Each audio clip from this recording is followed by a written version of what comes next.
All right, hello everyone. How's it going? How is everyone doing today? Let me just check some things out. Everything's looking good here. Yeah, how's everyone doing? We've got a lot of people here. Chikaboo, Switch, Noble, Brandon, BBGH. True King is here. Oh my gosh, who's not here is the question. Oh my gosh, everyone's already here. You guys are here nice and early.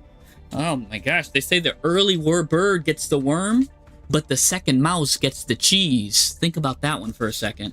While I write down some of your friend codes, because, yeah, you guys are all here nice and early. We can go right into some deck doctoring. Yes, that's right. The early bird gets the worm, but the second mouse gets the cheese, baby. And I'm feeling to get some of that cheese, the cheddar, baby. You know what I'm saying? Let me see something here, though. I don't like how the stream looks on... I don't like how the stream looks on shorts. I have it going on for shorts, but it looks the short stream looks crazy. So maybe I'll just turn that off. So unfortunately, oh, I guess it just stays on while I'm streaming. Huh? Interesting. All right. Well, they need to fix that. It looks crazy. Because the short stream, those poor guys, they're being for a treat. All right, let's see. I wish. No, you can't remove the vertical format once it's started. Oh gosh. No, more cropping options for vertical layouts will come in future updates. Oh, so apologies for anybody that's watching this on mobile. I recommend just go to the full screen there. Cause yeah, that's that stream. If you're on shorts, we'll see the vertical version. So everyone else got to go to the horizontal stream if you're watching on mobile. I tried setting something, but I guess the cropping option is just all they got is vertical now. So yeah. Anyways, let's see what's going on here. Let's see. Oh, we got Harry. Wow, we've got a nice list already of people that want to get doctored up, which is good. You guys are all doing good too. I like all the comments here and the positivity. Everyone looks like they're having good days. Everyone's having a good time. We've got some new seasons, new seasons, new stuff, new year, new me. You know what they say. Let me see. Maybe I don't know if I could salvage this at all here. Let's see. Oh, I guess because the thing is right in the middle. So, all right. Let's take a look at some of these decks. Let's start doctoring some of this stuff up. We're gonna start with well, Noble's here. He's got a thing. Yeah, Chikaboo, you're on the list. You're like, your code has been in since the dawn of time. Let's look here. Let's see.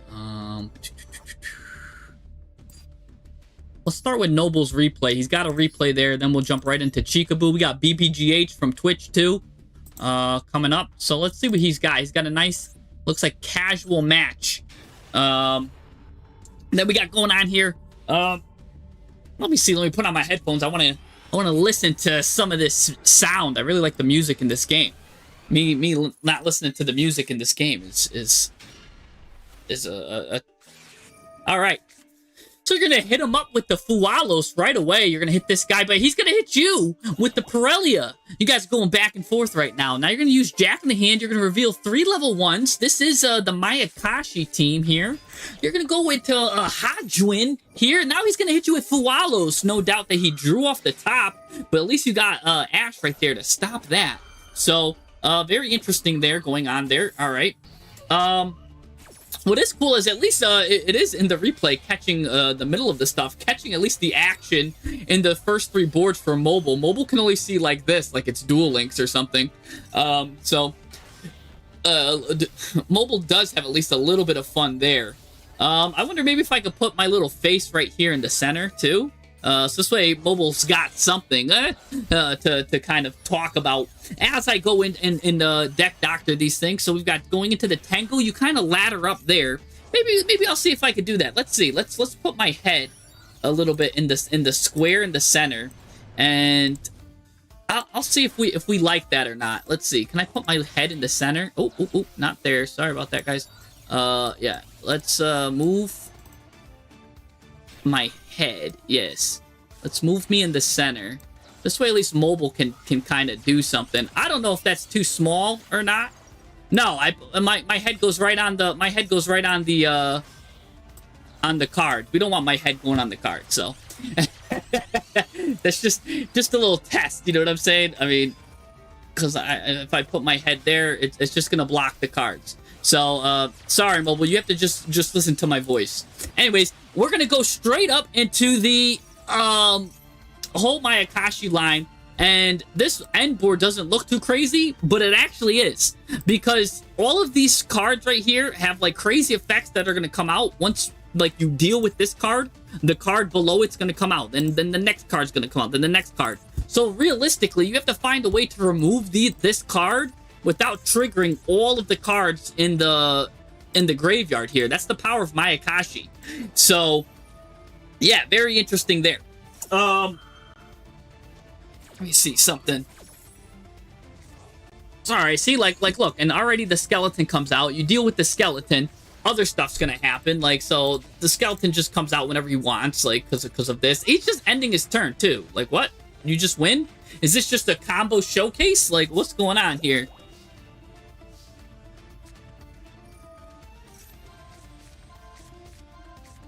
All right, so now you get Droll. What? You self-droll. I think, is this just showing the combo? I have no idea what's going on. Can we just finish him off here? Or you self-droll and use that? I honestly, I have no idea what's going on with this.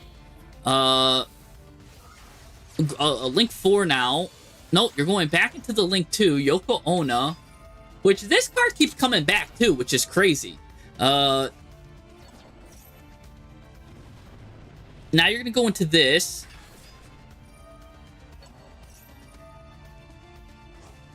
Alright, now he's finally going to be able to use his Bisteel at least. Maybe he's just on pure Bisteels. Maybe that's all he has. Maybe he's got a bunch of Bisteels in there. But look, you dodge it again. Go to the battle phase. No, he doesn't have anything. He's just got 2 Bisteels and a Dream. Yeah, that deck is crazy. I mean, if it's still the same one from when I had it, it's very beginner friendly. In fact, let's take a look. I bet it still is. Let's take a look at the details here. Let's look at his deck. I'm going to copy it. I'm going to show you how... Oh, no, he did add the Sheenas. 3 Sheenas got added into this. I could tell her immediately, because this was one of the most friendly UR decks I've ever seen in my life. I believe I had it here. Was it a good learning Yu-Gi-Oh deck I called it? Yeah. Like... No, yeah, this was it. This was what it used to be, right? So I had your first version here, and let's see how you evolved it into right here, because I can see you added 3 Sheenas. Oh, it did get a lot more competitive in the sense of URs, because you've got 3 droplets now, 3 imperms, 3 Ghost Meets Girls, which is one of the deadliest floodgates, 3 Sheenas, which is kind of crazy when you consider... How, like, I don't really see you ending on wind. I guess this guy's a wind. I don't see how. Where do we get wind from? Like, Droll is wind. Oh, this guy is wind. She's fire though. So I wonder how we get the Sheena come out, because this card only comes out while you control a wind monster. But granted, you do have 2 wind monsters here, so I don't know. I wonder if the Sheena is worth it. This is one of those decks though that I don't play. And I only really see through the visuals and see how it works. So I'm not going to be much help when it comes to doctoring this deck. Because I don't know if this is way too many traps or not. I would think it's too many traps. Honestly, I would always think that you just need to play 1. But it looks like you can't really search the traps. So you kind of got to find them naturally. So you got to play them at 3. The second replay is where your opponent just quits. Yeah. So, yeah, we're running a lot of play sets here too. Good point, SOS. There's a lot of play sets here. So I think definitely the deck can be a little bit better. Granted, the 7 playset rule doesn't count for cards like Imperm, which doesn't count. Like, so some of these it won't really count. But yeah, let's see. 1, 2, 3, 4, 5, 6, 7. Yeah, he's running 8 playsets, but again, I don't consider Imperm a playset because it's not a hard once per turn. So it's kind of 7 playsets, so it still falls into 7 playset rule. So mathematically, we still should be fine. And what's cool about some of these that are playsets are that they are activate once per turn. So in the weird scenario where you get negated, you negate the activation with like a Baron to floor, you can use a second one. So that's kind of fine there because this is an activate here once per turn. This is an activate once per turn. So even the ones that get hard negated, at least you still got something there. But yeah, I mean it's a good deck. I really like the climbing of this. It did get a lot more URs in it than last time. I thought it was very cheap on the URs, but maybe there was another deck that was because this was great for learning Yu-Gi-Oh. Oh, there was a no UR deck that someone showed us here. It was the Earth Warrior UR deck, which only really had the 2 Blazing Cartesias. And yeah, I was really impressed with this deck. If for those that are trying to look for something that's very low UR heavy, this was a good beginner deck. So that's something really good. Oh, so they can't Imperm or Veiler your normal summon. I gotcha. So that's the point of the Shia. Okay. Oh, that's cool. That's cool. I mean, you could do that. You could also run, I mean, I don't think you'd want to run this, but you could also run then instead of this, because you don't want them to Veiler the normal summon, you could run, what is it? Warv? Is that how you spell it?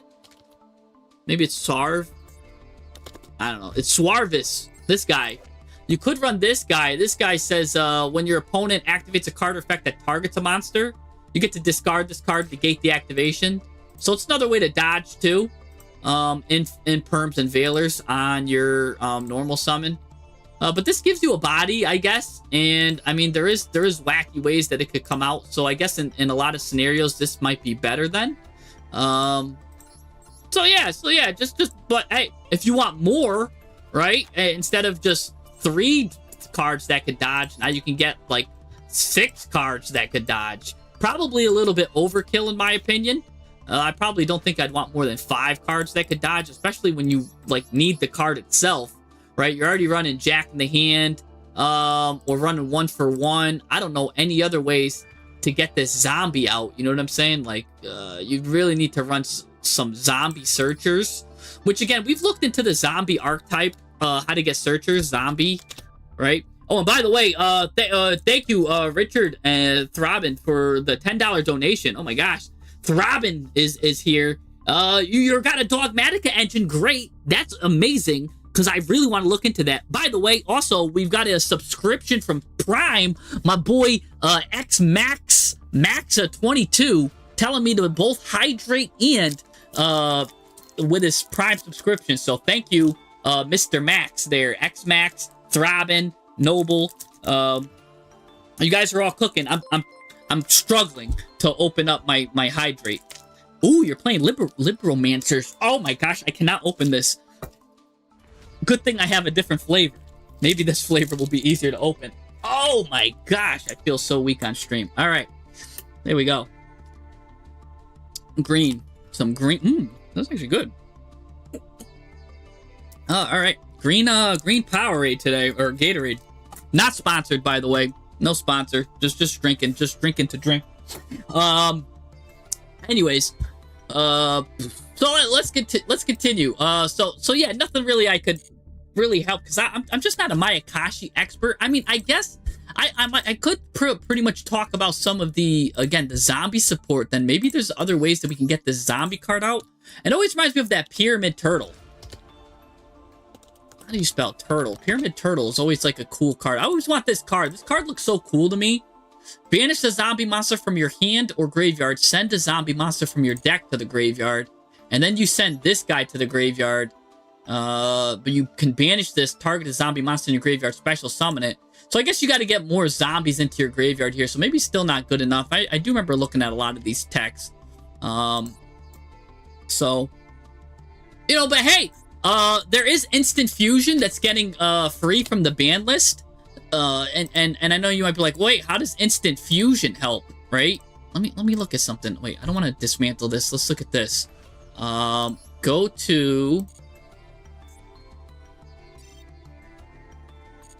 I want to get my forbidden cards in here because I want to talk about instant fusion, which could be an interesting target. Instant fusion allows you to special summon a level 5 or lower monster from your extra deck, allowing you to special summon Kit Kalos, right? So then what are you going to do with Kit Kalos is she'll let you get a card, and then you'll be able to mill 5 if this card is sent to the graveyard. So you can get any kit card you want, or tier card you want, right? So just I mean, you could play an extra tier card, throw it to the graveyard, right? Just play an extra Sheeran, I guess, or a Havness if you want. Play Havness or Sheeran, right? Kit Kalos will search that, then you mill 5, and then now you've got zombies in the graveyard. You could do a lot of stuff, maybe. So that's something right there to think about, too.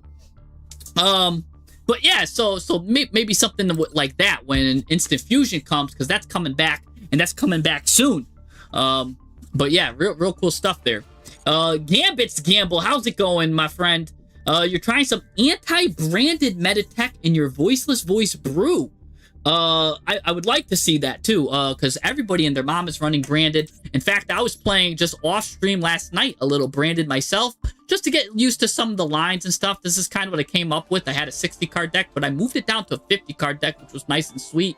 So I'm interested to see if you've got to I'm interested to see those anti-branded techs. Definitely looking forward to that. So let's now look at who else is up here. Let's go right to Throbbing.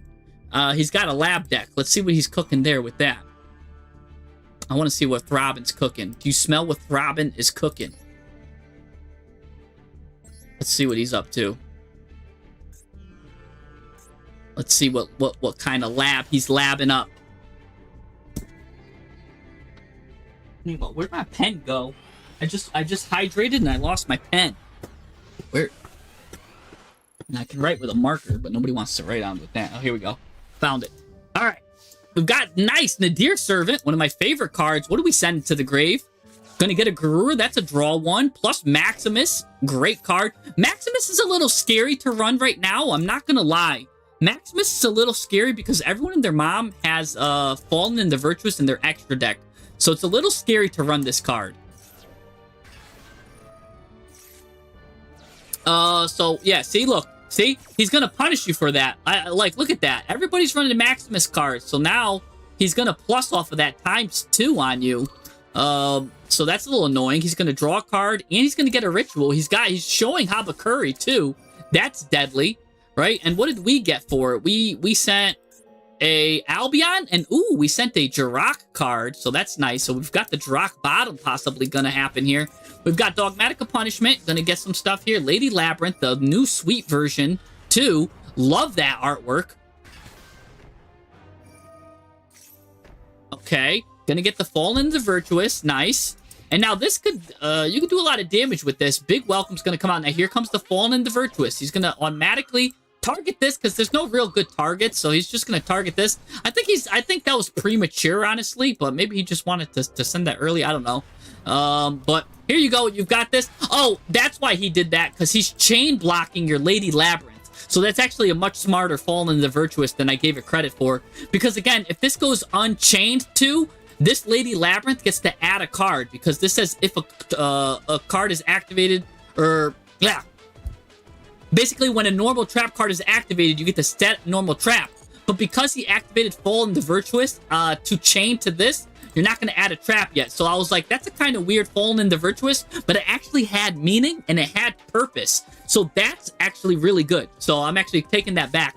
So that was really good. And this goes back to the hand. So really good game plan though, but it's going to come right back out. And then again, you're going to have these two cards that you're still going to want to try to chain to. So that's nice there. So good counterplay by him so far. He's got a lot of cards in the hand too. Remember, we did give him a lot. We do know he's on some stuff. He's on Saphira too. Ooh, that's a great card to hit, but maybe a bad card to hit too, because it's still got a graveyard effect that it can use. Anyways, now he's going to use the Habakuri that you gave him. Oh, so he's gonna send that. He's gonna get Mitsurugi Ritual here. A little scary. Here it comes. And now you're gonna roll back. What are you rolling back here? You're gonna roll back the Welcome Labyrinth. Okay. Gonna get her back. Maximus come back to the hand. That's nice. And now, the 2 Mitsurugi cards gonna come forth. And who are we gonna bring out? We're bringing out Murakumo already. Gonna board wipe this. At least that's what he's gonna hope to do. Yup, he's gonna board wipe. We're gonna chain link 2 this. And chain link 3. Aramasa. Here we go. Chain link 4. We're getting a big old chain here. Now, I'm surprised he let that kind of go through and didn't negate that, because then you'd have to discard a card. I guess it's fine. Maybe he wants to discard stop and something else. So he's kind of holding his stuff here. But now here goes board wipe. This card still is protected though, because it's got some face down stuff. Now here we go. Fallen the Virtuous is going to come out. We're going to attack this, get rid of this. Now this is going to say, hey, you got to discard a card, bucko. Otherwise, that's going to be negated. You're going to discard the Maximus. You're like, yeah, he did his job, and who knows what other whack stuff he's got in his extra deck. And now here he goes. Now here, he's going to keep comboing. I'm actually kind of afraid for you, because he can just combo off. This has got a 77% win rate right now at this time. You are going to hit it with the Dogmatic of Punishment, and he's got no response, so now you can't combo that with your Lady Labyrinth. Get any trap you want. Here you go. Trapaholic. Real trap stuff. Gonna send that Draka Stereo, which is gonna pay off now, because now that's live, and that's a whole board wipe. So that's really cool there. Now, he's gonna get Futsu here. Futsu's gonna get, now he's gonna go into Nadir Servant. Elder Entity Entis, gonna pop a card. He probably wants to pop that Trapaholic. Oh no, he's gonna go for the secondary card, the rollback, which is fine. It works in the graveyard anyways. So here he goes. Now he's on Dogmatica. The Dogmatica stuff's coming out. Now he's got Maximus, and he's gonna Maximus you, which is dumb. And by the way, he's running some whack Maximus cards. What? Like, if you're gonna maximize me, don't throw Tri-Brigade for a Jeet. That's like one of the worst cards that go positive. So you guys are just hitting each other with positive effects. It's funny that you guys know that each of you like to throw stuff in the graveyard, but you're both willing to risk it anyways. But whatever. All right, now this guy's going to throw himself back, going to shuffle the Trapaholic back in. That's pretty cute. And he's going to give up, actually. I think it's because he finally read Jirak Meteor and the Jirak cards, and he realized he's got no follow-up. Once you hit him with that Jirak bottom, there's nothing he could do. So that's really good. So I really want to take a look at this. What I didn't like, well, not that I didn't like it, but what I guess we'll explain it. I like the Jirak stuff, but I want to see like them come together at the same time. I didn't like how you separated it like one at a time, because if they were able to stop it in a different combo line, then you kind of lose your Jirak stuff. I mean, I see you've got some fossil stuff here too. You're also on the Fergie, but I mean, you're playing the better card, which is Bucellifus, which is just better because you just send Bucellifus, and Bucellifus can send Garura. Immediately, I also think a good card that you should run, especially with the Jirak package I'm noticing, and because you have all these face-down traps, which you might want to protect, a good card that's good to send from the extra deck 2 to the graveyard is the Paleozoic card. Look at this. Let's all read this card together. Because if this set, if a set card you control would be destroyed by card effect, you could banish this card from your field or graveyard instead. So what that means is if you have your Jirak bottom stuff already set up, right, and you're ready to hit him with the Jirak Meteor, right, you're going to Jirak Stereo, get rid of both of these cards, and you're going to board wipe him. Well, this card right here, if it's also in your graveyard, your cards are protected while his cards are not. All the face down cards, that is. So this is a really good card to protect your, ooh, you've got a full artwork impulse too. This is a really good card to protect your follow-up stuff. So I really think that's a nice card. Really think that's a good card to consider, especially since maybe some of these you can get rid of. Like, I don't think you need the spell and trap pop. You've got a lot of different ways to pop on demand on your terms, right? You've got Fallen the Virtuous can pop, Lovely can pop, right? So like you really don't need an additional pop. You've got the pops covered, right? You've got Snap, Crackle, and Pop. There's probably other ways you could pop too. Even probably you don't need a Fossil Warrior, because again, you've got 3 pops with Punishment. You've got again, you could pop with Lady. You could pop with there's so many different ways you've got monster removal.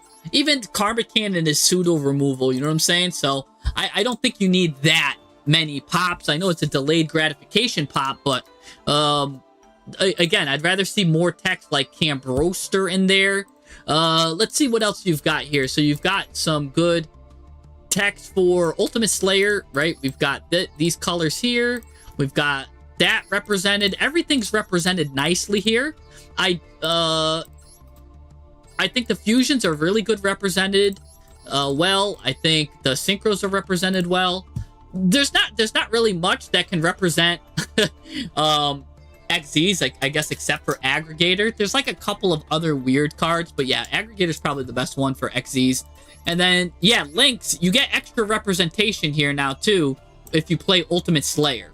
So I do think, yeah, you should run Ultimate Slayer in this, because that's pretty good there. And then that also lets you play an additional Jiraka Stereo, and maybe in another Jirak Meteor. That lets you do one more Jirak bottom, because this guy sends this guy, and then this guy goes to the graveyard, then this guy will send this guy, and you can bottom with this guy. So you can't set up another Meteor that way, which sometimes is good, which I really think that you should get rid of for G, because I mean Arms can just send Garura anyways, which is just fine.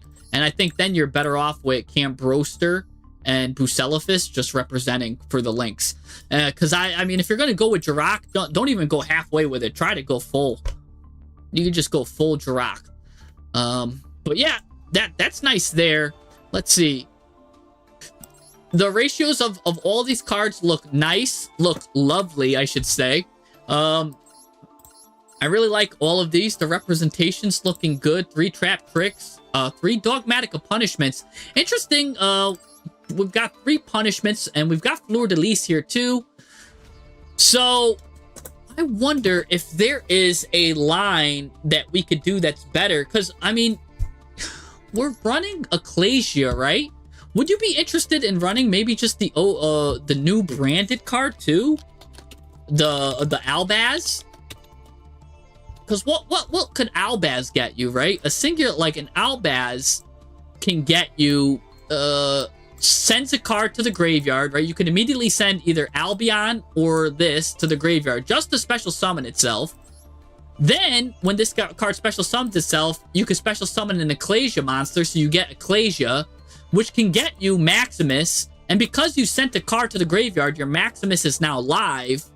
Or you could just have Ecclesia get you Fleur de Lis, which is good too. Or if you don't even want to do that line, you could have you could play a Lawbringer too, which Lawbringer, if that's special summoned, you could get something crazy there. You could go into like this card can special summon this, go right into this, which can special summon back, like if you want to play this at 2, then you could get another one. I don't know. There's just a lot of weird lines you could do.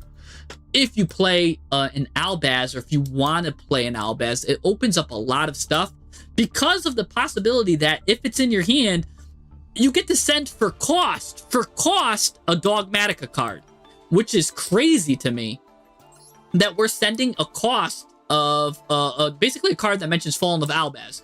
So you can send Albion, you can send Dragon that Devours Dogma. I mean, you could send Titaniclad too, right? Which is this card right here, which at the end of the turn, you can special summon a Dogmatica monster, special summon her, and then she gets to add at the end of the turn a Fleur de Lis. So, which could set and immediately use a punishment if your opponent ends up getting some, like, crazy extra deck monsters. So there's a lot of stuff you could do there too, right? You could add more representation that way if you didn't want to play the extra Jirak stuff, right? If you still wanted to keep it simple, you could end up playing more stuff like that if you lean into more of like the Albion stuff. But I don't know how much Albion you want to play, because your normal summon's not really locked up too much. You've only got Ariana as your only normal summon. But don't forget, if this card's in your hand, you could special summon it anyway, so it's not even a normal summon. So you get this card out. It doesn't matter if you're locked either way, because you could play Ecclesias. You could play a second Ecclesia then too, right? You could play 2 Ecclesias, 2 White Dragons. Then you've got some good text there. I think it's good. It changes more of the deck from a Labyrinth deck to a hybrid deck. So I don't know if you like that or not. But It's good. Yeah, yeah. The a mini branded engine, right? I think it's good because you're already playing it anyways. Don't forget, Nadir Servant. Not only can it add a Dogmatica monster, it can add Fallen of Albaz, and this card is Fallen of Albaz. So I promise you, you'll want to play 3 Nadir Servants. Nadir Servant's one of the best cards in the game. So you're not using your extra deck anyway. So Nadir Servant at 3. Now you can add a Dogmatica card. You can add Albaz, which can, again, add Ecclesia anyway, special summon Ecclesia, which can get you Maximus, which you already have a card. You'll have 2 cards now in the extra deck thanks to this. You know what I'm saying? So there's just a lot you can do with this package, and you still got some free space. I wish there was like a card that when it sends, it does something immediately for the Albaz package. But again, you could just get rid of some of these cards. Can just get rid of other cards, and it just looks real good. So yeah, good stuff there. Maybe you might want another like high attack monster. How high is Lulu Lilith? Lulu Lilith's 25. I mean, these are all 25. I guess Dragon that Devours Dogs was 35. Yeah, I mean that's pretty good. You're looking pretty good. Punishments. I'm just trying to see if I can find you more high numbers here. Because always sending a Lulu Lilith is good too, because it just lets you special summon a light spellcaster from your deck whose attack equals its own defense during the end phase, which is, of course, is Ecclesia, Cartesia, you know, Fleur de Lis, Lawbringer. There's a lot of monsters that do that, so it's just another card to consider. But yeah, no, the trap package looks good. The Albaz package looks good. Everything looks good. Backpack Jack is nice. I think what we want, though, is more ways than to get rollbacks in the graveyard and get rollbacking. And I wonder if you would want to play, right, like, because rollback is here. I mean, you are on Trapaholic.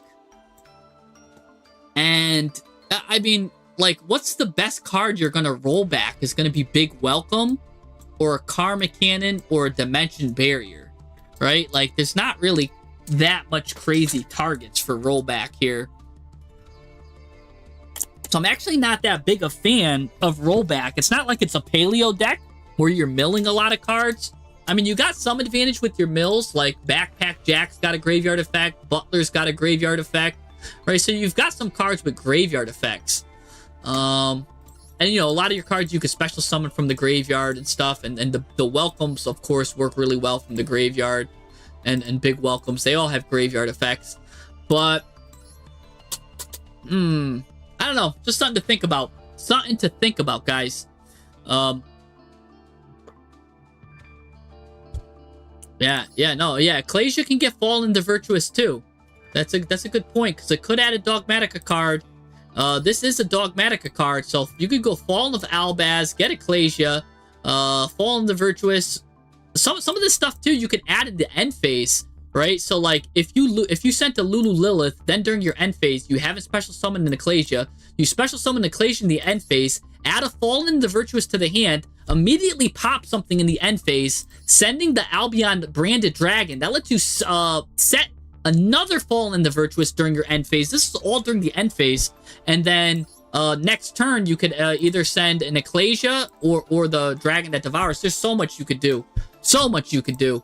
Yeah, I definitely think a little branded package will help. I don't know if I don't know if we need the 3 rollbacks. Maybe 2. I don't know. That's for you to determine. If you're having good success with the rollbacks, then leave it at 3. I just don't think that 3 rollbacks is it. Right, especially, I mean, you've got Trap Trick, which can determine what you need, and you've got Trapaholic, which can get you what you need. Where's Trapaholic? I thought we had Trapaholic. Oh, there it is. Yeah, Trapaholics, real trap stuff. So yeah, real good stuff. You won a game by rollbacking a Dominus. That's kind of crazy. But yeah, so this is a great deck here. 51 cards is gonna make everyone mad with OCD. So, I would say cut a card, but you know what? Let's make them suffer. 51 card deck for good luck. Because, yeah, I mean, it's fine. Everything else here is fine. Unless you want to run 2 Arianas, because I'm giving you some more cards. Because you could normal summon Albaz if you want. Because then you get locked into level A Fusion or Synchros. Again, you don't even really go into it. But, I mean, Ecclesia locks you anyways, so it doesn't really matter. He just special summons himself. So maybe you could leave it at 3. Yeah, 51. Just drive people crazy. Or, if you want, and not play the 3rd punishment, you could end up playing more Dogmatica traps, like Quagmog Gattaca Beast, which lets you, again, target any monster as you want in your graveyard, right? You get to Monster Reborn it. And on top of it, this being a Monster Reborn for any monster, right? Right, if you want to play that at 2 and this at 1. This is a Monster Reborn, but it also lets you send a monster from your extra deck as well, on top of it being a Monster Reborn. So, and you could play this too, because again, there's a lot of good cards in your graveyard that might get there, you know what I'm saying? Or they might out one of your cards. Sometimes it's hard to get the Labyrinths back, especially if your welcomes aren't in rotation. So Quagmatica Beast, getting you back the Dogmatica, or getting you back your Labyrinth cards could be cool too. So, I don't know, something to think about too, if you don't want to run 3 of these. You know, Monster Reborn. And you're running a bit of monsters here, right? You're running about 20 monsters, so it's fine. I don't know, something to think about. All right, let's move on to the next one here. Let's see.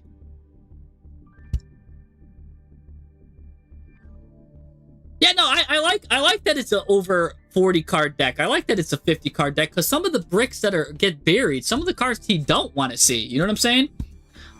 Anyways, let's see Gambit's Gamble, what he's got for us here. Mr. Gambit Gamble. Right? 51 is, I know, I knew it was gonna make people mad, that number. They're like, 51! Come on! Alright, let's see, Gambit, what kind of cards, what kind of stuff you got for us, Mr. Gambit? I don't know if I have you on my friends list. But yeah, I do. I've got Gambit. Let's see what he's up to. He's got a Voiceless Voice, anti, branded tech, but it looks like he's against, this replay. He's against a tier deck. So let's see how this goes. Yeah, this is Deck Doctor, Ariel from Twitch. Yeah, oh, by the way, Bitzilla from Twitch makes a good point that Lady Labyrinth can search rollback, so it is fine at 2, in his opinion. So yeah, definitely maybe keep that rollback to 2, because that's a good point. So anyways, we're going to start off with Mitsurugi stuff, but we're under Max C, so I wonder how you play this under Max C. We're going to immediately use Ritual. Going to go ahead and probably get out Murakumo right now. Yep, Murakumo's going to come out. Alright, Murakumo comes out. We're going to get Purification, right? Just immediately kind of set up stuff. Oh, he's going to stop you right there from getting your stuff. You're going to make him discard a card. The power of Murakumo going first is pretty good here when they want to hand trap you. So he is going to get rid of a branded opening. Now, here's what's good about this, right? This is information, a lot of information. One, it's likely he's got branded openings, one of the best starters that you can play. It's a good draw phase spell. It does a lot. The fact that he's choosing to get rid of branded opening tells me that, one, he either has Bestial Lubellion in his hand, or whatever its name is. He's either already had a Luber, I mean. He's either got a Luber in his hand already, or he's got another branded opening. I'll put money down right now that that's what his hand looks like, right? Because he's giving you information. That's a powerful card to get rid of. And that's also scary. That's kind of letting you know that his hand is stacked, right? His hand is stacked. So, I would try to maybe, yeah, special summon and get out. We're going to need to get this bad boy out immediately, yeah. Because, again, his hand is stacked. So, we'll give him 1 card, because, I mean, that's an Omni Negate anyway, so it's fine to trade 1 for 1 here. This card coming out is a little bit painful, though, because we actually trade 1 for 2. So, that does hurt a little bit, but we will get a Serarvis, just ending the turn there. Yup, perfect. And, yeah, you've got Radiance here, good to go. A lot of stuff, good to go. All right. What is interesting, though, let me see something here. With this card search, want to see what you did with this. You chose to add Serarvis with that search, which is a good search. I'm wondering if there was... No, that's a good search. That's probably the best search. I agree. Anyways, he's going to hit you with Branded Loss now. He's going to put that face down first, too. Weird. But I wouldn't pop that at all. That might be Awakening the Dragon. That's what I've been hitting people with. But yeah, so he's going to hit you with Branded Loss. You're going to tell him to discard a card. This is going to be painful, too. Oh, he's getting rid of Cyreneer. He kind of wants that, too. Now he's going to send another Branded Opening. Ew. He doesn't even have the trap to send. All right, it's going to use High Spirits. You're going to negate that. That's a good negation. He can only use one effect. This is a use, so not even activate. So good stop there. I think that's a good stop. We'll get this card back. Get Prayers as well. Special summon it back. I told you he had this card in his hand.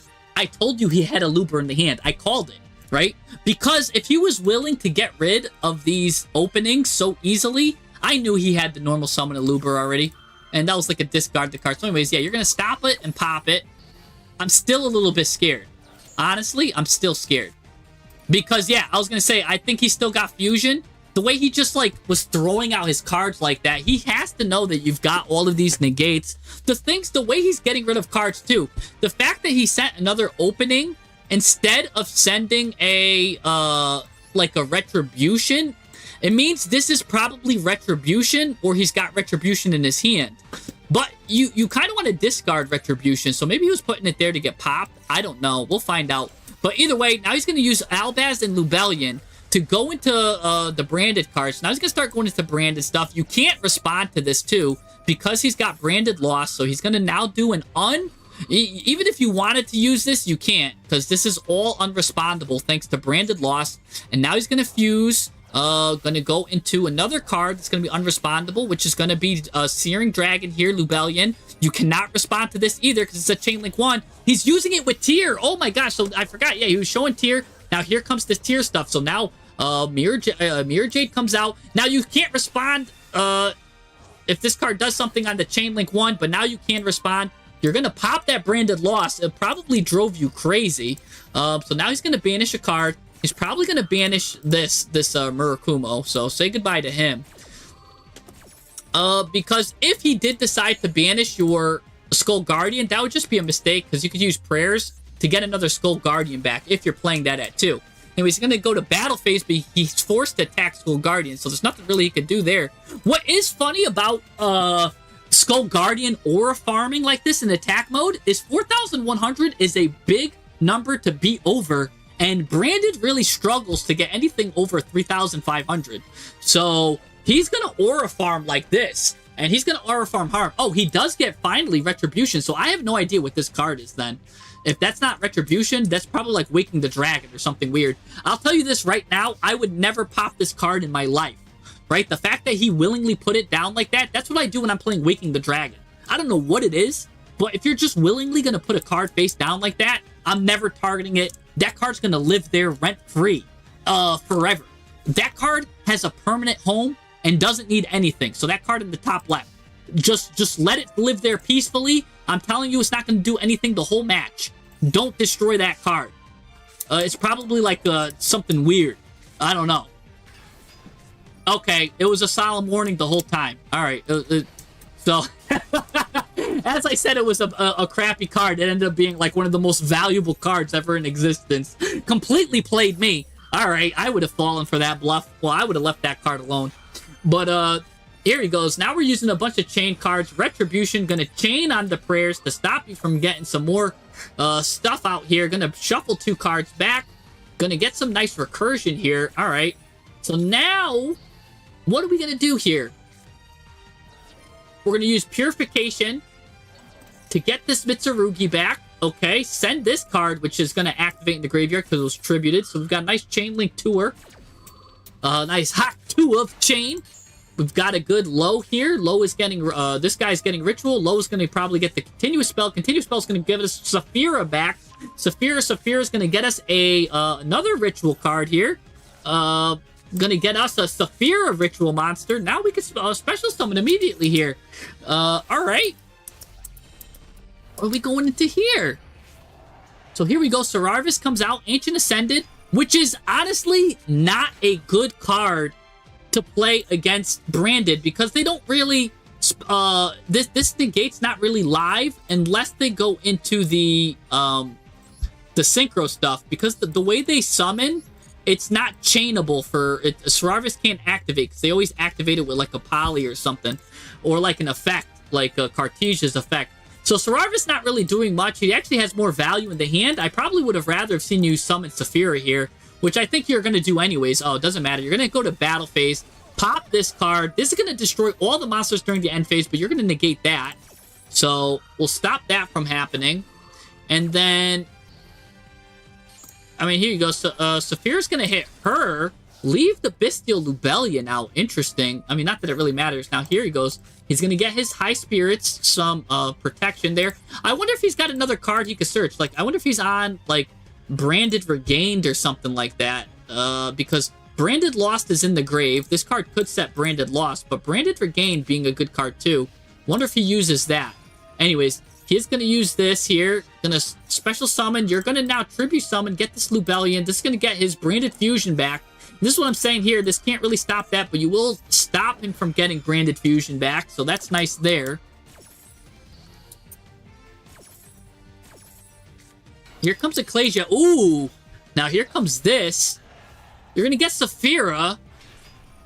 And now he's going to tribute and go into something with you. Now he can just go straight up into Dogmatica.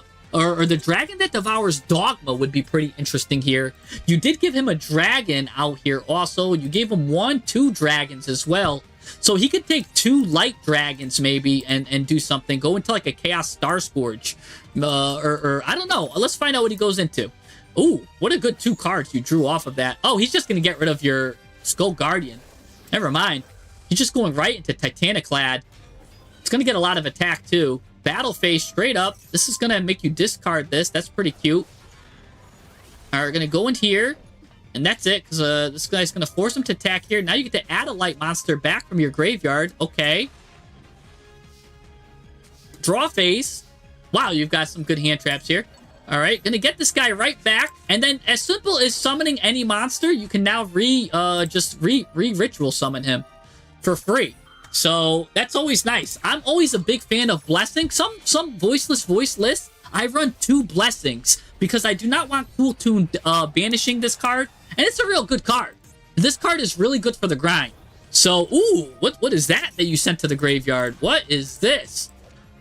You could banish this card, add a Sanctuary of the Sky. Okay, interesting. Add a Sanctuary of the Sky. What is this doing here? Battle damage to the controller of a fairy monster from that battle becomes 0. Okay, so you got a fairy monster here, but let's see what happens.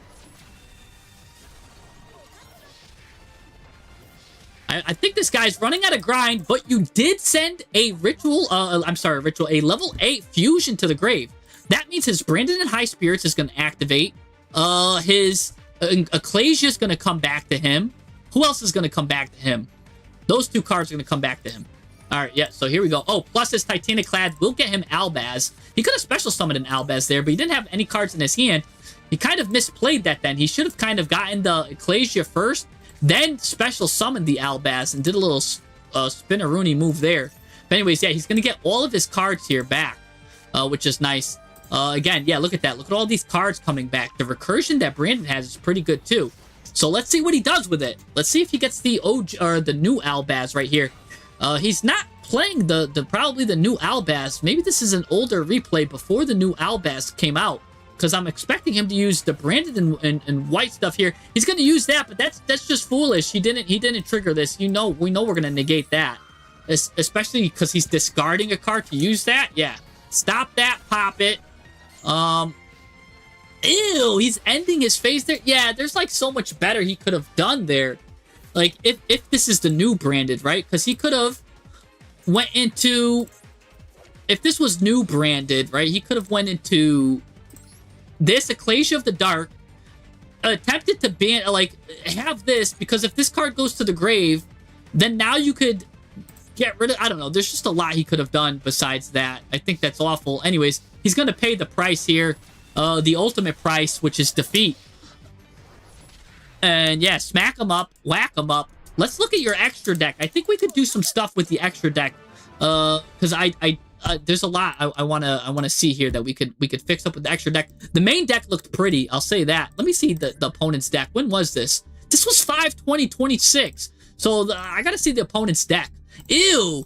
So I think he's able to play the new branded cards, but he's just refused to play them for whatever reason.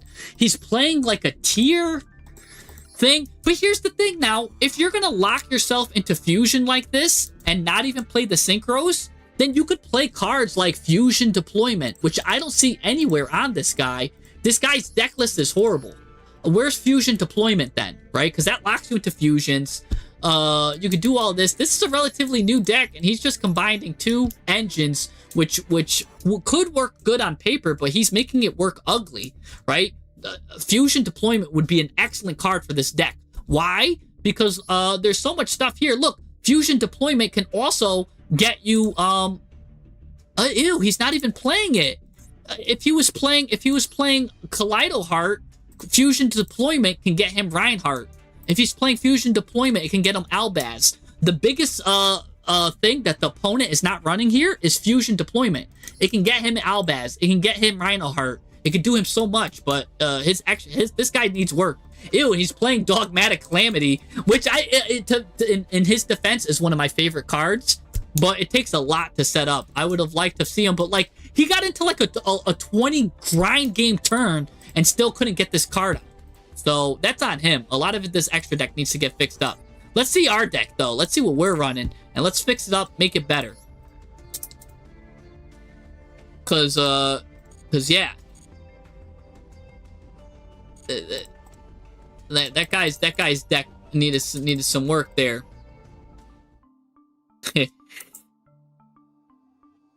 Oh, you got a new replay Gambit? Okay.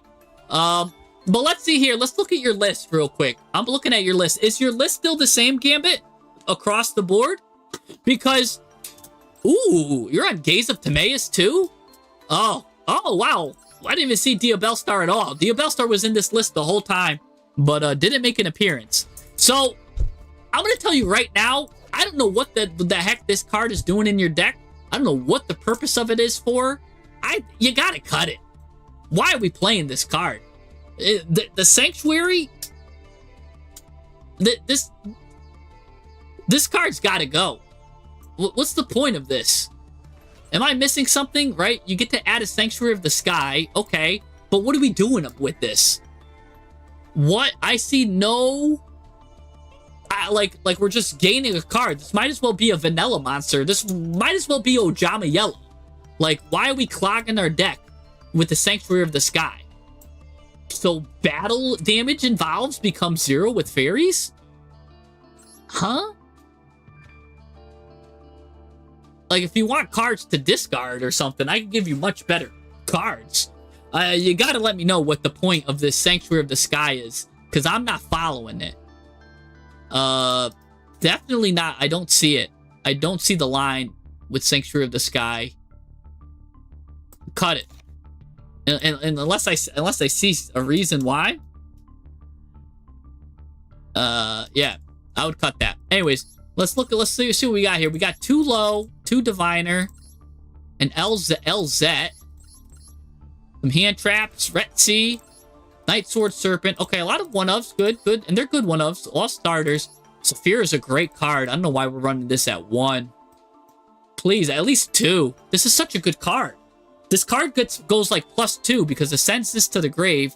And also, for that matter, you probably want to play 2 of these. Just because there's a lot of ways you could recycle it, right? Don't forget, Serarvis wants ritual spells in graveyard to recycle.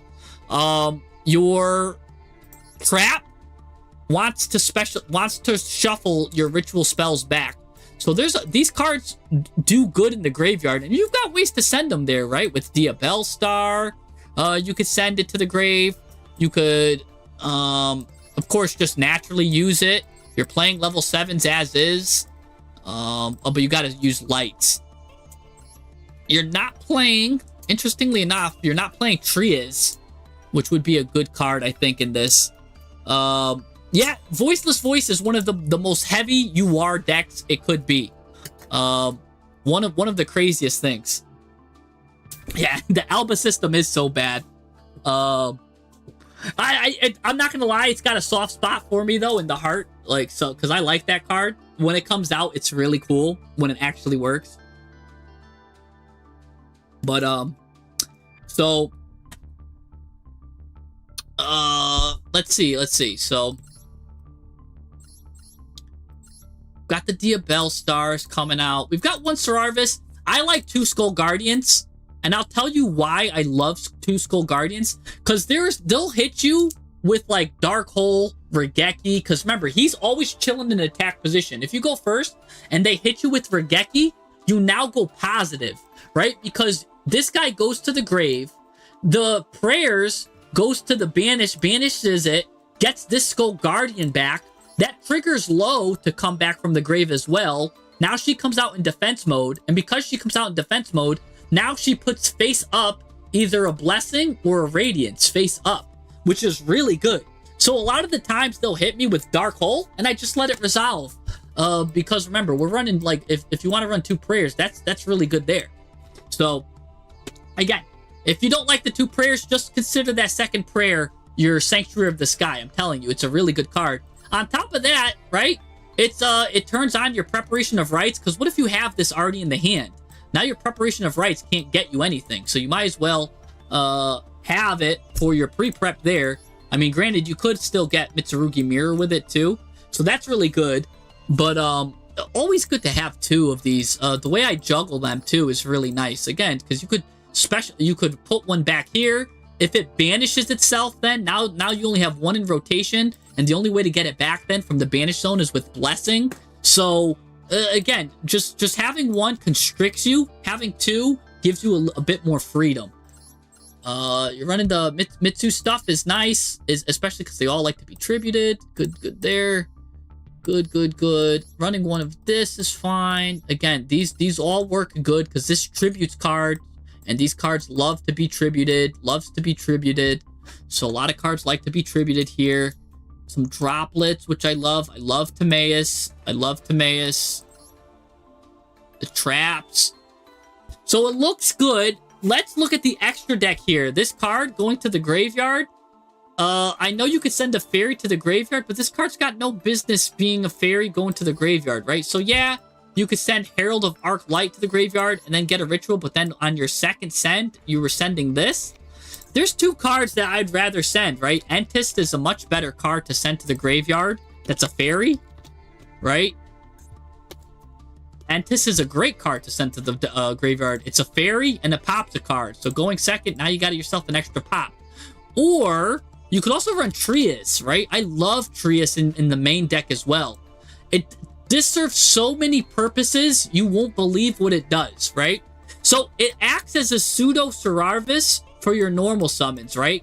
If they try to imperm or Veiler these normal summons, and this card's in your hand, it can tribute and come, and now it blocks it.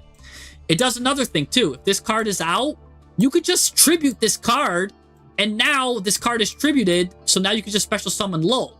And now you have a Trias and a Low, that's 1+9, you now have a Chaos Angel as well. So this also helps board break if used in congruency with your Diviner. So you've got that. Also, we're not even done yet. You could send Diviner instead of sending a Herald of the Arc Light. You can always just choose to send this, which can tribute over this in the grave, which can get you Low, which can now set a lineup there if you already kind of have, right? If Saphira already got what you needed to get, and you don't even need to send Herald, Trias does so much for the deck. So I do think that's really good there. Again, on top of this is a 9. So it's well worth it because look, 9 plus anything goes, it's just great. It's got a good graveyard effect. It's a really good card.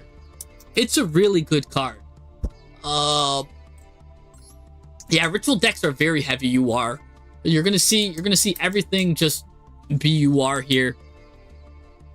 Ashland U1000, I don't think you're ever gonna go into this card. Really, like, that's really rare for you to go into. But I guess I could see you going into it to get something. But you would need, like, weird cards on the main deck to go into this. I guess that's fine there. That's fine there. Feral Imps is a weird card here for me, right? Because Feral Imps being a 4, follow me with this. None of these cards can get to 4, right? The only cards that are getting you 2 4s are Night Sword Serpent and the Mitsurugi cards. But if the Mitsurugi cards are in rotation, that means you already have access to Habakiri anyways, because you have these cards in rotation anyways. So, you kind of don't really need this card. This is usually for if you're running a different, if you've got a lot of other level 4s alongside it, then you could go into this, which can go into Mitsurugi.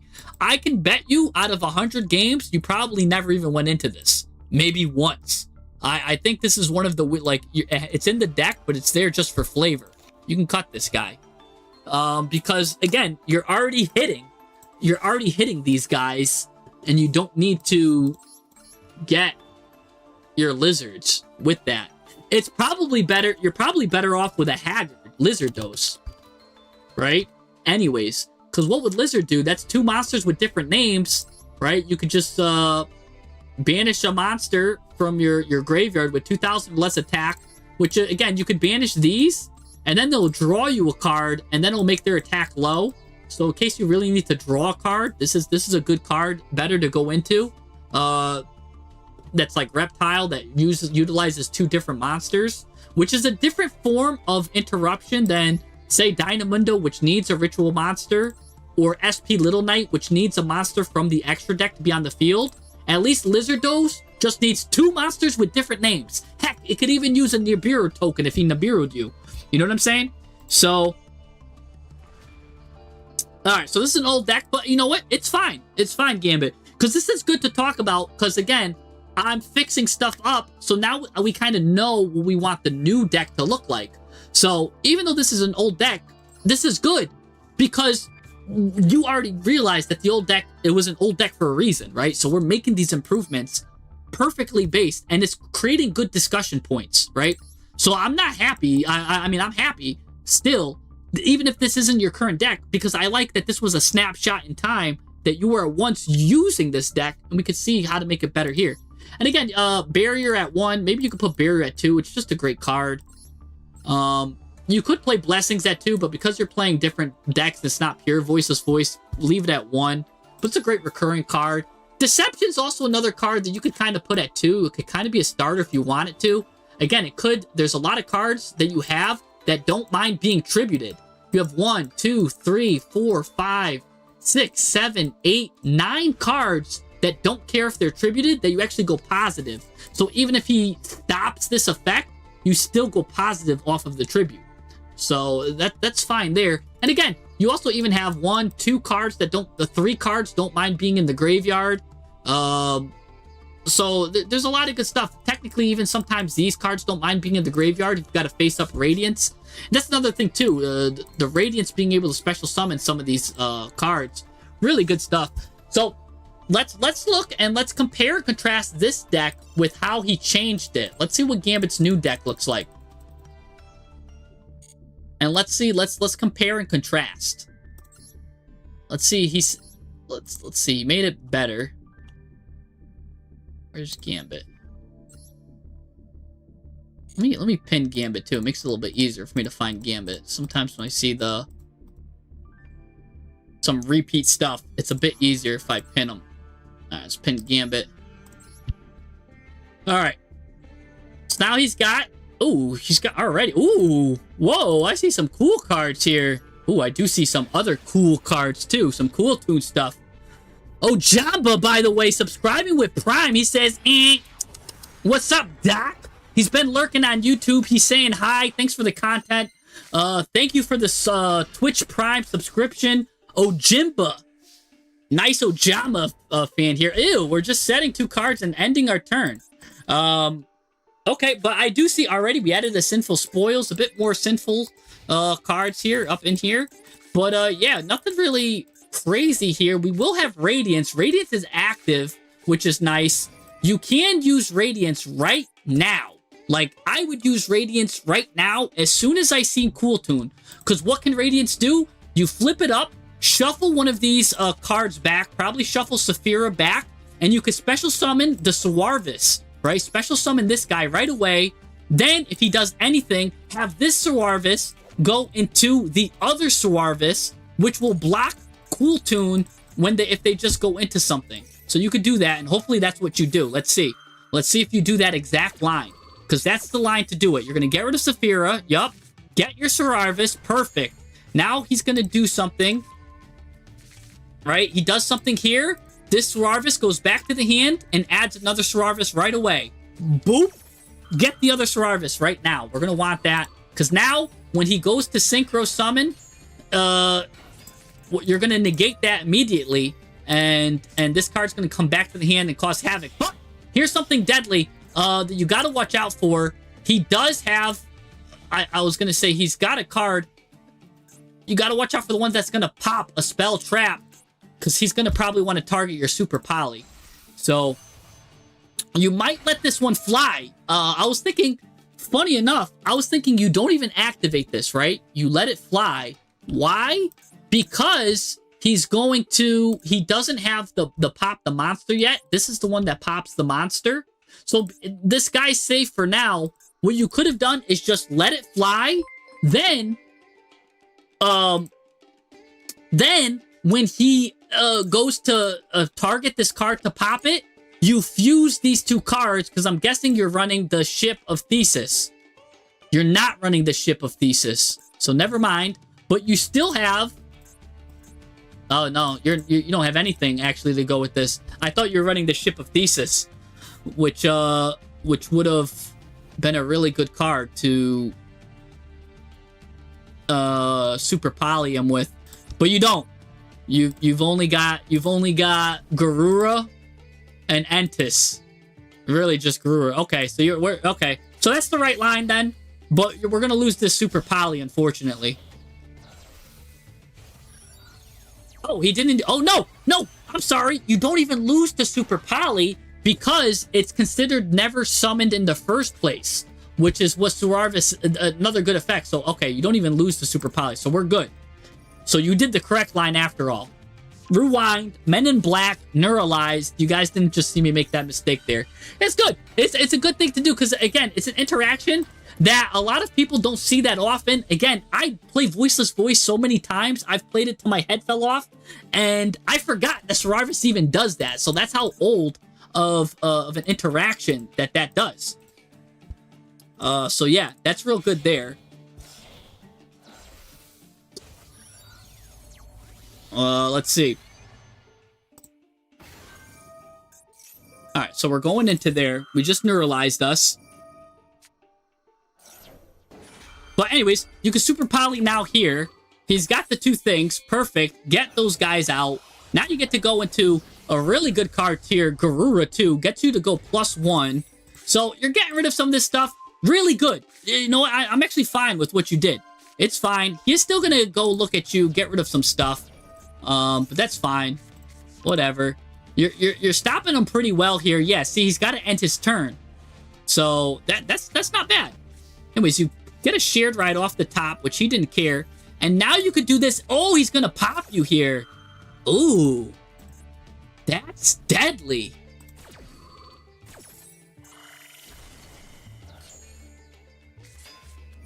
Oh, and he's got Clip.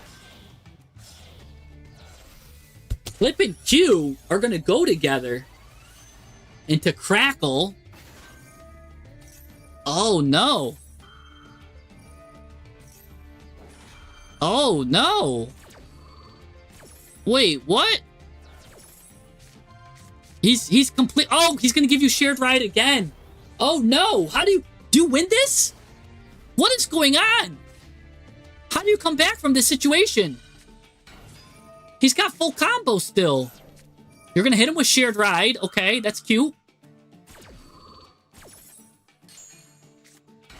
Literally, if he doesn't draw, he's in a great shape. Oh my gosh, Shared Ride's giving him Shared Ride. Yeah, he has to realize that. Again, you can't do anything. So, oh, you still can't do anything. Actually, you can. You still have a line. You normal summon Maxi and go into, like, SP Little Knight or something crazy like that. That's actually the line. Because Garura draws you a card and SP Little Knight banishes a card. So, that might be the line. If you have SP Little Knight, you do. You got it right here. Don't end. You got to... The line is normal summon Maxi. Go into SP Little Knight because, again, that's going to draw you a card. Because what's going to happen is he's going to manipulate your deck again anyways. And do you really want to risk him going into, like, back-to-back and, like, finishing you off? I don't know. I don't know if I want that because I do think right here, drawing a card, banishing a card, really strong, and then you could banish the... It's really good. SP Little Knight's a good card here. And you get to draw one. All right? Here we go. See, now he's going to go into something here, and you didn't even get to max see him. Now he's got RS. Oh, no. That's the #1 finisher. He's going to pop that clip. You're going to hit him with the Shared Ride. Now he's going to negate that Shared Ride.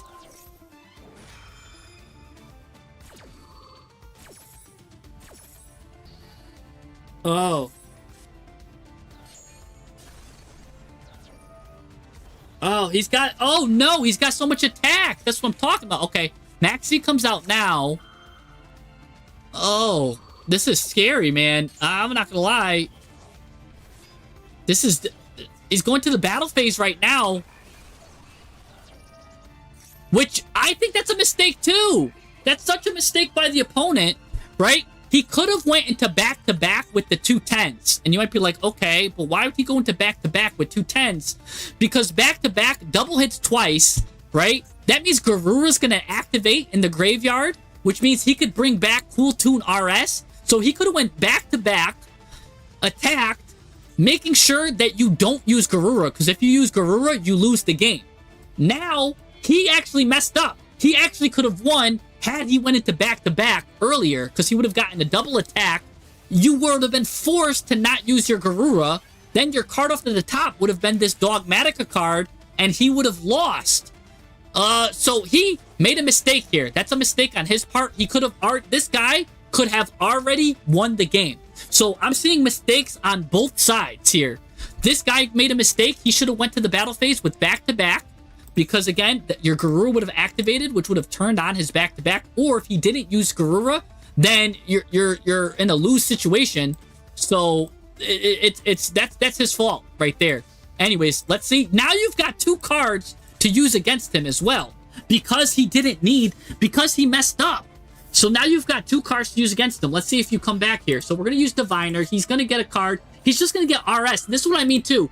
If he would have hit you, the RS would have come out anyways. It would have came back with its like 5,000, 6,000 attack or whatever he's got. Yeah. So, oh, now you are playing Trias. So I do like that upgrade. He's going to get a bunch of Cool Tune stuff, but you don't care because you've got full combo now. You've got the whole world in your hands. He's got the whole world in his hands. Now, here comes Low. We're going to be able to do a lot of stuff here. We don't even care if you pop this card. We don't care what he does with this. Right? Yeah, banish it. That's fine. Pop it. Banish it. Now, Low's going to activate. He's going to negate Low, which does hurt. But, again, that's targeted. So, here comes Sararvis. I'm almost positive Sararvis is going to come out here. Yup. So, stop that. And now it's, like, off to the races almost. We're pretty much there. We use this. Get Saphira. This is off to the races. We've got full combo here. Get this. Get another Sararvis. Here we go. Boom, bop, boop. Bada bop, boom, pow. Yeah, use that. Keep this one on the field. Keep your negate live. I like that. I'm fine with that. Now you've got Skull Guardian, Degeneration X, with its 4,100 attack. You're going to have to chop some of these guys down a little bit. Get out this guy. Get out Sararvis. Here, not if he does anything. We get this. Bellstar, the Black Witch, can now come out. You did put that one in the grave, so now another one can come out if you get a ritual card out. Sinful Spoils can just put one of these cards right in the back row, but you've got to target the Loudness War, because it is for protecting everything. So now you can just get this card back. Gonna get a Triple Tactics Thrust, steal his guy here, which is pretty good. And again, now you can just go into the battle phase. You can use all of these cards. Oh my gosh, finish him off with his own card. No, they love doing that. I love finishing my opponent with their own cards. That's my favorite thing to do. It's so bittersweet. Anyways, reducing their life points to 0. Good job, Gambit. I do think there was some misplays on both sides of what we could have done here. Let's see the opponent's deck. Pretty simple, pretty standard stuff. Okay. Nothing really crazy out of line I saw there. Let's look at our stuff. Let's see the improvements we made to the deck.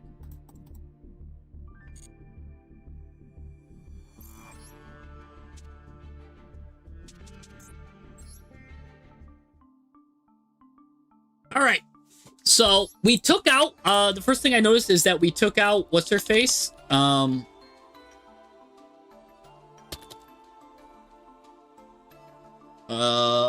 What's her name?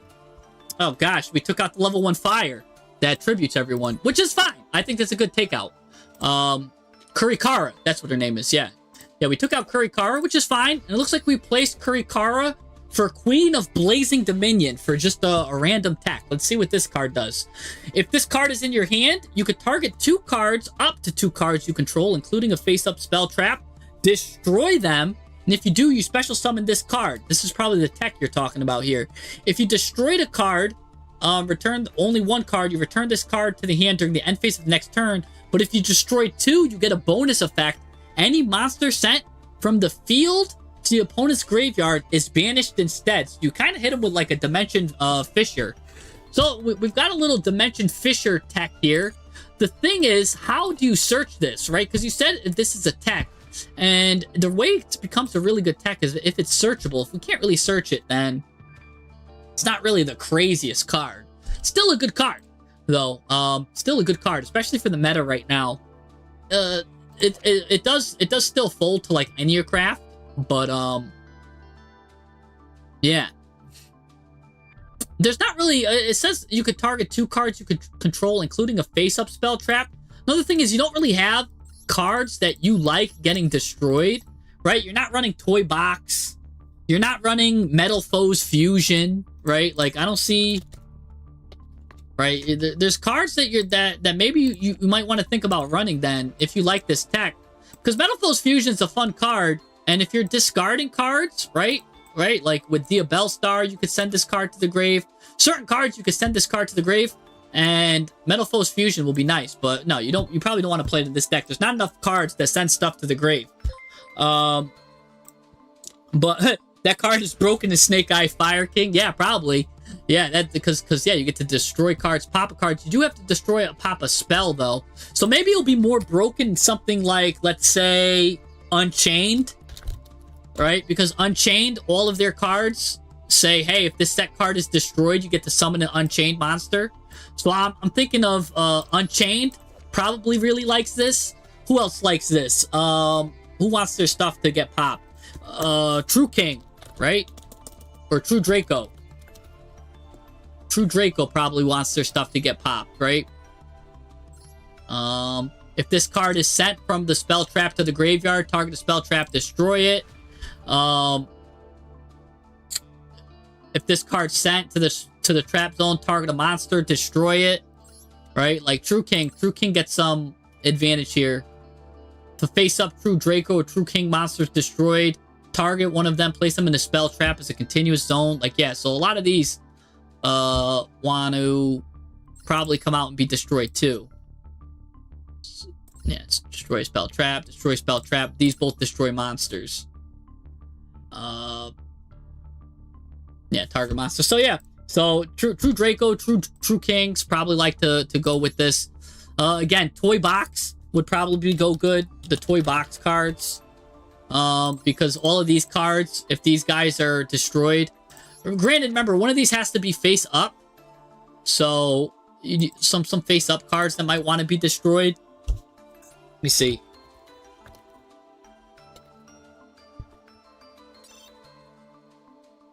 We don't got any. If this, oh, I spelled destroyed wrong. I was like, if this card is destroyed, why can I not spell destroyed? There we go. This card is destroyed, and we want to look at spells. Let's just see if there's any good spells. I could think.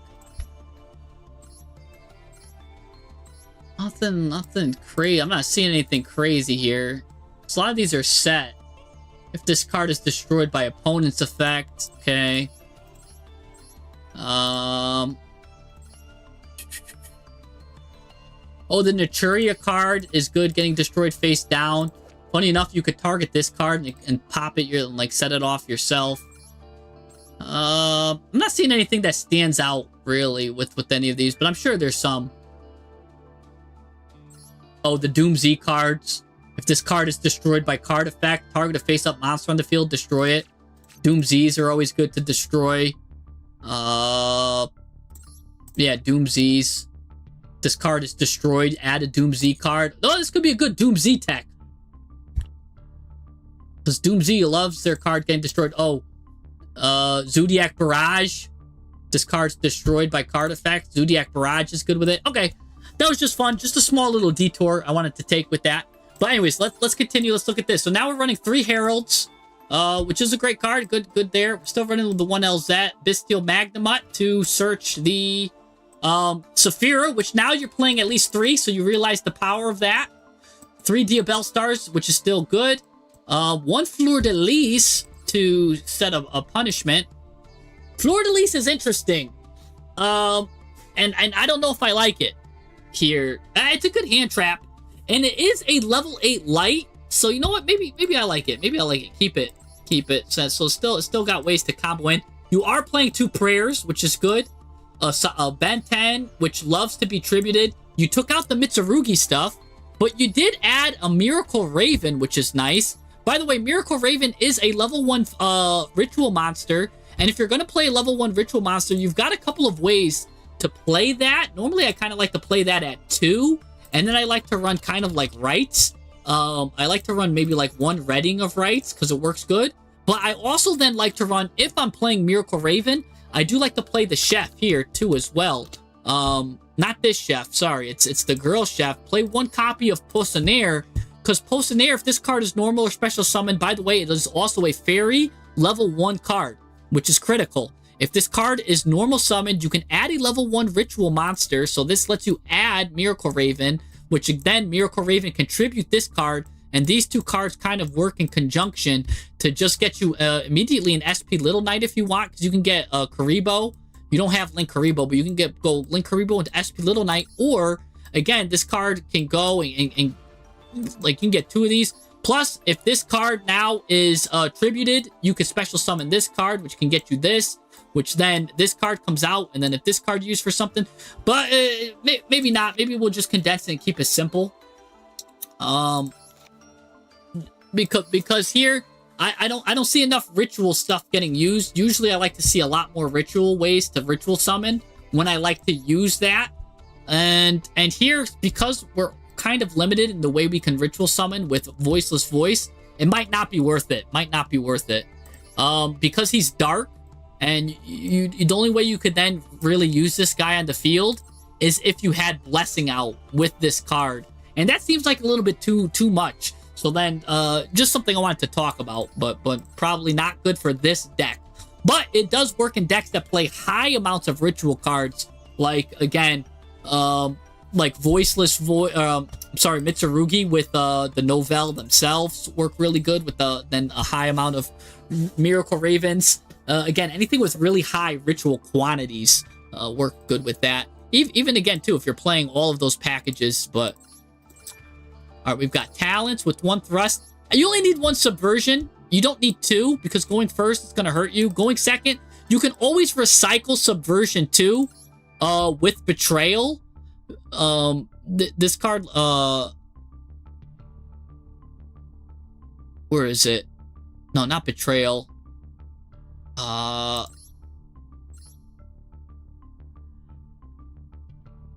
Betrayal's not the card that that cycles this. How do we cycle these cards? I forget. How do I cycle them? It's been a while since I used the Diabell stuff. Oh, we recycle it with Wanted. Wanted does this. During the main phase, you banish it, then you get to get... Yeah, so Wanted can recycle your Subversion. Pretty easy. Let's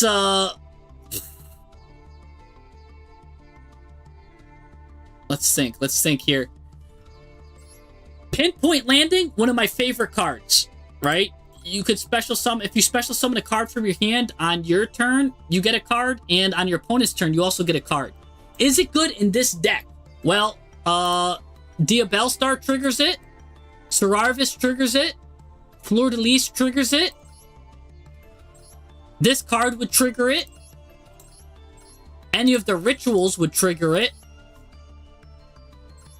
any of the rituals trigger it.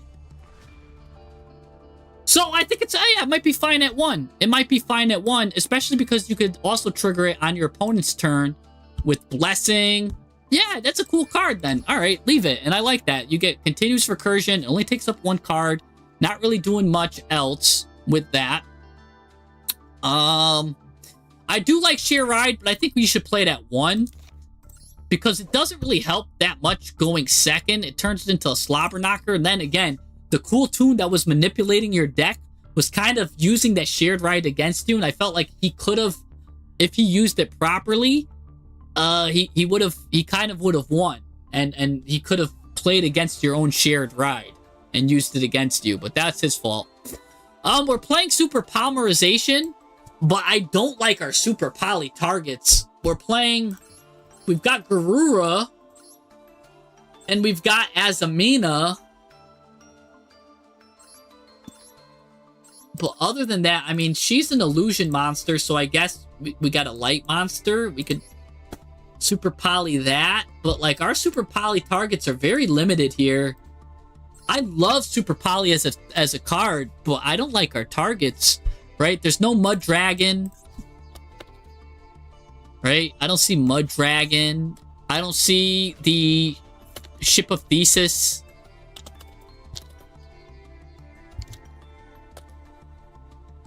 Right? Where's Sea Monster of Thesis? Or Theseus. I don't know how to say that, but yeah. That's a great card. These cards are missing. And then even like the Predaplant, right? Just this is either a fusion, a dark is good, or the 3 darks, or even the 2 dark one, the Venom. It's a Venom Dragon. Venom's just 2 darks, especially because guess what?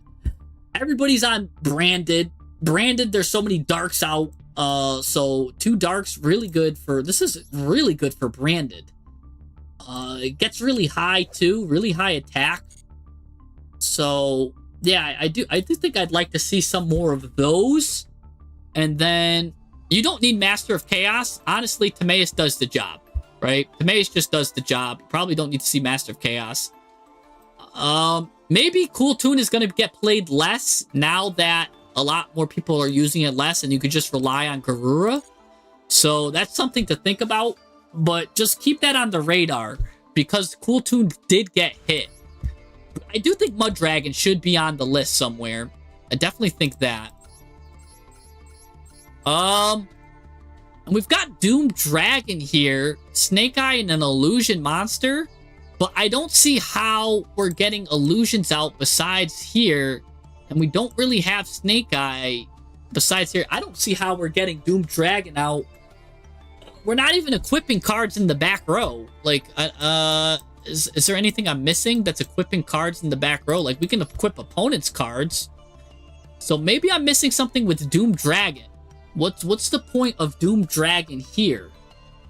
I don't see Doom Dragons doing anything.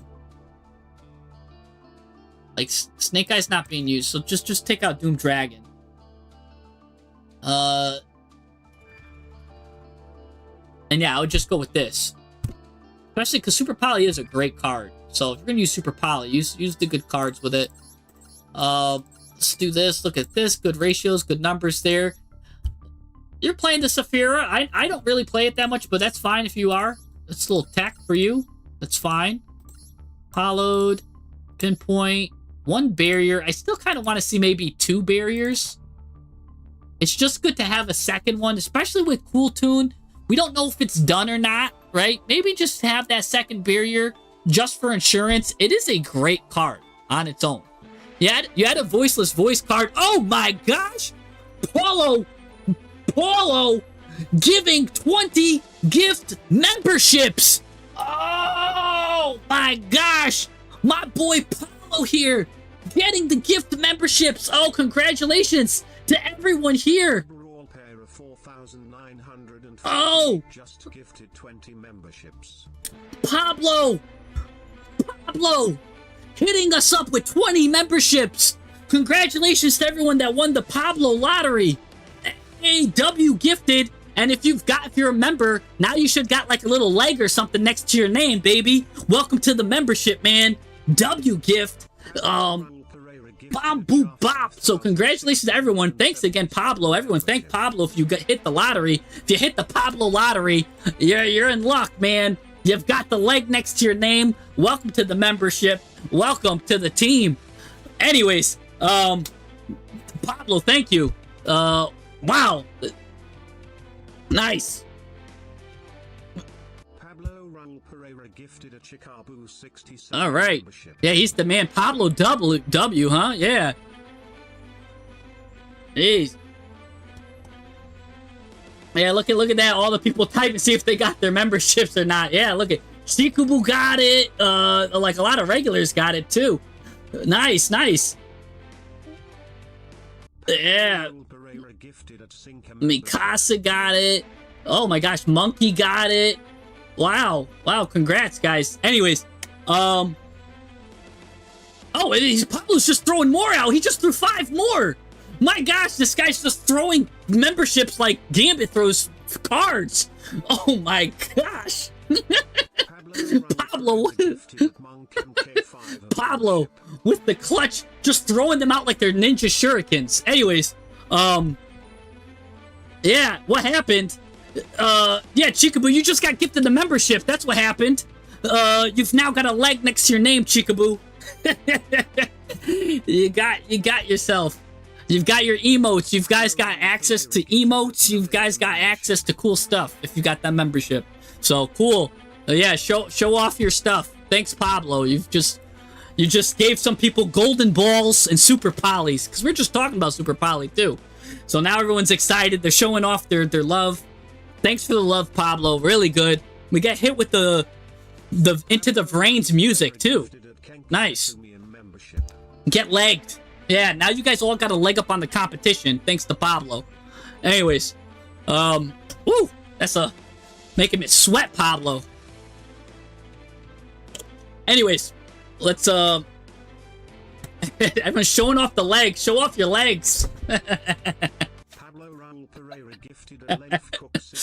No. Monkey got it. Chikubu got it. Cute Fruit got it. There's a lot of people that are here. Those they rolled well. He rolled well on those gifts. Those were good. They hit a lot of regulars. Now y'all get branded cosmetics. Anyways, so yeah, let's go back to the looking at this thing here.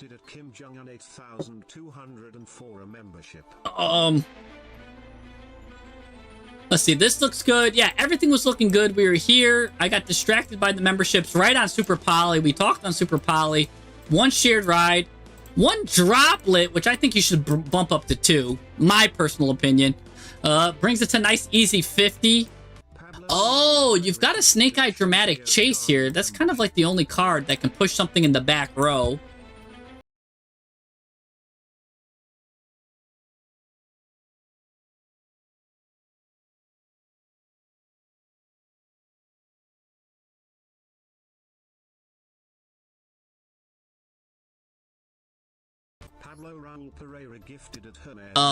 Nice stuff there. Yeah, no, I think this list looks nice, man. I really think it does. I think this is a great list. Yeah, Yeah, this can get you to masters easily. Easy master list. W list here.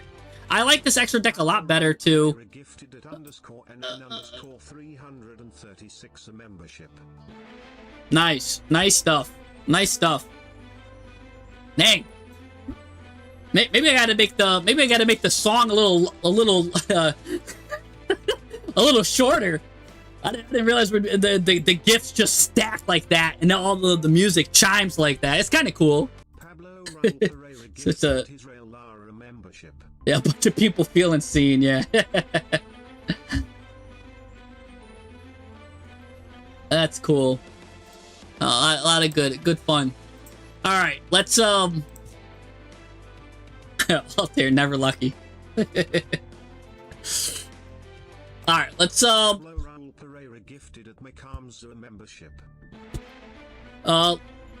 I'm giving YouTube a lot of love, but let's go back to Twitch. It's BBGH. Are you around here still? I could deck dock to you. Let's look at BBGH. Is BBGH here? Yes, he is. All right, don't worry. Twitch. So we'll do BBGH, who was nice and early as well.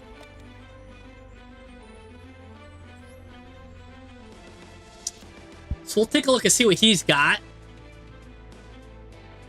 He looks like he's got a Elf Note branded deck, which is kind of cool.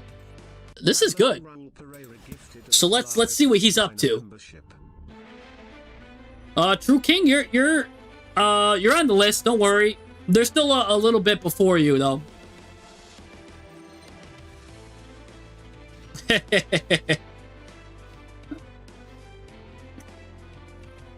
Alright, we're gonna use Stereo Realize here.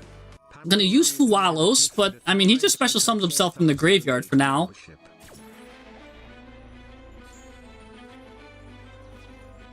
So he's gonna come out. We're gonna get rid of Fualos.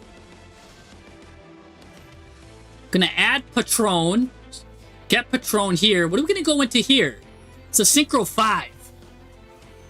Gonna go into Day Long to give him a card. Gets this.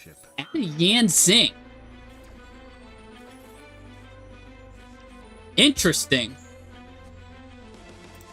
Elf Note. Elf Note's this is a good engine. Elf Note engine is really strong right now.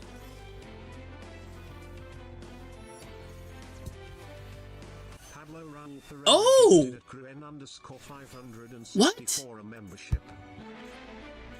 Oh, I didn't even realize these two can go into that.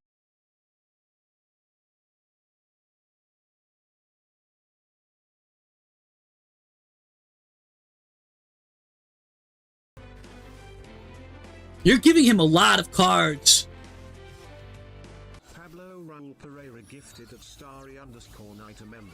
And all we have to show for is one Baron.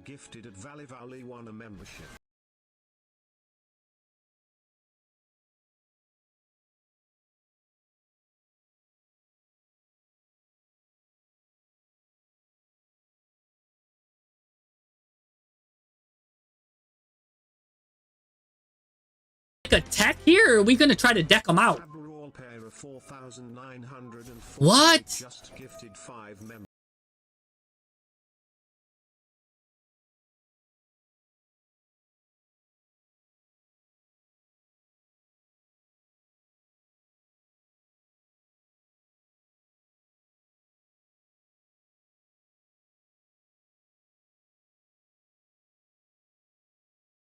Nice. We're getting some decent cards, but I don't think we could fight all of this. This is going to be crazy. All right, what are we going into now? Okay, we're giving him a lot of cards. Usage rate 0.0018. Now we can't special summon anymore from the extra deck. That's it. Ooh. So this is a great board. Don't get me wrong, this board is great, but the problem is you've given him so many cards, and under Fualos, some of these are gonna get returned back, but he's gonna have a huge hand. Look at that. Gifted at a free 321 a membership.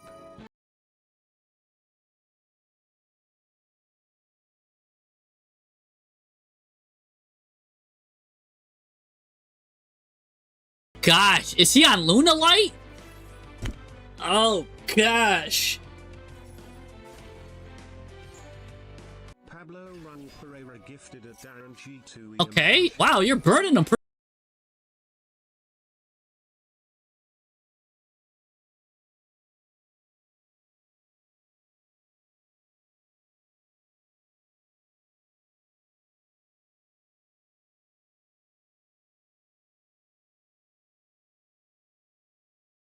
Pereira gifted a Jordan Cameron 3684 a membership. He's got all these cards, and his normal summon is an Ash Blossom?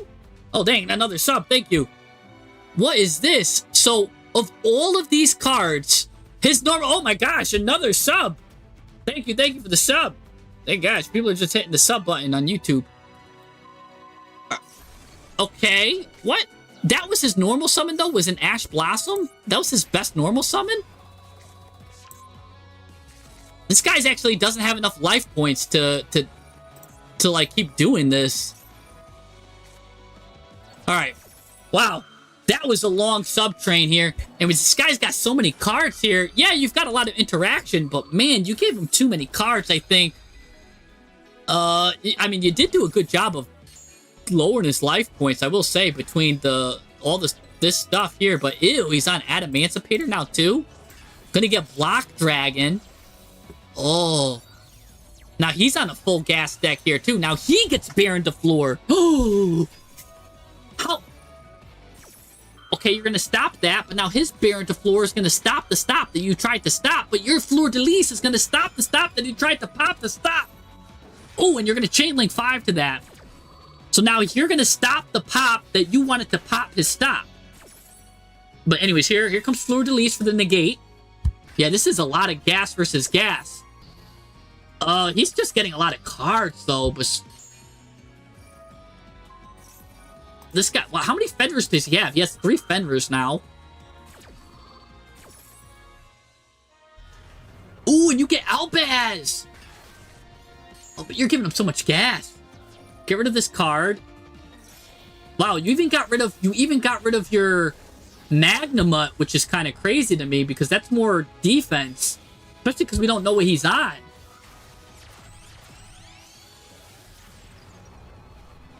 He goes into SP Little Knight. Now he gets a Block Dragon. You're gonna banish the block. He's got Zodiac now. Now he's going to go full Zodiac on you, which is a Trident pop.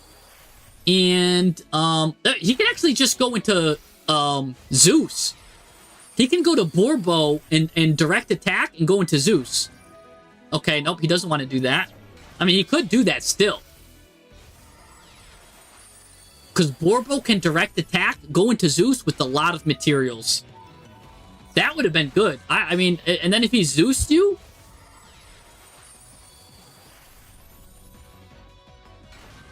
I think that's the winning move. He should have Zeused. Direct attack with Borbo, go into Zeus. Oh no, he's gonna Nightmare Unicorn. That's a good card to get rid of Mirror Jade. Because that flips him back in, turns him off. Look at that. Usually you don't see Nightmare Unicorn being used anymore. And this is one of the situations where Nightmare Unicorn is really good.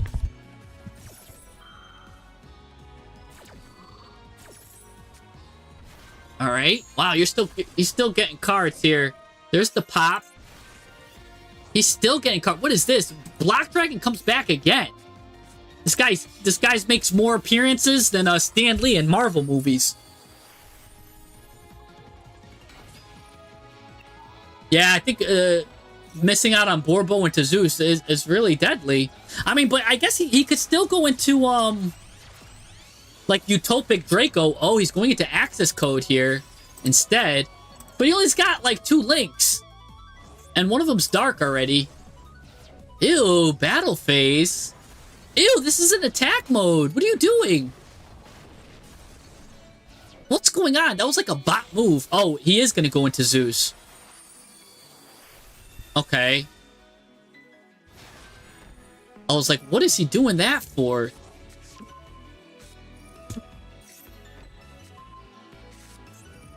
You got a lot of stuff to go into the extra deck here. Now you could also use this. You've got one you could use one you could set. I'm just gonna pop a card.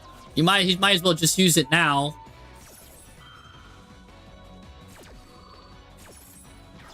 The problem is he's only got 900 life points. And this gets popped. So, honestly, you just need any normal summon and he wins. Unless he's got like a Bestial. That's actually a bad Zeus. Now that I think about it. Yeah, ew. Ew, oh my gosh. Maybe he forgot that he had such low life points. I can't believe it. I mean, he had Zeus. He could have like Borboed into Zeus a lot earlier. And he could have like he could have Zeused on his turn. Then Zeused on, I guess it doesn't like, doesn't matter. I think he was actually in trouble either way. This is our deck. I want to see his deck. You gave him like 50 cards and he still lost. Ew, and one of them was Barrier Statue. Yeah, ew, this guy's a go first deck. Look at this. See, this is the problem with go first decks. He had like 2 cards here whose sole purpose is to floodgate you, but they don't do anything once you're already up and running. So you're already up and running, and yeah, he had these cards.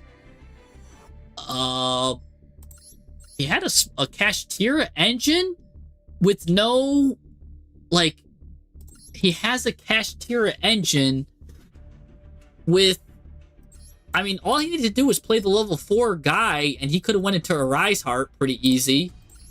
Like, so that's a little annoying there.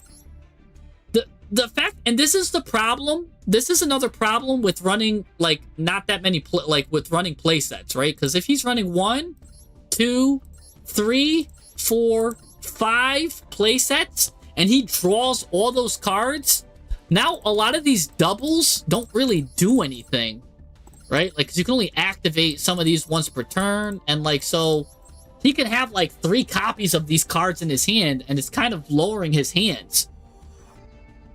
So having all those playsets really hurts. But yeah, so he had Zeus here. He's not playing Utopic Draco Future, which is a mistake in my opinion. He could be playing that. To utilize these Zodiacs a bit more. Oh, because see, what he's trying to do is he's just trying to get a lot of bodies. And sorry, you just Skull Dread. And special summon Spell Canceller, so you can't use spells. And normal summon Barrier Statue. So he's trying to hit you with this lock and this lock. And all of his monsters are coming from special summon. He doesn't even have a really, that's like, so that's his strategy, is all of his cards come from special summon. He's gonna lock you with spells, and then lock you with special summoning. So he's like, haha, you can't use spells. You can't special summon monsters. And this is why this strategy falls apart when you could see you gave him like 50 cards and he still couldn't muster up anything. In fact, he didn't even know what line to do, like going second. He's like, I've never had to think about this before in my life. I don't know what I'm doing, right? Like, he didn't know what to do. His only real hand trap was Ash Blossom, right? If you're going to be drawing into stuff, like you want to draw into some good premium hand traps. Yeah, he got a Ghost Bell. But then, like, instead of that, break it up. Play, like, 2 Ash Blossoms. Play an Ogre. Play a Bell. Play a... You know what I'm saying? Play an Effect Veiler. So this way you're drawing into all of these stuff that you could stop your opponent. And it's just a lot better if you do that. I think it's just smarter. You can't really do anything. Thanks, babe. Yeah. So... and some water here to hydrate. Yeah, so there's just a lot of stuff here that he could have done, I think, that's missing. He's playing a lot of Fenrir too, but like, yeah, again, a lot of these are just bodies to be bodies. Like, it's a good interruption, but man, the fact is, right, going second, let's look at all the interruptions he had. He only really had a Fenrir. None of these can do anything going second. Not a single one of these, besides these 2 imperms, none of these do anything going second.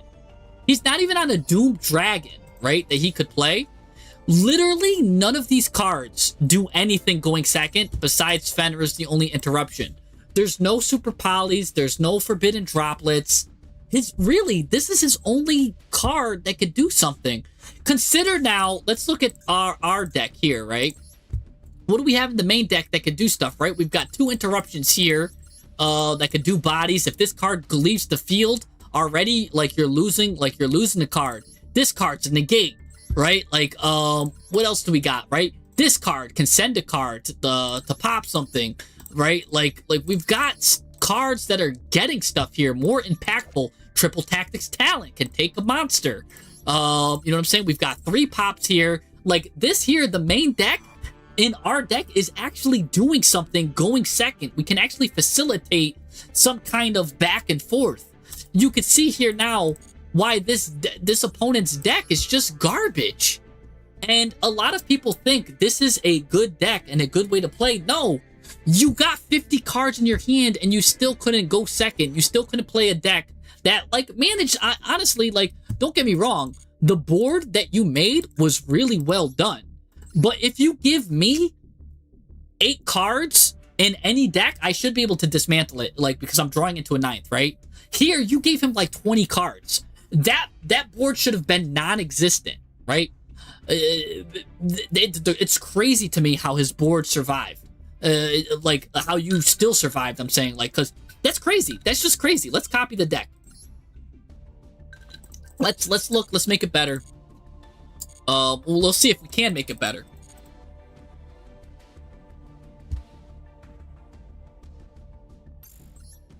Yeah, no. We're talking in the context of that guy's deck. Because don't get me wrong, Fenrir is a disgusting card. For all intensive purposes, what Fenrir does, Fenrir replaces himself. Fenrir searches Fenrir, disgusting. And then, Fenrir could just get you Kashtira for Kashtira plays. Fenrir's a disgusting card in Kashtira, for sure.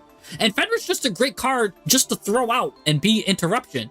But the thing is, I'm just saying that's all he had for interruption was just Fenrir. And that's not going to cut it in 2026. He was go first turbo, and when he couldn't go first, his deck was just shut off. Literally, BPGH gave him 50 cards, and he still couldn't stop it. Okay, maybe it wasn't literally 50, but it was literally like 25, I think. And he still couldn't stop it. Which is nuts to me. That's just nuts. Like, you should have been dead to rights. For all intensive purposes, I'm like, how are you winning this? I don't know how. To this day, I don't know how you won that. BBGH, I have no idea. But I do think, then, we should consider maybe some like lines that we could play under Maxi and Fualos, right? I do think we should consider some lines for that. It's pretty cool that you played into that and won, but also, funny enough, if you didn't play into it, you still probably would have won because of how whack his deck was. So I mean, there are some lines, right? Like the new Albaz, which you have. Right, new Albaz can always just send a Dragon that Devours Dogma, which will add this to the hand, which then you could pop the Albaz to send Albion, which can set the Dragon that Devours Dogma. So then you can get a set Dogma with some cards in the grave, which can do some stuff. I don't know. There's lines. There's always lines. Your Medius the Pure line was interesting too. You went into a Synchro 5 Den Long, which got you this guy, which did some crazy line also, which normally I don't like that, but the fact that you're on a 60 card deck and that combo gets buried, I like it. I do. I like it a lot then, because it makes the Stereo Realize a 1-card combo, which is nice. So that's a good 1-card combo you got there to really get you into a big again, it gets you the Elf Note, which gets you the Elf Note cards, which gets you Baron to floor. But it was just funny to see how one Stereo Realize, it took you like 15 minutes to finally get you one Baron to floor. Like, which was a long line to go for a Baron to floor. And I get it got you some Elf Note stuff too, so I am considering that. But it was just funny just to see a lone Baron to floor after like 15 minutes of comboing. So yeah. Azeroth Gaming, how's it going? By the way, I see ya. Yeah, you could have given him 50 cards and it wouldn't have mattered, Throbbing says. It's true. It's very true. So good stuff here. Do like the Power Patron tech. These cards, again, I'm not really a fan of, but because they're buried in the 60, I'm a fan. One Diviner, which is always good. What are we sending, though? What fairy are we sending? Like, what's the fairies here?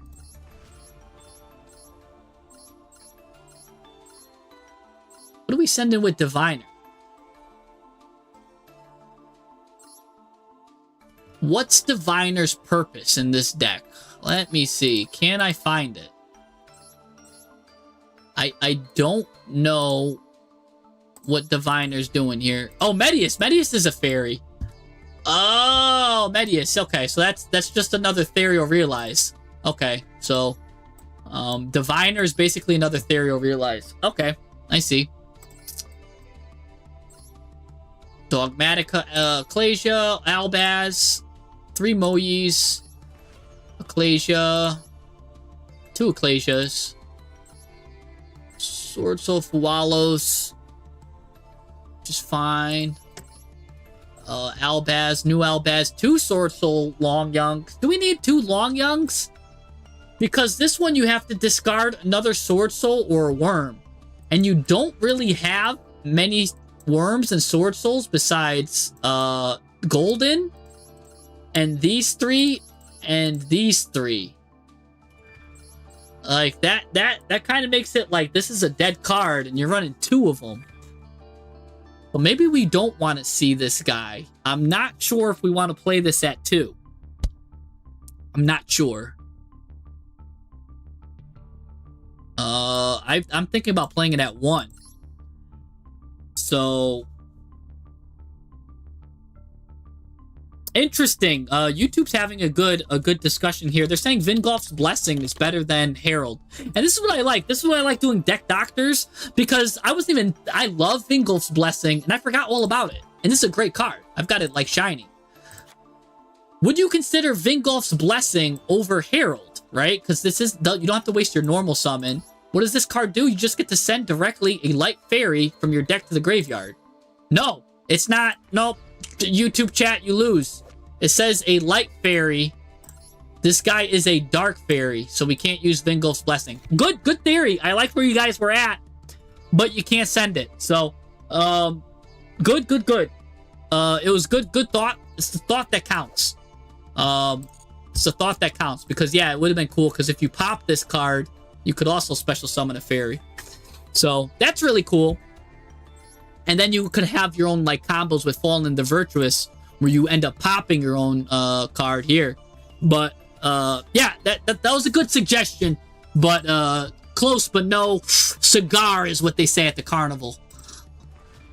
Let's see. Let's continue. Okay, so yeah, Bistials, good job with the Bistials. Bistials are always nice. You can never go wrong with Bistials, especially because everyone's playing Albaz right now. You can play out as many Bistials as you want. These elf notes are absolutely disgusting. I should just get the full elf note combo, because this is disgusting. I'm actually surprised that engine didn't get hit, because this engine is very strong. Elf note engine is strong. I guess it's because they do a lot of special summons, and you saw how long it took them to get to 1 Baron to floor.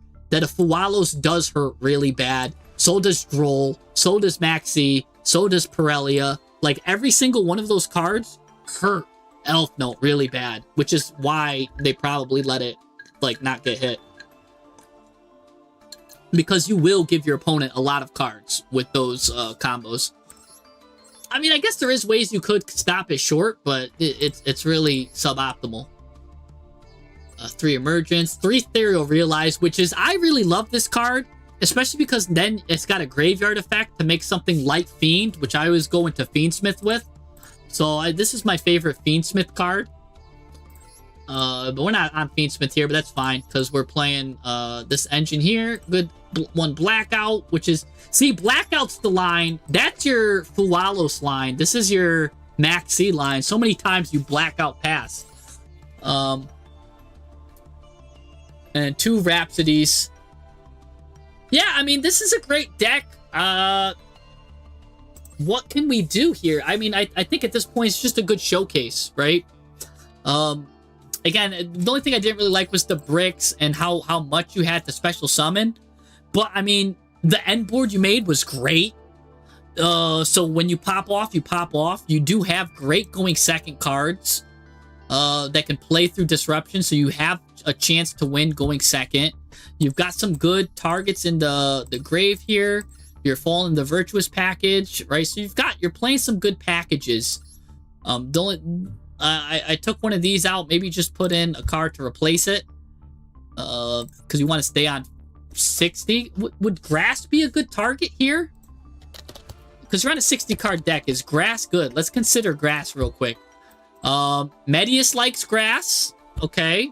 Does anybody else? Ecclesia likes grass because she could come back. Golden Sword Soul likes grass. I don't know about these cards if they like grass. Don't know about them. Some of the elf notes kind of like grass because they could come out in weird ways.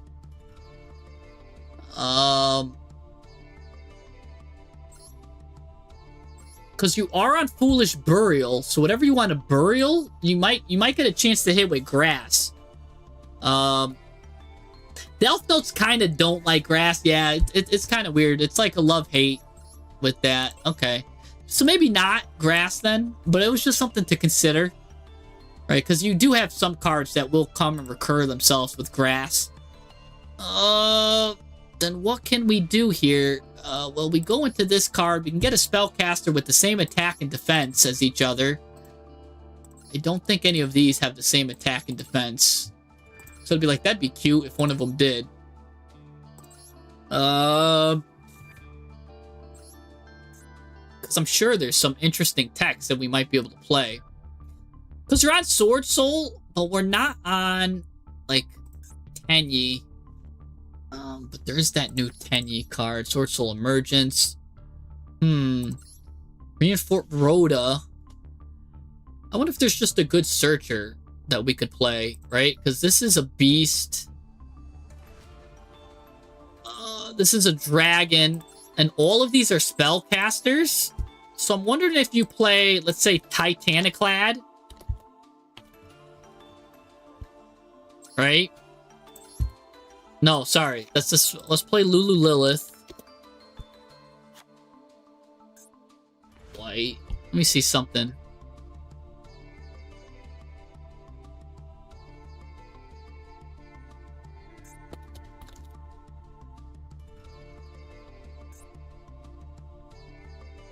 Hold on. I'm thinking of, alright, Brandon and High Spirits. Send, level 8 fusion, or, it's gotta be a level 8 fusion, sorry. So, let's get, I wanna see, where's the spellcaster one?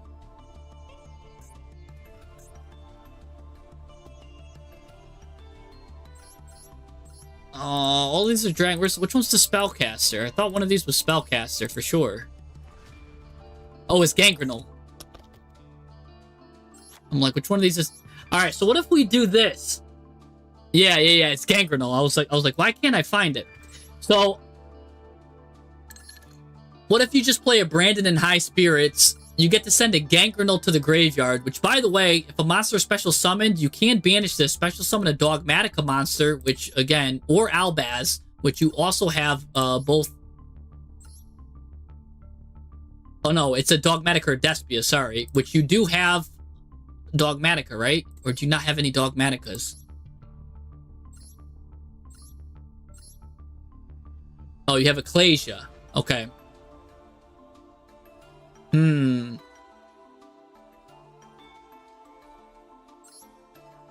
have this Dogmatica Ecclesia. Well, you can always just play a Lulu anyways, because you could special summon the Despia from your extra deck. Because then you probably don't need 2 of these. One of these could suffice, because remember, this one can just shuffle them back in anyways. something like this, because now it lets you play Brandon in High Spirits, which just gets you Fallen of the White Dragon, which also, this card is so powerful too, because it sends a card, so you have so many spellcasters. If you have a dupe, you can utilize it, right? Brandon in High Spirits sends a dupe, sends Gangrenol to the graveyard, which is a spellcaster. It can send these cards to the graveyard too, now if you want, but more importantly, it gets you Fallen of the White Dragon. Fallen of the White Dragon then gets you Incredible Ecclesia, which gets you Golden Sword Soul, which then can get you a level 8, and you can go into either Grandmaster, Ecclesia, or 3 Champions, whatever one you want, and you're off to the races with that. I mean, Brandon in High Spirits is a really good card, considering you are on the new Albaz. So, you can cut Chang Ying for it. Chang Ying. Yeah, I mean, I can see that, because, yeah, you're still going into Baron de Fleur. Yeah, because then, if you want, at any point, you could summon Lulu Lilith with Gangrenol, because you can special summon a Despia from the extra deck, which is strong. It's really strong. Because Chang Ying's your beater. But you know what, though? Chang Ying is really good for that. I'm not going to lie, I don't think we should cut Chang Ying. Because, again, sometimes your opponents get these big tower monsters, and I don't see anything here that can out a towers. Besides, honestly, this is your tower outer, so I think you should keep Chang Ying. As much, funny enough, as you don't think you should keep Chang Ying, I think you should keep him. Because he outs towers. But then, I don't know what you should cut. Because maybe Sinister Sovereign? Because this was just doing burn damage, wasn't really doing anything crazy. Granted, the burn damage did win you that game in a weird way, but I do think you might be good with this. And I love Typhon. I can't tell you ever to cut that guy. You are running... And that's what I'm saying. Like, this package right here kind of does slow you up, choke you up a little bit, but...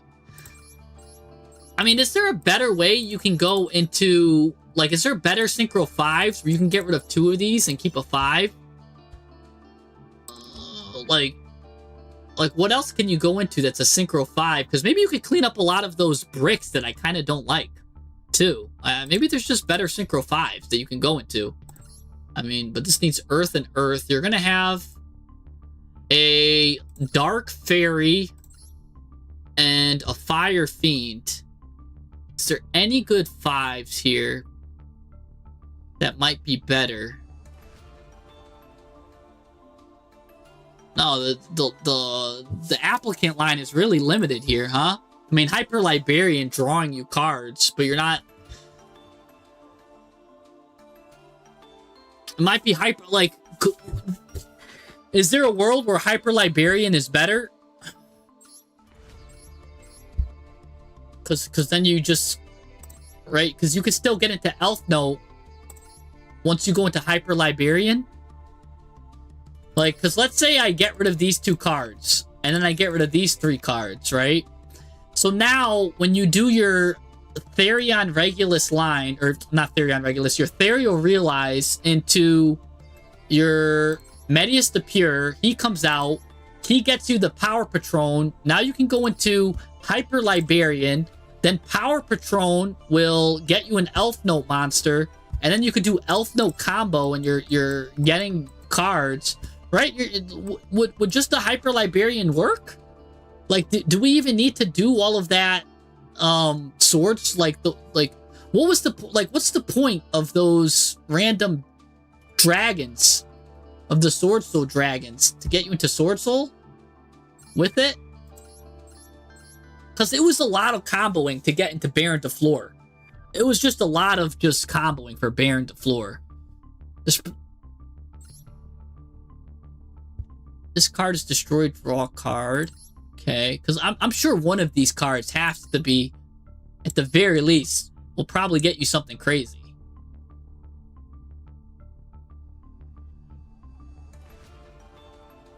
Like even some of these cards do some weird things. Like, imagine playing this.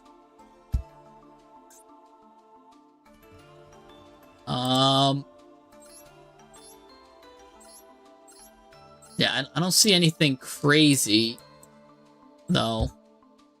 Because this is what you were playing before. Man, if only this guy was a warrior, huh? Yeah, that would've been cool. What's this? And it's a, I don't know, that's fabled. A fiend tuner and a non-tuner. This is a fiend tuner. So what's this? Oh, it's garbage. A beast type tuner. Nope. Man, these level 5 synchros are garbage, huh? My gosh, I never realized how bad they were. These cards are all trash. I mean, this card might be alright. I can see why you went with what you did. These cards are hot garbage.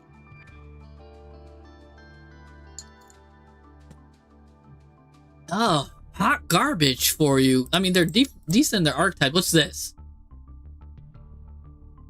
Oh, maybe this. Maybe Ib. A tuner and a non-tuner. Ib is disgusting. If this card's synchro summoned, yeah, you can treat a world chart, that's fine. If this card's synchro summoned, you can add a world legacy card from your deck to your hand. If this card is synchro summoned, if this synchro summon card is sent from the field to the graveyard, you can special summon a world chalice monster from your deck or graveyard.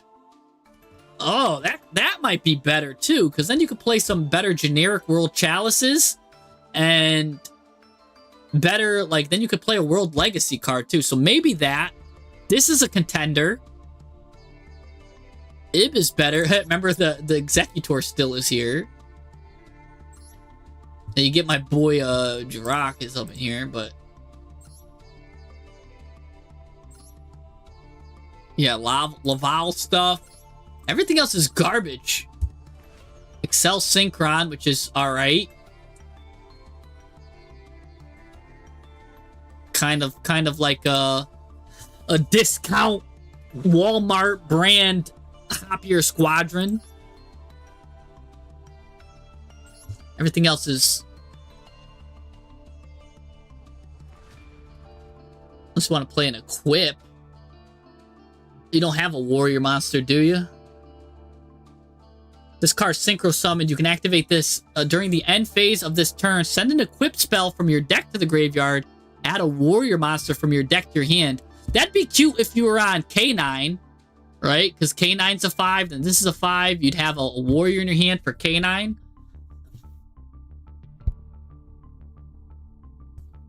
During the main phase of if this card's in your graveyard, quick effect, target a warrior, equip it. Huh. Not bad. Not the best either, though. I could see why you went with what you did now after looking at all these garbage cards. Oh, this is... Oh my gosh. This card might be the best one here. This card might be the best one here. This one might be the best one here. Solely just to make every single Enneacraft player pull their hair out. If this card is synchro summoned, right, you change all face-up special summon monster your opponent controls to defense. Oh, no, never mind. Sorry. I thought it was turn all face-up monsters face-up. Sorry. I read wrong, neuralized myself. I thought that would have been the funniest one. That would have been funny. That would have been just funny. Just you play it just to ruin Enneacraft's day. Then, yeah, we've got that guy, and... Oh, but this guy, if he special summon, target a monster, changes battle position. So this guy ruins Enneacraft's day. This guy, he's here. But, no. Let's, Okay, so probably Ib is the best one. And then what would you play? You would need to play a World Legacy and World Chalice. Which, for World Legacy... This card is really good, but you can only special summon it to a zone of Link monster points to. But because Ib, yeah, he's just adding World Legacy. That's unfortunate that you don't play Links, because that's a good card. Other than that, You'd have to play like the weird spells and traps. That locks you into links.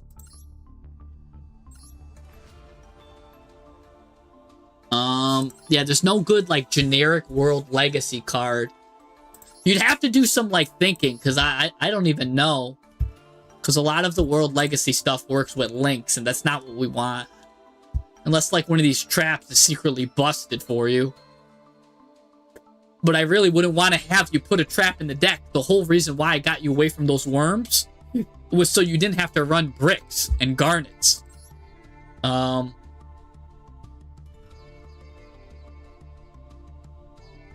Huh. Yeah, because other than that, I don't see any... I don't see any good cards here. No good cards.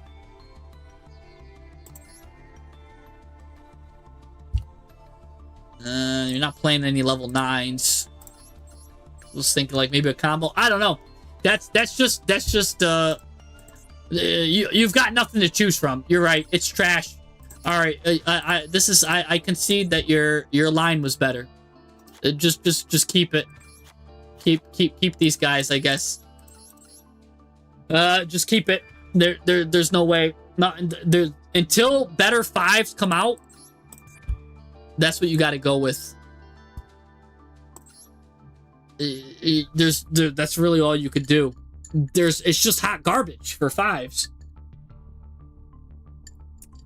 And we need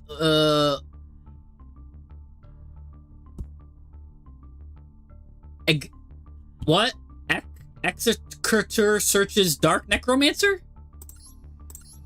Let me see. Executor? This guy searches Dark Necromancer. Once per turn, you banish a monster from the graveyard. How's this guy search Dark Necromancer?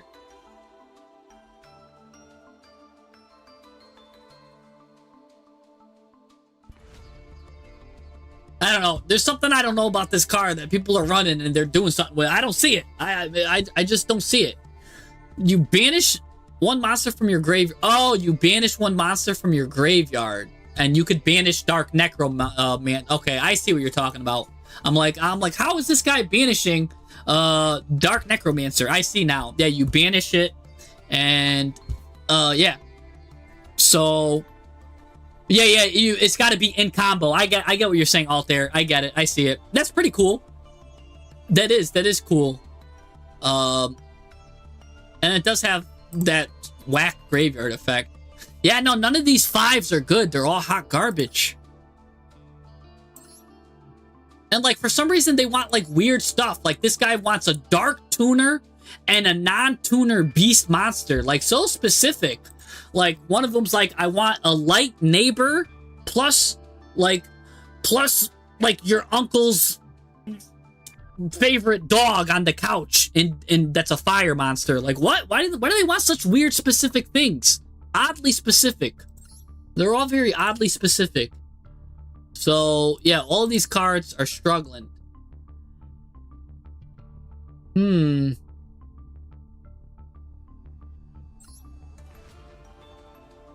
Yeah, very specific. Oddly specific. We're not gaining life points. None of these are good, too. Come on. Like...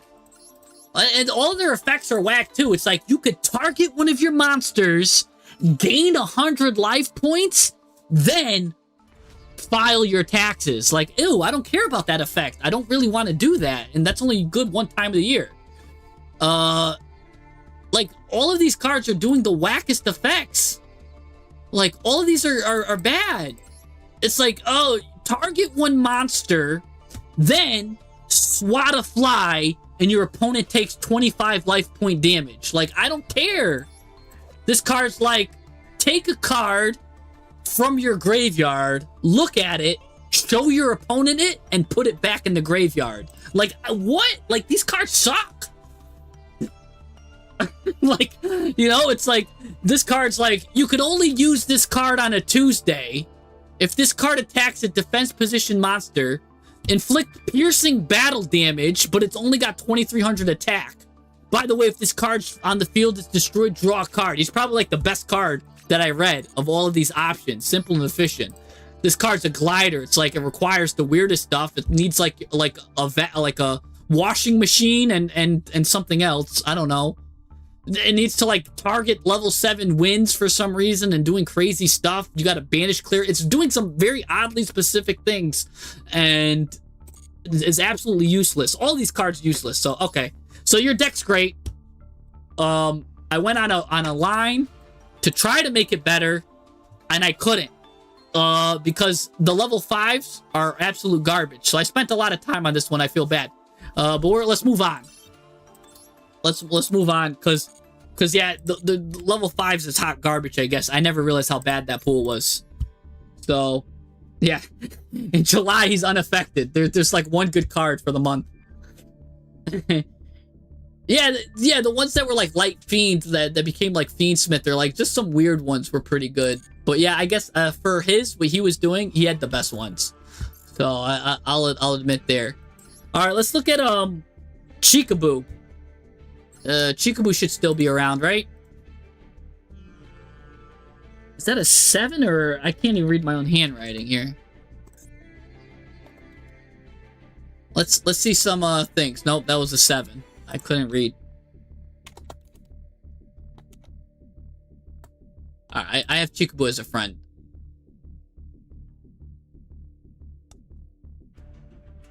There you go. Let's take a look at what Chikaboo got for us. Alright. Ooh, some branded. Branded action. I've been feeling branded lately. Yeah, no problem, BBGH. Yeah, try Ib. See if you could find something. See if you could find a line there. But again, I think you're just putting in 2 more bricks. So then that's what I was trying to avoid in the first place. But I think your line was correct, and those 2 bricks are worth it because the rest of the rest of the 5 options were hot garbage.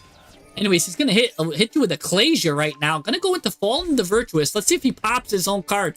He doesn't pop his own card. Now, I wonder if that's the right option. You could pop your own card, send the red one to the grave, and then set it back. And you might be like, what's the point of just getting 1 card in the graveyard just to set it? Well, now that's 1 card in the graveyard. Then the second time you send someone, you could send the Synchro card, and then you have another interruption. So I really like to kind of speed up what I'm doing there. Anyways, Brandon High Spirit's going to immediately take that out. You're going to take that out with the MST, and now we're going to start yummying it up. But he's going to hit you with Ash, but it doesn't care because Yummy does like 5 different things. We're going to go into Linkaribo. Linkaribo's going to come out. Now he's going to hit you with Fallen the Virtuous. Here you go. Pop that guy. But you've got Filet Mignon anyways, so you can still Synchro Summon it. This guy feels awful now. And now he gives up. Yep. You just purely gave up. Let's look at another one. Oh, that's all you had. Alright, well, I want to see your deck, because it looks like you added some yeah, you added... Instead, you got rid of your Sulfachord line, and you added in a Radiant Typhoon Tri-Brigade line. So let's take a look at that. Also, let me clear some of these decks for...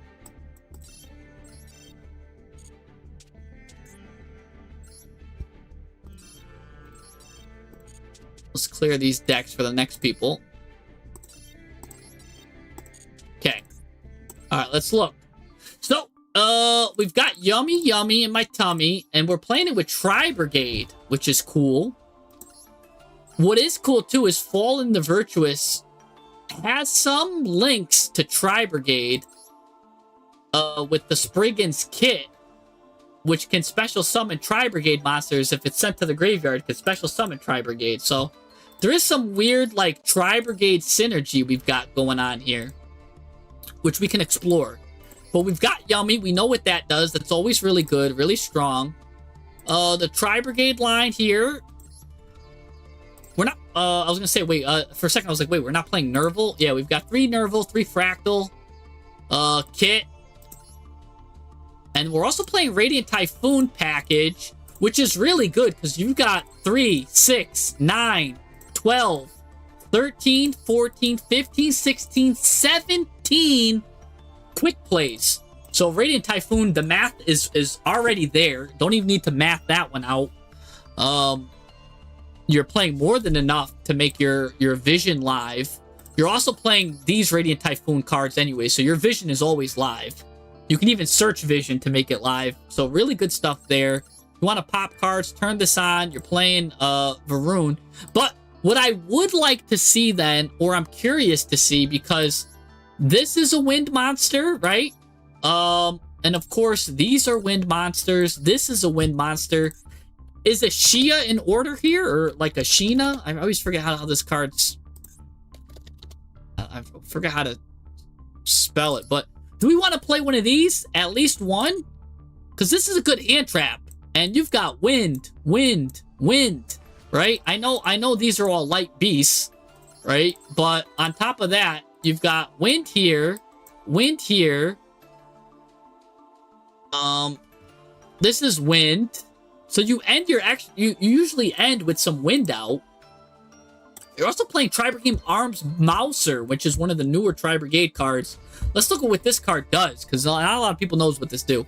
If this card's linked summoned, you send 2 Tri-Brigade cards with different names from your deck or extra deck to the graveyard. Which that means is he could send right away Kit and any one of these Tri-Brigade cards to special summon the card that he just sent. So disgusting. So this is disgusting. You will get locked, except for Beast, Beast Warrior, Winged Beast, which is fine. This is a disgusting card. If this card is sent to the graveyard, target a face-up monster on the field, change it to face-down defense position. So, this is actually Enneacraft support, funny enough. If they were playing, like... if they were playing, like, stuff that sends things from the extra deck to the graveyard, they'd probably like that. They could re-put their card face down again. But yeah, changing cards to face down is always good too. This is a disgusting card, and the artwork on it is smooth too. I don't even know what kind of weapon she's using, but she always uses some kind of crazy weapons. Yeah, she really aged up there. She's like 12 in this picture, 13 in this one, and then she's like 21 in this one.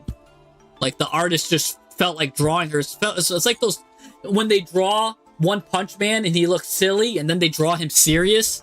That's what Mouser reminds me of. It's like the serious version of it. But anyways, we've got a Fergie, or is it supposed to be Fergie? Is Fergie different from Kit? Maybe that's what it is. Maybe it's Fergie, and it's different from Kit. Yeah, that's probably who it is. Maybe that's why. I don't know. Or is Kit like a younger version of Fergie? I don't know, because they both end in the ITT or something like that. So maybe I don't know, or the IT. I don't know if that's the same. Oh, it's the big sister. Okay, the Link's her sister. Oh, see, I'm not caught up on the lore. I thought she just got like older and wiser or something. Like when Time Machine was used on Dark Magician, and Yugi was like, haha, you fool, Joey, I gave you that card because it was going to make my Dark Magician wiser, like, or something like that. And he's like, it didn't make him weaker, it made him wiser. So I thought it was just Kit, just wiser or something. I don't know. Anyways, you've got Bucellifus, one of my favorite cards to send to the graveyard. But if you're going to play Bucellifus, I always think that you're missing out not playing Garura. Because Garou is also a winged beast. So what happens is you can also do Mouser, right? Because let's say you already got Tri-Brigade you can send to the graveyard. You could also send from your extra deck to the graveyard. So you could send a Bucellifus.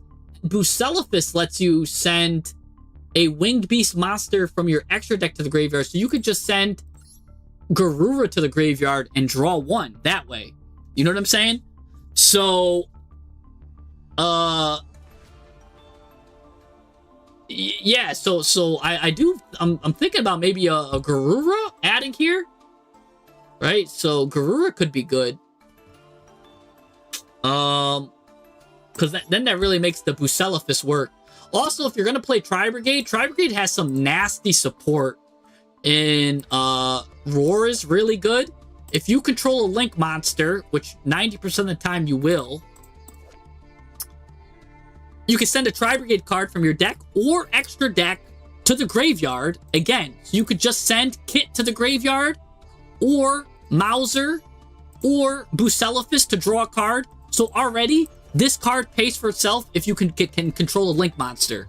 Then, you get a bonus effect based on what you sent. So you're likely sending a monster, you could change the targeted monster's attack to 0. So you could use this on your opponent, change their attack to 0, draw a card, or special summon a monster. So this card can be so much. It does so much. It also could do some other stuff too. If you send a Tri-Brigade spell or a Tri-Brigade trap, right? You're not playing Tri-Brigade traps, and I don't think you're playing any other Tri-Brigade spells. But again, this is also a quick play, so you can play that at 1. And they have the new hammer, which is also a quick play. Look at this. Activate one of these effects once per turn. You could do this in the draw phase too. Add a Tri-Brigade spell or trap. Banish Tri-Brigades. Summon a Tri-Brigade Link monster from your extra deck with the Link rating. Ignoring the summoning conditions. And then it locks you into Beast, Beast Warrior, Winged Beast. So this hammer basically does what like Fractal wants to do anyways. Like this effect right here is basically Fractal. So it's really convenient there. And don't forget, Tri-Brigade Revolt is one of the most deadly old school traps that you could play. You get to special summon one of your monsters. You get to summon all of them, negate their effects, then immediately link, and you can go right into Shirag. Shirag, I don't know, but he's disgusting. It's one Revolt is really good, especially if you're going to play all of these anyways. And don't forget, then maybe you want to play Beer Brum. Beer Brum lets you discard 2 cards. Now, normally that's not good, but you get to target basically a monster reborn again, special summon it. So discard 2 cards, special summon a card. But more importantly, if this card is sent to the graveyard, you could just add a Tri-Brigade spell trap from your deck to your hand. Then place a card on the bottom. So you get to just basically, it does lock you again into Tri-Brigade monsters though for the rest of the turn. But that's going to be one of the last things you do. Because again, the last thing you want to get is Revolt. That's going to end your turn. Or again, it could just get you a lot of cards. There's just so much you can do. There's really a lot it can do. Or if it's the end of your turn, you could do Roar, send this to the graveyard, get your thing. I don't know. There's just so much, right? During the end of your main phase. Roar, get this, because you're going to send Bear Brum. I think the Tri-Brigade part of this is really unexplored, and we can make the Tri-Brigade part better, is what I'm thinking. Yeah, Beer Brum is very good. You have to be intentional. You use Bucellifus to send the Dragon of Dogma? Let's see. That is a beast. Okay, I mean, that's fine. That works. Yeah, Bucellifus, send the Dragon of Dogma, which adds this card, which then you pop a card, which then you send this card, which lets you set the second Fallen of the Virtuous. So that works. If that's the line you want to do with the Bucellifus, be my guest. That's a fine line too. Both of those are great lines. I'm not gonna lie. That's a great line too. So you have the option. So yeah, you don't have to do that then. I always just love to play Garura with it. But yeah, no, definitely for sure. That line works as well.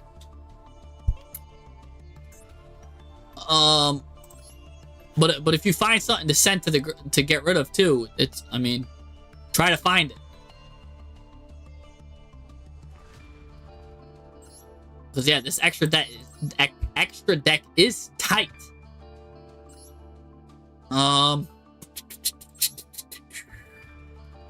Double Dragon's a great card too. Because I would say to cut this, but this just bounces a card. And that bounce is really good. Because, I mean, you can already pop back row, and you can move monsters in the back row. Do we need to bounce? Because it is a targeted bounce. So this takes care of back row. This is for front row. This is for front row. I mean, you've got a lot of ways to deal with front row, too. You're only on Minyong, though. Which is all you need. Because then this gets all your beasts a lot of attack. She's also a beast, so yeah. I mean, good stuff. I think you should think about adding a Sheena, really. And then, yeah, everything else is good. I do like that, actually, we're making this almost a 45-card deck. Because this was so good. You have so many play sets, right? You had 1, 2, 3, 4, 5, 6. You had 7 play sets, which is the bear, like, which is right on the line. So just adding more cards makes it so that, you know, you don't have a 4-card hand instead of a 5-card hand. Granted, this card will save you 2 because it draws 2, discards 1. So it kind of saves you sometimes, but it's just nice to have. I don't know. I would consider these Tri-Brigade cards, they're really good. Especially because every single Tri-Brigade card has a disgusting graveyard effect. So it's just something to think of too. It's kind of like Tri-Brigade Roar is kind of like the Fallen and the Virtuous for Tri-Brigades that nobody really plays, but they should have been playing if they're on pure Tri-Brigade. And then, of course, they added Hammer, which is the newest card, which is also really good. But again, you have to kind of be on pure Tri-Brigade, but you have it. You have all of these Beast Warriors in your graveyard, so you could just use Hammer and get any Tri-Brigade card you want. And it's just disgusting. Look at it. Let's read this one more time. Banish any number of Tri-Brigade cards from your graveyard, right? You'll have a lot. And even your extra deck cards, which you can load them up. Banish any number of those, and then special summon a Tri-Brigade Link Monster from your extra deck with the Link Monster equal to those. So you just need to banish 2, really, and you get Mauser. It shouldn't be that hard to get the Tri-Brigade cards. It's a good card. And then, if you can't do this super effect, you could just do the baby effect, which just add a Tri-Brigade spell trap. So add either the spell or the trap, which again, this still will let you do stuff. So you could go for the big gusto move, or you could just add a card. Like, there's so much stuff. There's a trap you thought about playing that's not Revolt. I'm gonna be honest, I don't know what that is. I don't know what this card does. Let's see. Oh, hey, it's got Elbaz on it. Oh, this card might be good. Let's see. Target a Link monster you control. Special summon a Beast, Beast Warrior, or Winged Beast monster with a different type from your hand or graveyard. All right. That's okay. Like a kind of pseudo monster reborn. If you control at least one of each Beast, Beast Warrior, and Winged Beast monsters, you can banish this card from your graveyard, target a face-up spell trap your opponent controls, negate its effects till the end of this turn. Interesting. Now, normally this isn't that good of an effect, but the fact that it uses itself in the graveyard is interesting. Very interesting. Because the fact that it has graveyard applications is really good. Like, graveyard effects are very discounted. Like, I think graveyard effects is really what makes this card. Like, because that's a strong graveyard effect. You do need to have a Beast, Beast Warrior, and Winged Beast. I don't know how easy that is to get for you. But, I mean, you've got Beast. He's a Beast. He's a Beast Warrior. He's a Winged Beast. Right? Winged Beast, right here. You got some boss monsters. Beast, Beast Warrior, right? So, like, I think you can get it. It's gonna be close. But, you can only use one effect in that effect? Yeah, but that's fine. No, wait. Let me see something. Yeah, you can only use one effect and only once effect. So, on your turn, you use the Monster Reborn. On your opponent's turn, you negate his spell trap that he activates. It's quick effect, too, because it's in the graveyard. So you have a quick effect negate. So I think it's fine. Granted, you can't do both of them, so maybe you just throw this card to the graveyard and just use it for its graveyard effect. Because, honestly, its field effect is lacking. It's the graveyard effect I like. And don't forget, if you're playing Roar, now that lets you have the trap option to return a monster to the hand. Because you could, if you control a Link monster, you could send a Tri-Brigade card. So let's look at this. If he controls a Link monster, he can now send a Tri-Brigade card from the deck to the graveyard, which he could send the trap now to the graveyard. If he sends the trap to the graveyard, not only does it have the trap effect, but he gets to apply the following. He can return that monster to the hand. So now he makes Tri-Brigade Roar return the monster to the hand. Because he doesn't even need to use it for this effect, and now he's got a bonus graveyard effect. So, I mean, it's worth consideration. I don't know if it's... I think that's pretty cool. Yeah, like, I think that's pretty cool there. You can also send it off Mauser, too. Oh, see? If this is Link Summon... Yeah, you send 2 Tri-Brigade cards with different names. Correct. So you could send Oath. You could send Oath and Kit. You could send Oath and Bucellifus. There's just a lot you can do. That's what I'm saying. I think Tri-Brigade is vastly unexplored with all the options they have. Because everybody's eyes were on Branded, and all the Branded stuff, they didn't really look at how powerful Mauser is. They saw SR and they went to sleep. Nobody read it. This is a strong card, especially if you're playing Beast, Beast Warrior, and Winged Beast, which again, Yummy is. And so is Radiant Typhoon. It actually seems like a perfect fit. I actually think this deck is really slept on right now. This deck that Chikaboo made is really slept on. I think this deck can do damage. This deck can do serious damage. Because of all the recursion that this thing's doing, and it doesn't even care about the lock. Beast, Beast Warrior, Winged Beast, that's literally every single one of his monsters. So the lock doesn't matter. I guess I'm saying maybe you should play Sheena, but that's for the opponent's turn, and that's a dragon, so you get interruption on your opponent's turn. All the other cards that he naturally had just fit perfectly. So, really, this is perfect. Granted, this is an Aqua right here. This is the only thing that might be ruining it, is that it's Aqua. But other than that, I mean, that's really good. I mean, you could even... Because if we weren't on Yummy, right? If we weren't on these 3 Yummies, we could also maybe look at the Zodiac then, because you would replace Yummy with Zodiac. So if you don't have the Yummy cards, I think you could still use this deck and use Zodiac instead. Because Zodiac is also Beast and Beast Warrior, right? Because you got Beast Warriors here. Oh, I think they're all Beast Warrior. Yeah, okay, never mind. They're all Beast Warriors. So Zodiac fits perfect as well. And if you're not on Yummy, you replace the Yummy with the 3 rats and 3 of these. So you could replace, if you're not on Yummy, you could replace it with Zodiac, and I think you still have a good board. So I really wanna compare that to see what's better, Yummy package or Zodiac package. That's something also to try to experiment with. Because the Tri-Brigade stuff looks really interesting, and it seems really strong. This card is busted. This card is busted.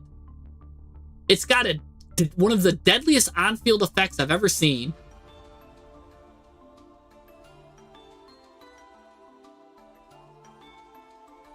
And then it's got a graveyard effect too, which isn't bad.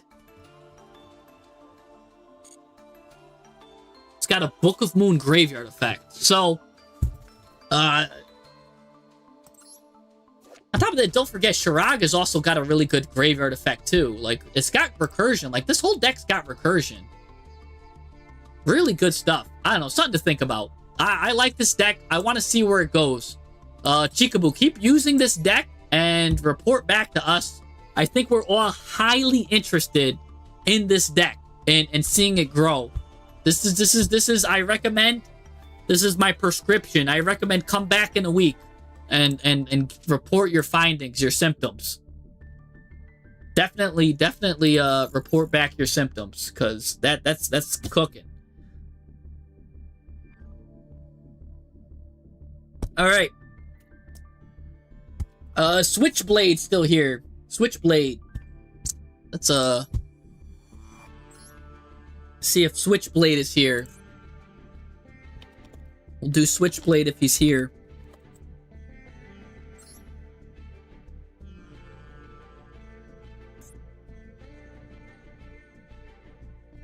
I'm just waiting to see if Switchblade's here.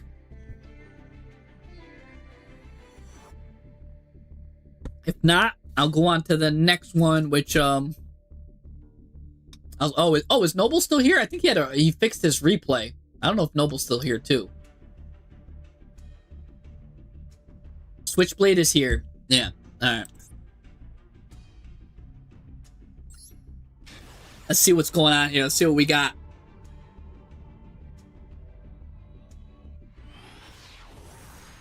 The Dogmatica card could be good too.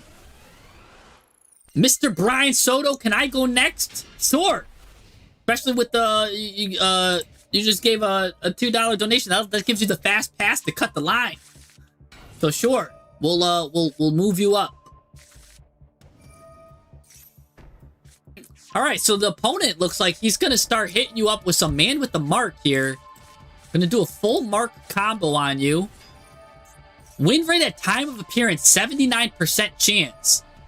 Gonna go this, gonna get Apophis. Apophis is gonna come out. That's gonna get the second deity. Deity's gonna come out here, because special summon on the turn summon. We're gonna go now into the embodiment of a Divine Serpent, which is gonna reset both of these cards. And get embodiment of Apophis here. Gonna reset both of these. That means he's got 2 Omni Negates right now, because this guy's gonna get another Omni Negate. He's got 2 Omni Negates, and he's got a Super Poly set. Oh my gosh, this is deadly. This board, now we get Silhouette Rabbit, which can set, again, another Omni Negate if he wants. He will. He's got 3 Omni Negates. 3 Omni Negates, plus 2 pops, a Spell Trap pop, a Monster pop, plus a Super Poly. He's got no room to put his Called by the Grave down. That's how deadly his board is. He can't even use his Called by the Grave. End phase. Oh my gosh. This is a deadly end board. 3 Omni Negates, a Monster Pop, of this, a Poly. On top of this too, he's got Recursion. With his Anubis in the graveyard, his cards can come back. He's got Embodiment. A lot of this stuff can go crazy here. Let's see what you've got. You've got Illusion Gate, which is alright. The Hecahand cards is okay. You do got some Scareclaw stuff. Let's see how you do this. You put one face down, and then you use one. Let's see what happens here. To get rid of this.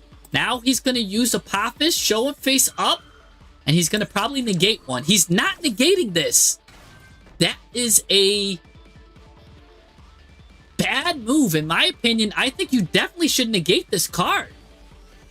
This lets you add a Hecahand's monster, and those Hecahand cards all have deadly hand effects, and you don't have Called by the Grave, so, yeah, I think that's a mistake, because he could have used Apophis when he showed that one, and it would have negated. Now you get 2-for-1 special with that, so, okay. Now you get Breus. Breus I don't like. I always like the other one better. My favorite, I rather Gigas, because Gigas usually hits, but because, I guess, because he's on a Spell Trap deck, maybe, like, it's likely that he's got a lot of spell and traps in his hand. Let's see if you hit, though. You do hit. Oh, and not only do you hit, you get to rip it, so that's actually a nice rip. Here I am bashing Breus, and you hit. And now he's using the negate, but way too late. What's he doing?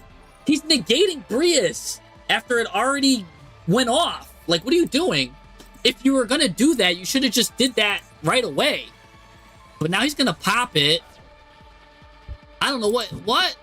Now you're going to hit him with Illusion Gate. Now he's got to negate that. Yeah, you've got to negate that. Now your rabbit's going to activate and pop this. Oh, the rabbit? Why did the rabbit activate? If a card in the Spell Trap zone is special summoned to the monster zone, and this is an if effect, target a spell trap your opponent controls, destroy it. You could have just destroyed this. Okay, all right. Well, we're gonna do this now. Add this. Interesting. Now we're gonna get rid of this. Okay, dodge it. Nice dodge.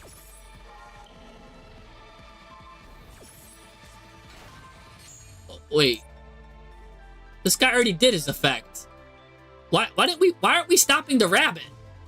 All right. I guess it's fine. Because then you can destroy the rabbit, too. You can't destroy the rabbit any other way. This rabbit just lives forever.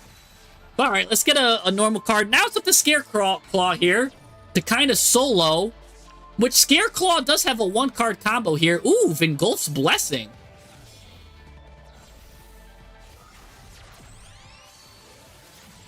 All right, just added a card there because there's so many defense position monsters. Gonna get Rycophobia. Rycophobia's gonna get another Scareclaw. It gets Asteria here. Now here comes Super Poly. Ooh. Ew. He just Super Poly'd his own cards. That was the worst Super Poly I've ever seen in my life. Alright. Well, now we're gonna go directly take all three of these monsters and go into the Scareclaw Tryhard. This guy, I think, will get a Scareclaw. Doesn't this let you attack all the monsters or something like that? You can attack a number of times each, up to the number of defense position Scareclaws with different names. Okay. So here you go. You're going to get 2 Scareclaws. Get a third one. Oh, no, no. What's going on now? Oh, I thought you were just going to attack and start doing, like, piercing damage or something crazy. You're going to go back into Tryhard again to re-get this guy, to now get Balone. That's your needle guy. That's your popper, or that's your piercing. Getting this guy, gonna get Scareclaw Arrival, get this one. Now here you go. You get to do like 4 different attacks, plus piercing battle damage. He's just aura farming. And then he negates the effects. Oh, so you negate them anyways. So Rabbit's negated. Bomb. 1. Get rid of this. 2. 3. 4. Then this guy can hit too, right? Yeah. Bang. 5 hits. He will draw a card. Oh, but you don't finish him off here. You leave him with a chance. Interesting. Interesting. And there's not there. You couldn't use these bodies for something? Because he's gonna get Anubis. Anubis is gonna recycle stuff for sure. He's gonna use Fallen the Virtuous already to pop this guy. Okay. But yeah, I was gonna say, isn't there like protection there? Okay. He gets Anubis. Yeah, he's going to be juggling his Anubis cards now. That's what I'm worried about. Because now, if he's got the right extra deck, he can get, like Varudris or something out. Let's see what he does here, though. Goes in defense mode. Going to get the Temple. Going to get Verdict of Anubis here. Activate Embodiment. The turn he was set. I don't know if I agree with that move, but okay. Gonna get Gallant Granite. Gallant Granite's gonna add a rock. He's gonna get Lord of Heavenly Prison. Here we go. Now we're shuffling guys back. You can do it again. No, what are you doing? I wanted to see a rank 10 there. Oh, he's gonna go at SP Little Knight to just banish this. He was like, all right, I gotta banish this card. Ew. No, he just loses. He's gotta... All you have to do is not trigger this Verdict of Anubis, where basically if you activate a spell trap, he's gonna negate, destroy you, and win the game. So just don't activate any spell traps, and you win. That's all you gotta do. Just, yeah, there you go. Let's see. WP Fancy Ball. He's going to use Fallen the Virtuous. Now you're... Ooh. Now, here comes Lord of Heavenly Prison. Gonna get Apophis. Gonna use that to turn its set, which is disgusting. Get an Omni Negate out. That's nice by him. Oh, I don't know. This could go either way. Oh, you're Scareclaw locked after you graveyard summon. Thank you. I haven't played this deck in a while. He's gonna... Ooh, he's gonna call by that. That's a good call by. I just realized now the opponent here is Altair. Which is a great... which is a good duelist, too. I'm loving what these guys are doing. I'm gonna get the Vicious Astrolaud. Gonna banish these. Because I'm like, I was just starting to like enjoy what the opponent was doing after like questioning him. And I'm like, oh, wait, this is kind of good here. Gonna go to the battle phase. Gonna end turn here. This is a good duel. Now what are we gonna do here? We're gonna get Man with the Mark. Man with the Mark's gonna come up and get treasures. Treasures get treasures. All right, let's see. We're gonna get more Apophis stuff. We have 3 different unique traps. 1, 2. No, we've got to get this guy in the graveyard so we can see some more Anubis. I want to see some rank 10 stuff. Oh, never mind. We're just gonna go balls to the wall here. This guy's gonna turn to Link Spider.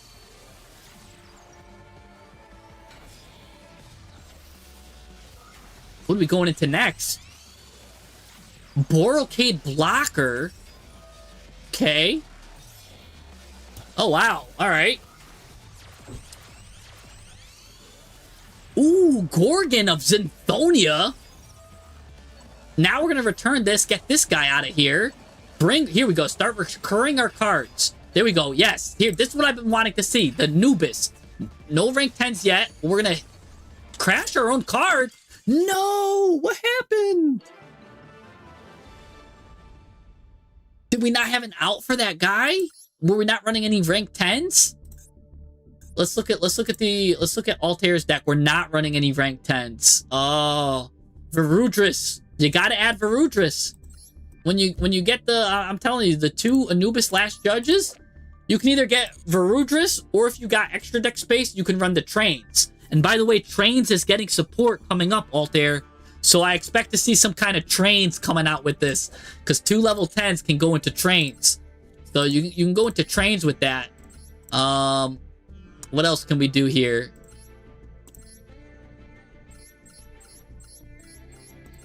He was playing well not to activate Anubis. That was good.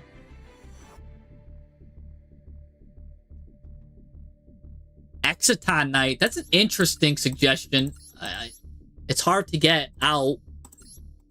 You also can get 2 6s. You could play the Laval, the dragon guys, I mean. What are they called?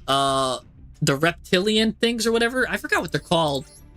Lars or something like that. The rank 6 dragon dinosaurs or whatever. Those are both good. And since they're both reptiles, that's decent too. The Super Poly, I didn't like that Super Poly at all, man. That was a... Maybe you could have held on the Super Poly, especially if he started to go in on Scareclaw. You know he's going to get 3 Scareclaw guys out, and all 3 of the Scareclaws take up the same, like they're all beasts. So you could have held Super Poly, I think. Yeah, Evil Sar. Thank you. Thank you, Mr. Mono. Oh, it was forced. Oh, so yeah, maybe I missed that. I missed the force. He had the force. Maybe, oh, because he was popping it. I didn't think it was forced. That's why I went, ew. I was like, ah. Anyways, we got the 2 Super Polys here. This is also... Here's something, too. Let's look at this deck that Switchblade's got, right? I think... I gotta look at your Hecka hands, because I think you also might want to play Daedalus. Because you're not on Daedalus. You're playing this, or Dandalos, I should say. Yeah, you're not on Dandalos. How many Heck of Hands do you play? You play 1, 2... Oh, and that's it. Just 1, 2, buckle my shoe, huh? So the only way you're really getting into Zeno is if you steal a monster from your opponent, or you get like a lot of these in the graveyard. No, there's no Manadium here. This is Scareclaw.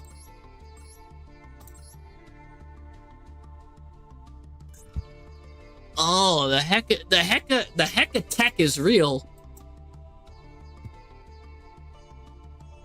We're also not playing the trap, huh? So you're not playing any of the heck of hand traps. So Yadel's only purpose is to add Hidden. Hidden's only purpose then is to get Ibtel, and Ibtel's purpose is to grab one of these to steal. But can we do better? I think we could. Right? Because can't we just do Yadel? Yadel could grab... Oh... I don't know. Yadel could grab Manicable.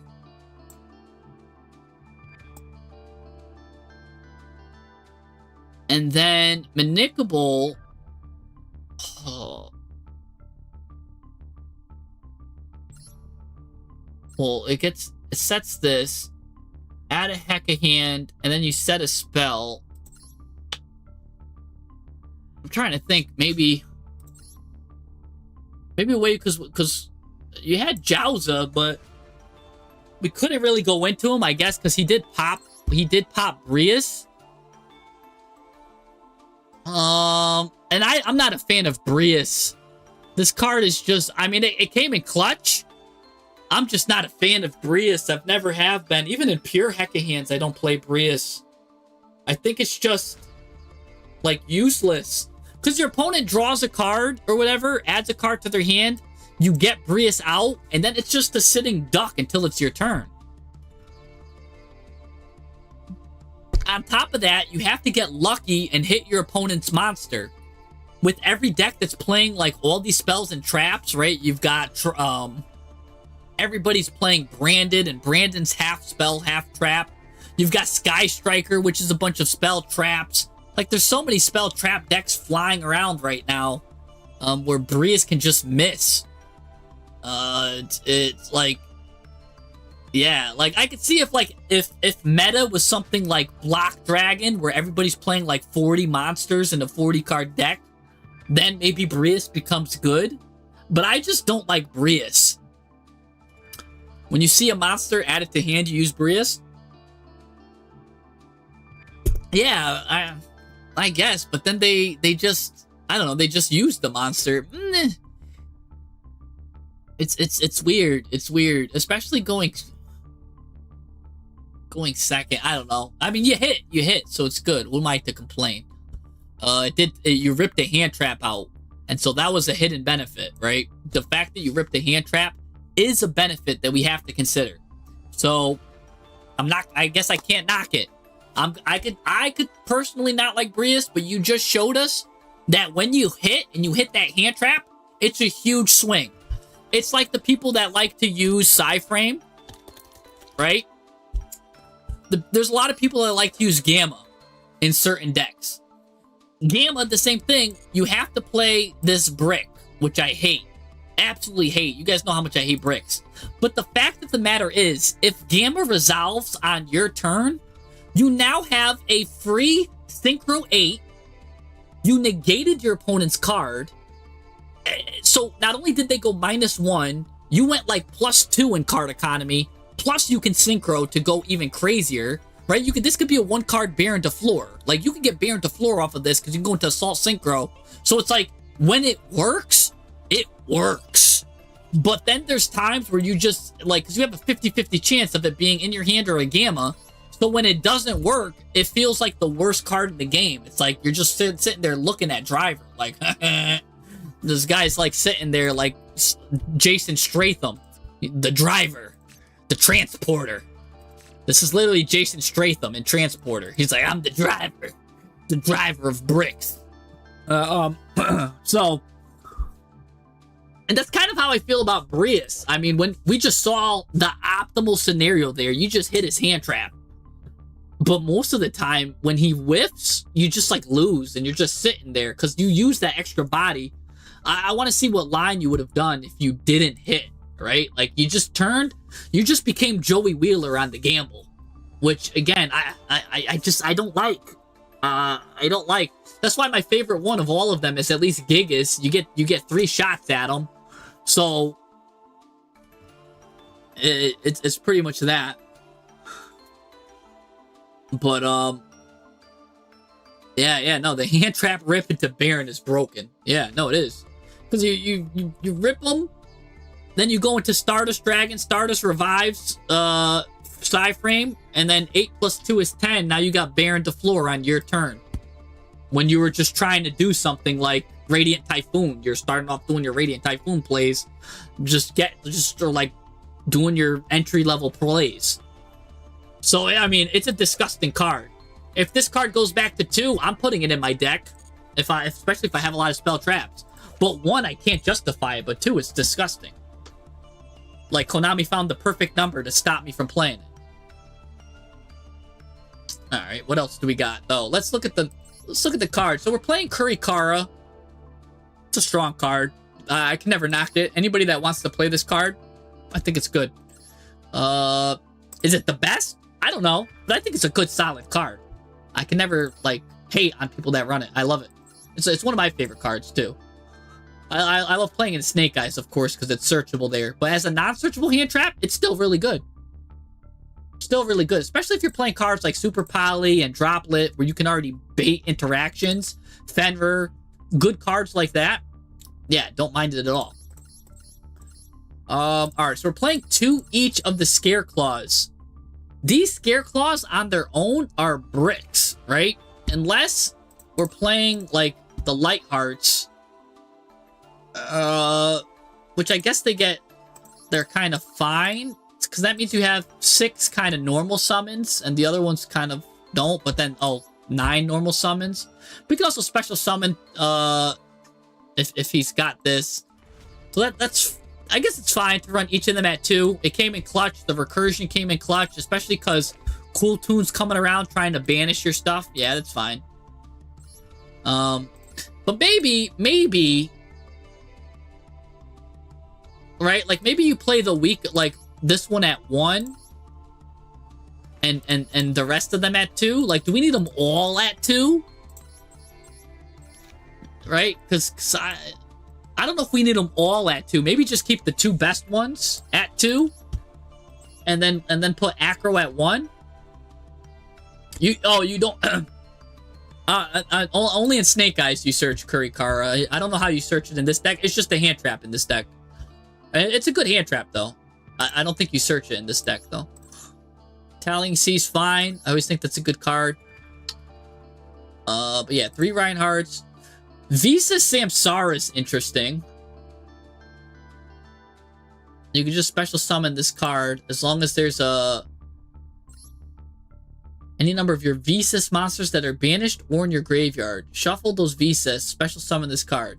You have a Visas Starfrost. This guy, I wish his name became Visas something too, but I mean, this does let you add a Visas, right? Also, I think you can add a Primitive Planet, Rhycophobia, and this allows you to add Visas Starfrost, so I guess it's fine. So you do have ways to turn this card on. This is an interesting card. I don't see it get used that often, so I'm not the best with using it, but I'm sure if you're good with it, you know how to use it, and you go into Astroloud and all that. You have a Santa Claus too, but like no Fiendsmith really engine to search it. Why in particular then are we playing Santa Claus, right, over a Kaiju? That's my next question. So maybe I'm missing something, right? Why not just play this guy over this? What's the... Are we utilizing his level? Like, what's the point there with this over this? Because this has the potential to give him a card. This is a lot. I guess because you put him in well, all these guys get put in defense mode. Maybe even Doron, maybe you give him this guy instead, because then you're giving him a 1200 defense monster. Or Godarla. Godarla seems to be the better compromise.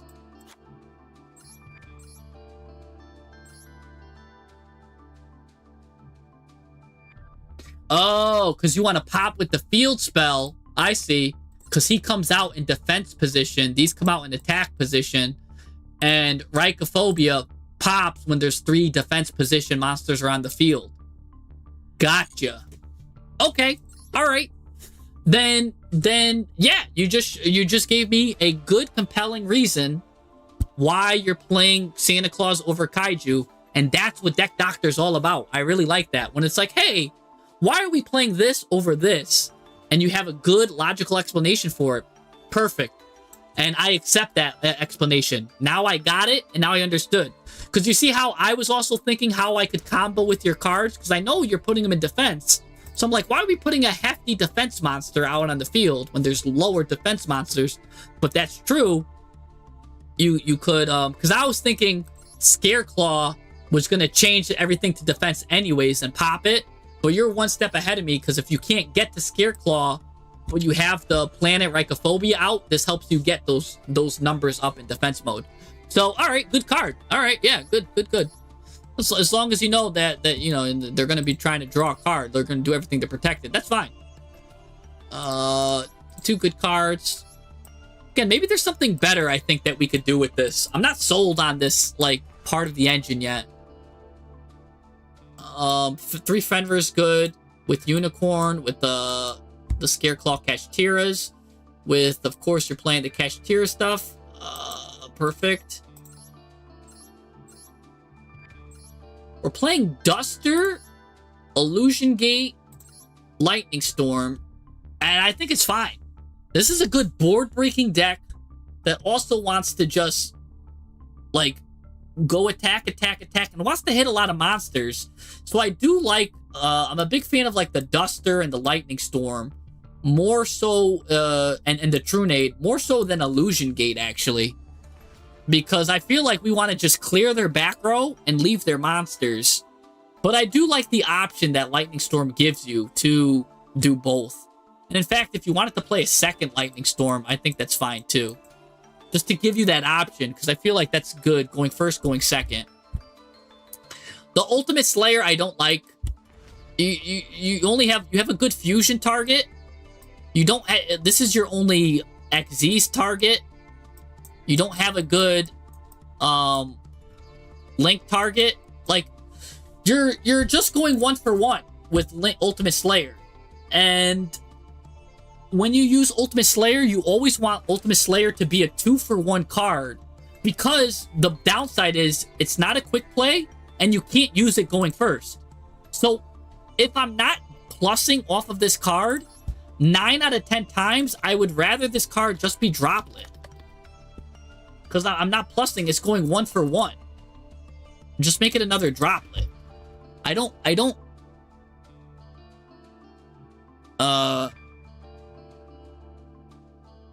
Yeah, Illusion Gate does work with Heck of Hand. You're right. See, that's good. See, yeah, that's true. Because you do special summon their monster. Well, I mean, the only like thing combo we do is we get to go into Jauza. But Jauza, like, I need more. I want to see more then. I want to see more.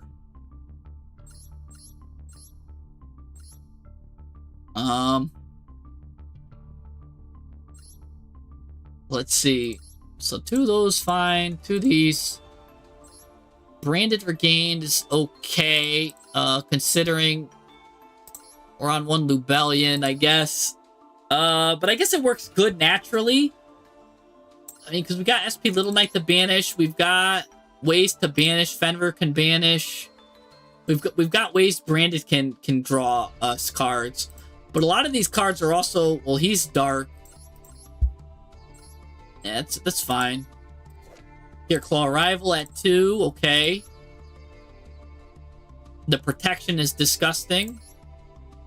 It's a nice secret effect. Birth.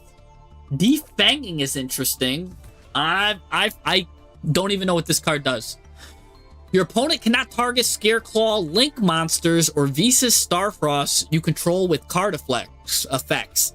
Also, they cannot be destroyed by your opponent's card effects. Okay, banish any monster destroyed by battle with the Scareclaw or Link monster. Oh, so there's a little synergy there with branded regained.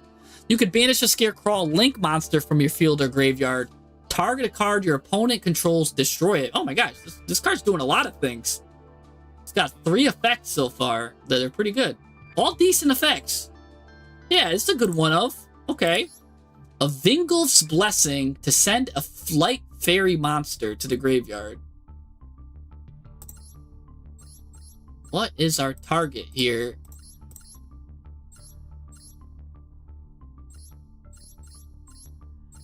I forgot. You did it too. What is the target for Vingulf's Blessing? Don't tell me, guys. I'll find it.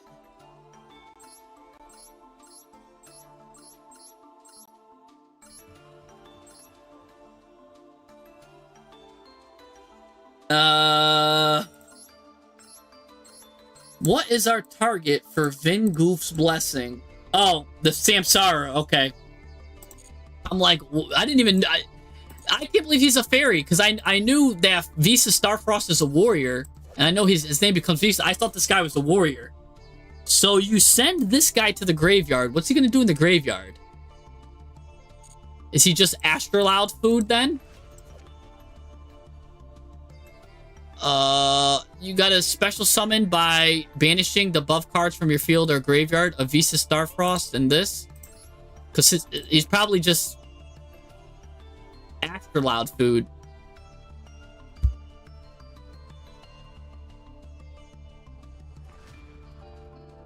Huh. Is that all he is? He's Astrolaud food?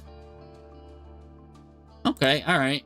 Not the craziest card. I mean, you send this guy to the graveyard. And if this is destroyed, I guess you could bring it back. I don't know. I mean, I like mine because mine's shiny, but I don't know. What do you guys think? That way you don't normal? And if you have another... Okay, so just another special summon? Okay. I'm not really sold. But I actually, again, I haven't used this guy. I haven't seen opponents use this guy. So, for me to say that it's bad, who am I? Because I don't use it. That's one thing I won't do, right? Because this could be the best card ever. I don't like when people are like, nah, this card's not good like that. No. Like, no, I didn't even try it, right? I can't talk because I didn't try it. So, if, like, I can't talk then. There are so many YouTubers that just talk out their butt. It's like, yeah, no, it's not good. Because like, you haven't even tried it. You don't even know if it's good or not, right? Like, you don't even know. Like, I've been doing this tech for years, and it's actually a sick tech, right? Like, I love Pinpoint Landing in, like, Regenesis, or Pinpoint Landing in Enneacraft. I think it's a sick card, and it does so much. And I'm like, oh, have you guys tried Pinpoint Landing? Like, no. I refuse to even try it, to even look at it, because like, but did you know that Pinpoint Landing actually chain blocks in Regenesis? If you do this, they're like, oh, I didn't even know that. Like, yeah, I know, that's why I do it. So, like, here, I've never used this tech, and I didn't use this with this. So, I don't see the line, but that doesn't mean it's not a good card. Like, so, because I don't know. I don't see it. Like, how I instantly saw it with Santa Claus, I was like, oh, you're right. I don't see it here. But I'm not going to tell you it's a bad card. I'm not going to be like, nah, take it out. Take it out. It's bad. Like, no, I'm actually going to leave it. Because, again, I don't see it. Like, if anything, if I was going to take out a card, I would have took out Brius. Right? But I like to leave the heart and soul of the deck. And, right? Because nobody hates Brius more than me. But I'm still leaving it in the deck. Because I could see kind of what you're going for. And that's what you want. You know what I'm saying? But then they're like, no, you gotta take Brius out, take this out. That's what other people would do. No, I'm gonna leave it in. Cause a lot of the times it's the flavor of the deck too, and they know what they're doing. So you can't just do that. Anyway, Super Poly. We've got 2 targets here. 2 targets, really, for Super Poly. Not the best, but we're tight on extra deck space, but it's such a good board breaker. You can't deny it. Called by the Grave. I would like to see more targets for Super Poly. If you can find the room. I don't think you could. Because do you need this at 2? Probably. And this is your boss. You definitely want him at 2. You never want Cool Tune to banish this. Everything else is good.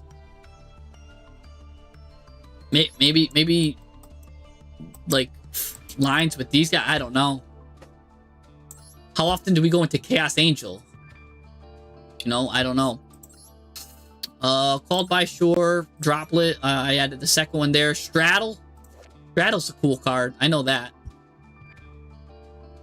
Yeah. Yeah, Straddle's good. Just versatile card. 1 Tartaros. I don't know how I feel about... like, we didn't even get to use Tartaros. It was again, because our Hecka hand line is so limited. We're not even using, like... I could see if we were using, like, Nightmare Apprentice then. Because, like, if we were using Nightmare Apprentices to kind of search more of these, right? We already said we don't mind, like, putting the Samsara in the graveyards. We could send these cards to the graveyard because they can get revived. Like maybe a Nightmare Apprentice could be in order. Fenrir searches Fenrir, so you can use the extra body to send with Nightmare Apprentice. Right? Like, there's a lot that we could discard. We don't have the best discards. Not the worst either, though. So maybe a Nightmare Apprentice could be in order. I don't know, maybe just 1, just so you never draw a dupe. Red Reboot's interesting, but let me get to it. The Twin Saw. I forget what this card does. Tribute a Scareclaw. Target 2 cards your opponent controls, destroy them. So kind of like a blackout. Then if you do, and if you control Visas, banish those, okay? If a link 3 or higher is on the field, banish this card from your graveyard. For the rest of his turn, neither player can activate the effects of link monsters on the field. Alright, this is a cool card. And the art is him, like, beating up on Ogre. That's actually kind of sick art. Alright. Trivia Karma is a great card. Oh, that also plays in then, too, to the discard, right? Because Nightmare Apprentice can discard this, then you banish this card. So that kind of works. Trivia Karma is a great card to play for this deck, because you've got a number of ways to get rid of cards. Like your hidden Hecka hands can get rid of Trivia Karma. Again, Nightmare Apprentice now can get rid of that. I'm sure there's other things too, but Trivia Karma is a good card in the grave. And then 1 Red Reboot. Alright, I mean, if you want to play Red Reboot, that's fine. I think it's a good card. Now, all in all, the deck is great. I haven't played Scareclaw in forever. I used to have a full Scareclaw build. I kind of regretting I did dismantle all of my Scareclaw stuff. So a little sad about that. But it just wasn't my play style. But it is a good deck. And I really like what I saw here. I really like what this is and what I see here. This is a good deck. I want to see more of it, though. I want to see you maybe figure out the biggest problem, I think, is this Hecka hand line stuff. I want you to figure this out more. I think you could smooth out the engine, make like a better illusion package or something. I don't know how you could do that, but I think this whole deck, that's the biggest problem. And I almost think that you're better off running pure Scareclaw with the Fenrir stuff. Like, because this is how it would be with the Hecka hand stuff. And then let's see if we take out how it looks without the Hecka hand stuff. Because, like, alright, there's synergy, but, like, I just feel like we cleared up a lot of bricks. And now this deck is, like, Scareclaw, Fenrir, and it kind of just a bit smoother. I don't know. Because I love Hecka hand. I just don't... I'm not seeing the... use Battle Guard... let me see. More gas engine ideas. Yeah. I think we could find more gas for this and ways that we could make this deck better. Now, let's see if we could do that. Let's see if we cut the... Because I think the weakest part was the Hecka Hand stuff. I didn't really see the synergy when you were playing too. It almost seemed like it was two decks kind of working and doing their own thing, but not really synergizing. Right? Because it's just like... Yeah, it was just weird. It was just like two decks living together, like roommates in an apartment, but they like each lock their door and they kind of like, one goes to work during the day, one works in the night, one's like a student. You know what I'm saying? Like it was like that. It was like two different engines in a deck that weren't really working together, right? Maybe like one does the dishes at night and the other like lets it fill up. You know what I'm saying? So, yeah, I mean, like, all right, what could go with Scareclaw, right? Like, oh, we know Scareclaw. So Scareclaw has a couple of objectives. One, it wants your opponent to be in defense position. It's good at battle phase. It's good in the battle phase. Doesn't mind giving your opponent's monsters. That's another thing. Scareclaw doesn't mind your opponent's monsters being on the floor. Hecka Hands wants to steal your opponent's monsters. Like, so it's like, okay, it's like it's kind of, they're like fighting amongst themselves. What else can we get here? What can we do to make this better? We've got Beast. Right, let's see how much room we got when we take out the Hecka Hand stuff.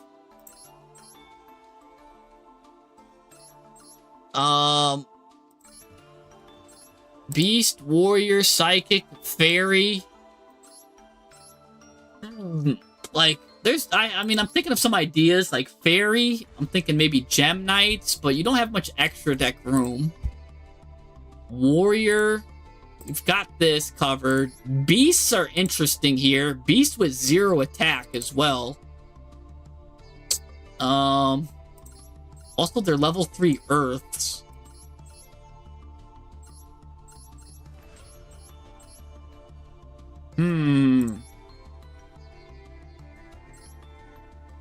I don't know. I'm almost at a loss for... Let me see. Let me just look at the word beast. What comes up?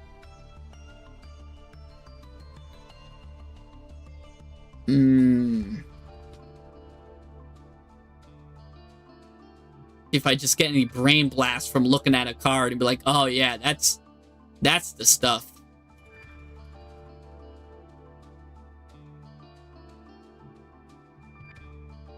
Like, cause I mean, I'm still high on that Tri-Brigade deck. You know what I'm saying? Like, oh, hold on. Oh, speaking of beasts.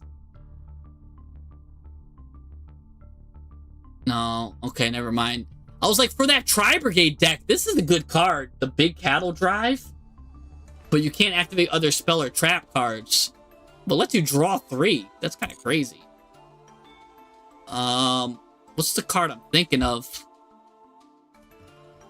It has the artwork of this. I forgot what it is, and it's got the artwork of this, but it's not either of these. It's got all the beasts on them. I gotta find it. I think it's a good card. It lets you special summon. And this might be good for that Tri-Brigade deck, too. Oh, right here. Cattle Call. Send a face-up monster you control to the graveyard, whose type is Beast, Beast Warrior, or Winged Beast. Special summon a monster from your extra deck with the same original type. It cannot attack, its effects are negated, and it's destroyed. Going back to the Tri-Brigade deck, put this card in the Tri-Brigade deck. You get to send a monster you control who's Beast, Beast Warrior, Winged Beast, special summon from the extra deck, that same type. And remember, all of your Tri-Brigade cards had deadly effects in the graveyard. So when you like just link off anyways, it's fine. So Cattle Call is disgusting for that Tri-Brigade deck. This is a good card for the deck that was just before this one. That was the card I was thinking of. Is Cattle Call good here? Send a face up beast, beast warrior, or winged beast, right? So we would be sending a beast. Let's say that a beast. And I think that's it, right? We only got beasts. So we send a beast. Then special summon from our extra deck a monster with the same type, so a beast. Its effects are negated and it's destroyed. So let's see, can we get any good beasts?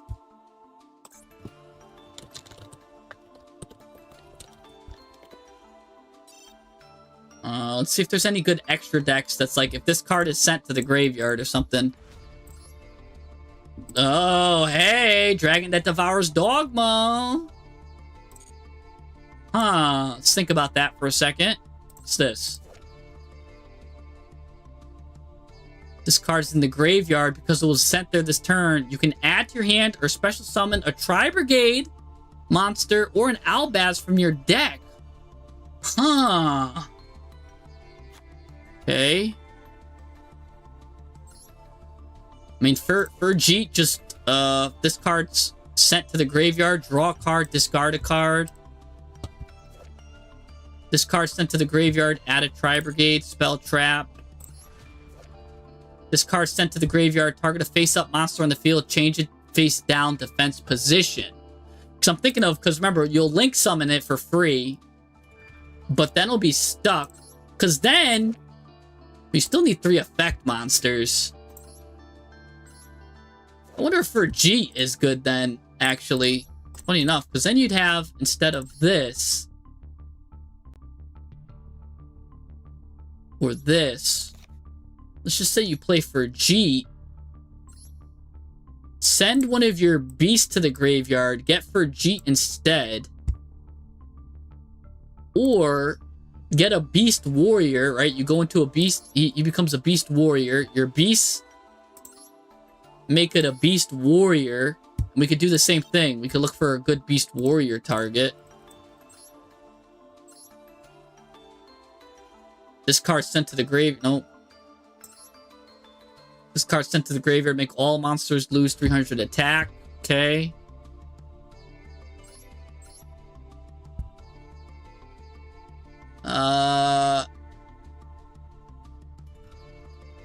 No, nothing crazy there. What's this guy do? Nope, nothing. Huh. Alright, I'm just thinking here. I'm thinking, right? I'm thinking. I'm just thinking of cards with good graveyard effects. If cards are sent, how about if this card is in the graveyard?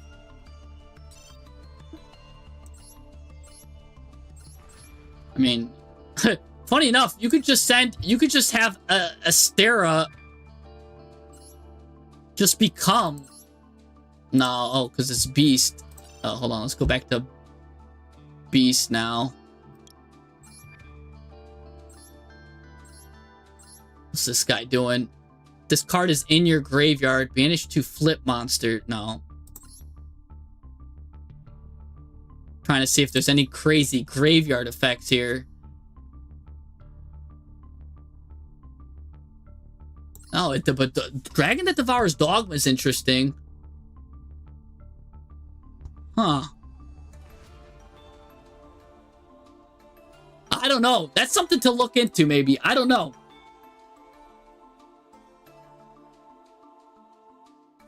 I don't know, because then you could, again, you could get this card out, and then you could play just a Fallen the Virtuous package out of nowhere. You just turned your Astera into a Dragon that Devours Dogma, which is actually really funny. That's actually really funny. I don't know why I'm enjoying that more than I should. Or no, does it only get links? Oh, special summons one monster from the extra deck with the same type. It could be anything. And top of that, it's highlighting the big old kangaroo dude, the koala. If you want, you could just get a big 4,000 beat stick, right? I mean, you could. at the end of the day, just get a 4,000 beat stick with cattle call. Like, just turn this thing into a beat stick, man, and just beat him up. Like attack him directly with his big fist and his armpit hair the size of an 18-wheeler. Like, imagine that, huh? Like, wow, how does he get this cloth? How does he make this exquisite fabric that's that big? He's got some thick quads, man. Oh, it can't attack and it's destroyed in the battlefield? Okay, hold on, I didn't read that part. Can't attack, that's fine. So we just want good graveyard effects then. So just go into Dragon that Devours Dogma. Just go into the Dragon that Devours Dogma. Then in the end phase, it can get you your Tri-Brigader or Dogmatica card from deck to the hand. Which then, again, we could play Fallen the Virtuous. You could just play a Fallen the Virtuous package then out of nowhere. Something to think about. Something to think about, I guess. Because Fallen the Virtuous is the flavor of the month right now. And then now you just gotta fluff like a... now you just got a package out of nowhere. And I think... Alright, let's just take her out. I mean, that you could play Farajit, which is just draw a card, discard a card, or whatever. If you don't even want to play all this. But I don't know. I'm kind of interested. Maybe I'm coping with the cattle call. But I kind of think that's a funny... I kind of think that's a funny effect. And I actually think this card goes better in the Tri-Brigade deck. But I think it's funny here, and it's worth even a shot. Starham's a Synchro 3 beast. Oh, hey, yeah, maybe you want to synchro stuff with Starham. That's true. I didn't even explore that. I didn't even explore things like, right, maybe you just go into a tuner thing, but then you would need Starham. It can't special summon itself back because it wasn't summoned properly. So, but I mean, there's a lot to consider. There's just a lot to consider there. So you could consider maybe synchro cards. I don't know. There's a lot. It's fun. Have fun. That sounds like something that is funny. Yeah, you need more stuff.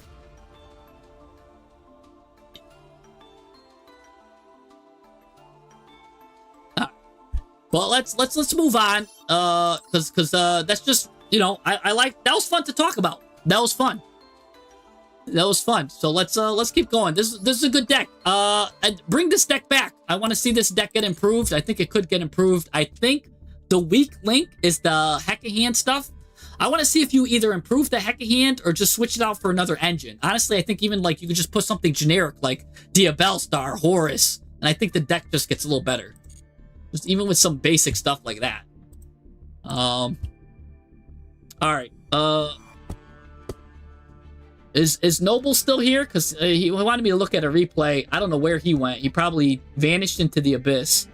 So if Noble's not here, Brandon, True King. I'm just doing a roll call here. See if Brandon's here. True King. Let me see. Who else do I got here?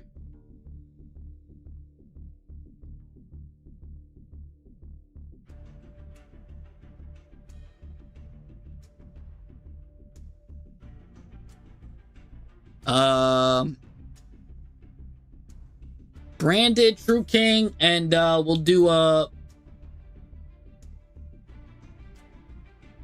Darkwing Duck.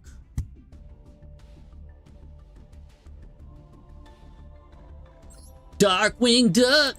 I always say Darkwing Duck, and then he always misses it. He's always here because it's always late. Let's see. I'll see which branded it is. It's the one with like 5 1s in his friend code. This one, good with what? Whoever good with what is next. Oh, Noble's still here. Okay, hold on. I gotta do Noble first, then we're gonna do good with what. All right, Noble's just been chilling. He's been here since the beginning. All right, well, let's look at Noble's other replay. He's got more replays for us. Just wants to check out the replay. Let's see what he's got. He's got Libromancer. And then we're gonna do whoever good with what is.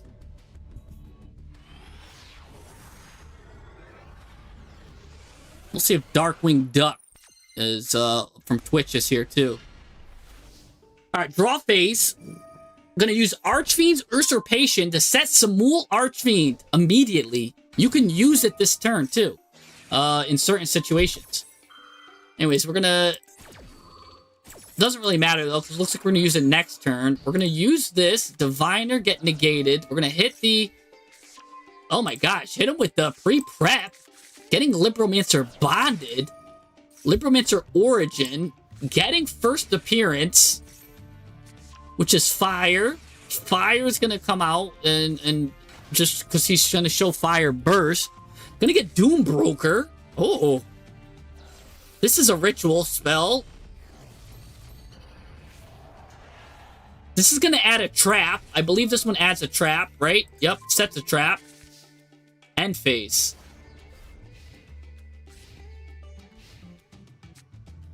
He's gonna destroy everything you've ever owned. You're gonna use Libromancer. Trap. Return this to the hand. Negate that and special summon. Okay. Okay, he's gonna add the Geek Boy now. Ooh, Timaeus.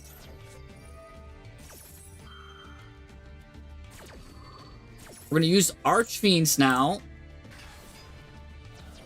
Basically, that's gonna say he can only control one fusion now. He can only control one of everything. If you guys don't know what he does, now you know. Anyways, now he's gonna do that, hit that, go to the battle phase, pop you 300 or 3,000. And yeah, he doesn't really do much. Not much of a combo guy, I guess. Straight into the point. And there's one thing I'm gonna say this. Noble loves this card, man, and he makes it used good. But every time I see it, he's always using like cards that's like fire, dark, fire, but then for some reason he always pulls out the wind when he needs it. Anyways, we're gonna use this. We're gonna go into the Fair Burst. I think he's just trying to get him at this point to use the effect so he can hit him with this. Let's see this. Ooh, Eternal Soul. Special summon Dark Magician back. Or this guy's gonna get a pop this. It's gonna destroy everything. And then he's gonna combo with this to bring these guys back to the hand. Or no, it's only gonna destroy his monsters. I don't know what's going on. Oh, but this guy can't be destroyed, so that's cool. I don't know why we didn't bring this guy back to the hand, but let's figure out a way to get rid of him. He's just standing there menacingly too, because he doesn't have a card to discard. So he's just sitting there menacingly, just looking cool, aura farming. He can't negate. So let's see if you can get over 3,000 attack. With Libromancers here. Oh! You don't need to get over 3,000 attack. You're gonna go to Underworld Goddess Jump Scare. Oh, man. Yeah. Oh, what are we going into here? We're gonna Ritual Summon using the Sheena into Fire Burst. That's an animation I haven't seen in years. A usage rate of 0.0002. This guy surrendered. Oh my gosh. I'm not gonna lie, I forgot even Libromancers existed for a second. I do not know. I haven't used Libromancers in years. And nor have I seen it. So I'm not gonna even pretend like I knew what was going on for half that thing. I don't think any of us knew what was going on half the thing. I don't even know if Noble himself knew what was going on for half that thing, because that was kind of crazy though. We've got a lot of playsets though. What the 1, 2, 3, 4, 5, 6, 7, 8, 9, 10, 11, 12, 13, 14. Definitely, I think there's some cleaning up to be doing there with that. But I think it's just the first iteration of his deck. He usually will narrow it down and get it a lot cleaner. Oh, and 15. I didn't even see Fleur de Lis here. 1, 2, 3, 4, 5, 6, 7, 8, 9, 10, 11, 12, 13, 14, 15, 16. 16 playsets, ladies and gentlemen. That's a good amount of playsets. But it's in a 60 card deck and it does go exponentially up, but still. Woo-wee. I'm gonna look at the other guy, but I just want to see how often I could draw dupes with 16 playsets with this. With 16 playsets. See if I draw a dupe more than 33% of the time. That's the 7 playset rule there. But let's just do some practice hands. So 1, we're good. 2, we're good. 3, we're good. Oh, nope. Dupe. So there's our first dupe. All right, let's start over. 1, 2, 3, 4, 5. There's a dupe there. So it looks like it's like once out of every 4 hands we're getting a dupe so far. So we're turning our 5-card hand into 4-card hands about 25% of the time. Let's try again. 1, 2. Oh, dupe right here, 2. Okay, let's start over. 1, 2, 3, 4, 5, 6, 7. Nice. 8, 9, 10, 11, 12, 13. The deck was made in 5 minutes, Jesse. All right, well, hey, you're on a roll right now. 15, 16. Oh, there we go. 17 there. You went 17 hands in a row without a dupe, which is actually pretty good, considering you went like 2 and then a dupe. So I gotta math it out, because I'm seeing some wide ranges, but I am seeing some on the small side. Oh, there you go. Look at that. It's a dupe on 1. So I gotta see what the odds are. But yeah, I don't like turning your, like, what is this? This is the deck was made in 5 minutes, but it's a decent deck. It's a good start. We'll see how he evolves it. If Noble's the one that's gonna turn this deck. He's like Rumpelstiltskin. He'll turn something from trash to treasure. Because literally what you could do with this deck is just be like, boop, boop, boop, boop, boop, boop, boop. Cut everything down to 2. Boop, boop, boop, boop, boop. Oops, I cut that card. He's gone. Cut everything down to 2. Now the deck is instantly better. It's a 40-card deck. And now watch this. Now you get no dupes. As soon as I said that, I got a dupe. Oh, wow, I'm still getting dupes. Wow, even while doing that, oh, I still left some. That's why I'm like, I was gonna say I should have reduced the dupes dramatically, but I'm still seeing dupes. Yeah, something to review. But if anyone, he's like Rumpelstiltskin. He could turn like silver to gold or something like that, or he's got the Midas touch for decks. I will say that. Anyways, let's go into Brandon's deck, and then we'll go into Zach's, who's got a Centurion deck here. Zach's with a Centurion deck. What is that? 705. 287 447.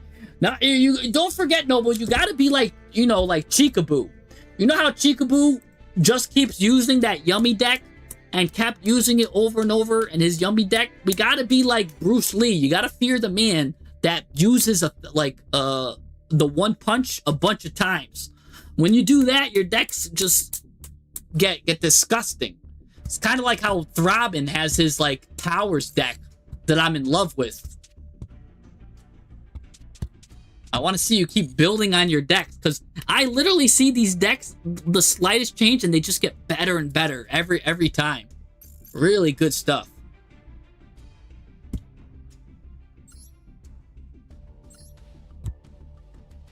Oh, Darkwing Duck is here. He went from Twitch to YouTube. That's what happened. Darkwing Duck. That's why I was looking for him on Twitch. Darkwing Duck. Oh yeah, that's you with Novels and RB. Yeah, like there's like 5 decks that I'm like super like in love with, that I just, if I'm like mad, I'm like, all right, I'm gonna whip out RB, or I'm gonna whip out my Regenesis, I'm gonna whip out Voiceless Voice, like just whip them out, or I'm gonna whip out my freaking Horus like deck or something crazy. I don't know. I've got some real good ones. All right, let's go. Let's look at Brandon's now here. Good with what? What are you good with? We don't even know. Nobody knows. We're gonna find out right now what he's good with. No, when I say towers, I'm just referring to like Timaeus, things like that. Ooh, hey, we're using pure Hecka hands here. Well, no, not pure, because, well, we've got the Fenrir engine here. Fenrir Search Unicorn. Hidden Hecka hands, gonna get rid of that. Draw that. Now the field is clear for Unicorn to come out. That's good synergy right there. That's what I'm talking about. I like that. He's gonna add a card there. That's gonna make Godos come out. Oh, I kind of don't like... Wait. You controlled no monsters. There was a period of time. I know you had these in the hand, but that was actually good synergy right there. There was a period of time where you controlled no monsters, where I saw some synergy, a glimmer of synergy between Kashtira and Hecka hands, which I thought was really beautiful. Kashtira, Fenrir just grabbing Unicorn, then this card grabbing the Kashtira card set, or grabbing the Hecka hand card, setting a card.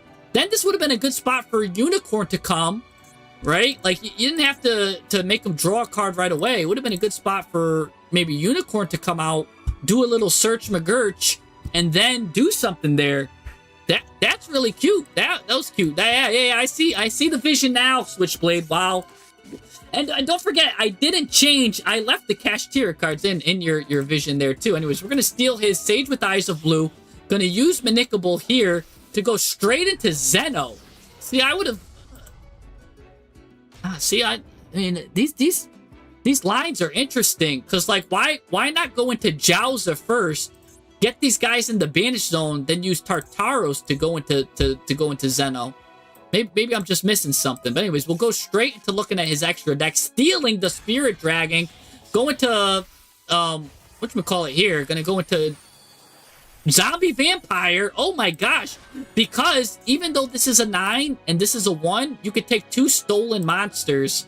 You could use a monster and treat it as level 8. You could take 2 of your opponent's monsters. I'm like, what is he going into? As soon as I should have saw the XZs, I should have known it was Zombie Vampire. But here we go. Happy Hands is great with Zombie Vampire because all of their cards have good graveyard effects. So let's see. Let's give him his pathetic card back. Now look at this. Like 5 Hecka Hand cards went to the graveyard, plus a Bot Herder. What did he lose? He lost garbage. So now look at all of this. Ibtel's gonna activate. Grab this guy. This guy's gonna activate.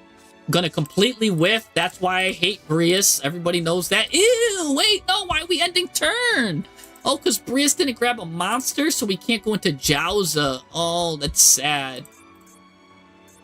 Because, yeah, you need a Hecka Hands and Illusion. That's what I'm saying, like, we could have still used, I guess you're saving Tartaros for Dandalos or something, but... Yeah, I think Jowza would have been better here. Go into Jowza instead of setting this. Go into Jowza.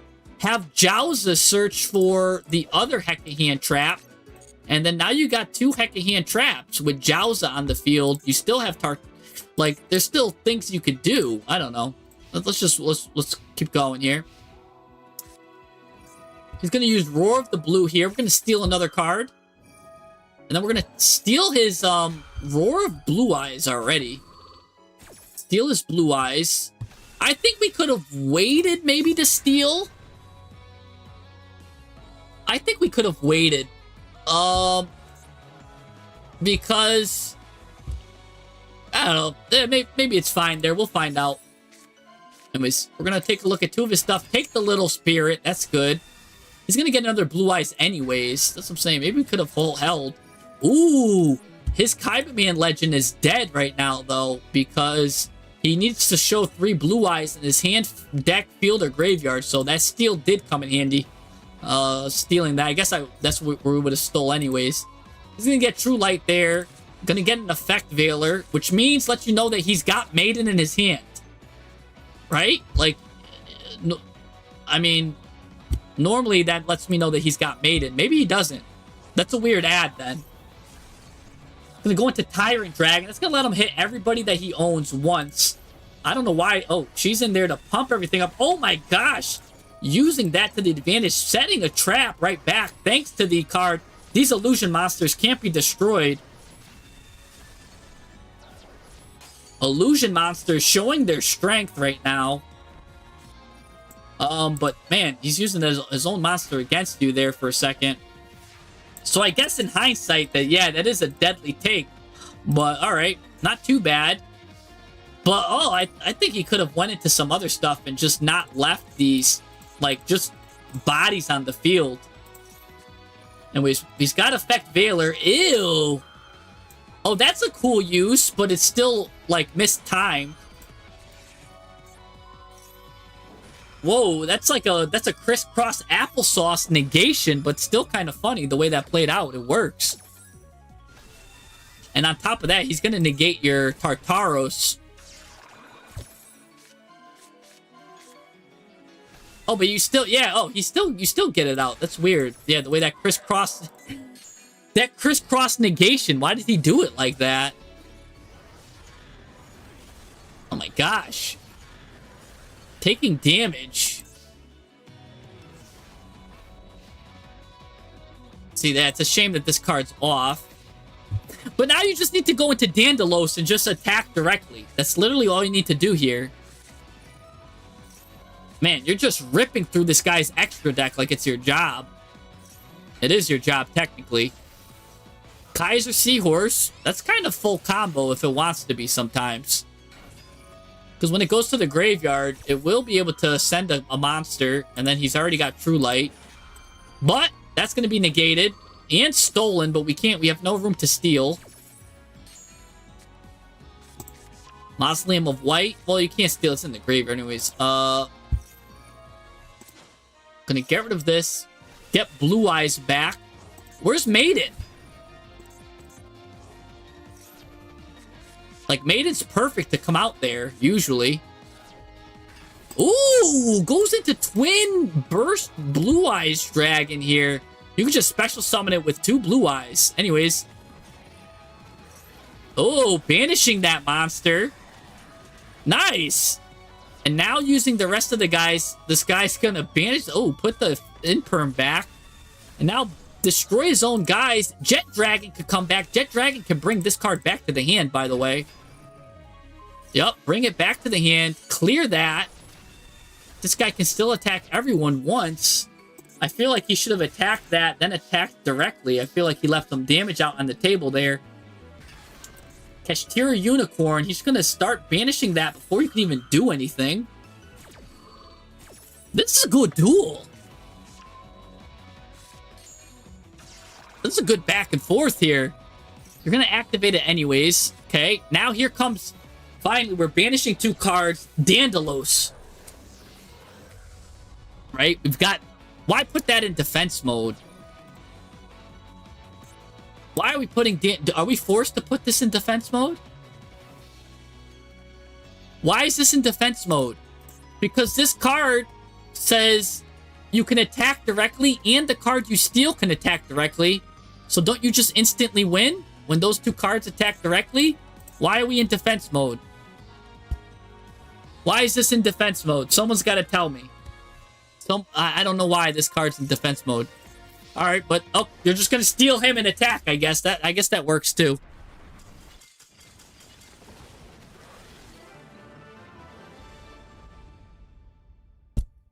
All right, yeah, reducing his life points to 0, but I'm still curious why that guy was in defense mode. Because you might need to steal something else or do something. Who knows? Let's copy this. That's what I'm talking about. Pure heck of hands. With a splash of Kashtira, which actually had good synergy. I like that. Ooh, with Lava Golem too. All right, 2 Nightmare Apprentices. But she's a card that I don't even mind if you ever want to bump to 3 is fine. Oh, we're playing with Fiendsmith too, which is not bad. I was gonna say if you're paying Pilgrim Reaper, you're not on Pilgrim Reaper, but you are on this stuff. The reason why I like Pilgrim Reaper with if you're gonna play is because you send 5 cards from your deck to the graveyard and their deck to the graveyard. That means your Hecahan Gigas and your Godos are both live because Godos can just pick from his graveyard too. So you can steal cards both that way. You're on 2 Brias, which is disgusting. I don't like that. Play at least 1. I don't even like Brias at all. But if you're gonna play it, Yeah. Golem and Kaiju I love here. This is good because you've got all special summon stuff anyways.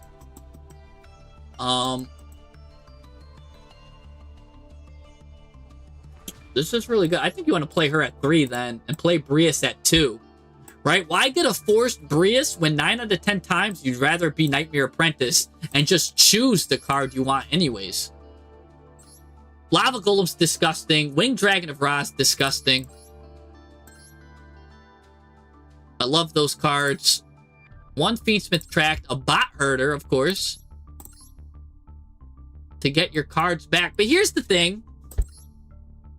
You got to target a monster your opponent controls that you own. The only way, that's only 4 cards you give him. And this card is not even like searchable, nor are these cards searchable. If we want, we need to put in a way to give them a card to turn Bot Herder on. And they got rid of the YUGIOH Transverser, right? Didn't they get rid of YUGIOH Transverser? Oh, no. This is still legal in Master Duel. Why not play a YUGIOH Transverser? Why not, right? This way, if you ever hard draw this card is live. This card is live, and all you need is 3 monsters, and you saw how easy that is to do. Switch the card. Now your opponent's got one of your cards. Now your Bot Herder's live. So then you take control of all monsters. And then because, remember, you use 3 cards to go into this, your field's likely clear. You could definitely take all his stuff. So a huge card here is YUGIOH Transverser. For those that don't know, if this Link card and its monsters, they can't be destroyed by card effects.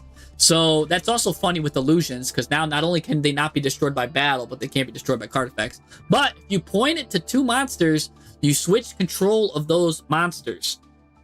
So you can use that to basically switch your monster and your opponent's monster. Whoop! And now that you gave your opponent a monster, that turns Bot Herder on. And that's a good card to be. You can use Thrust for Bot Herder. That's true. That's a great suggestion as well.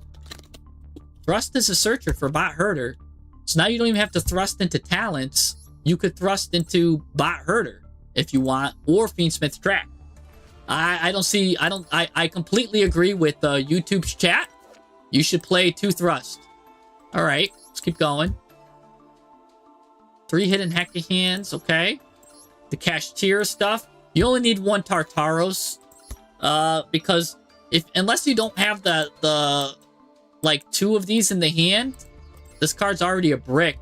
So you kind of want to search it naturally, and you can keep recurring this card. This card is recurable because your Yaddles, every time it's sent to the graveyard, you can just keep targeting this card and setting it.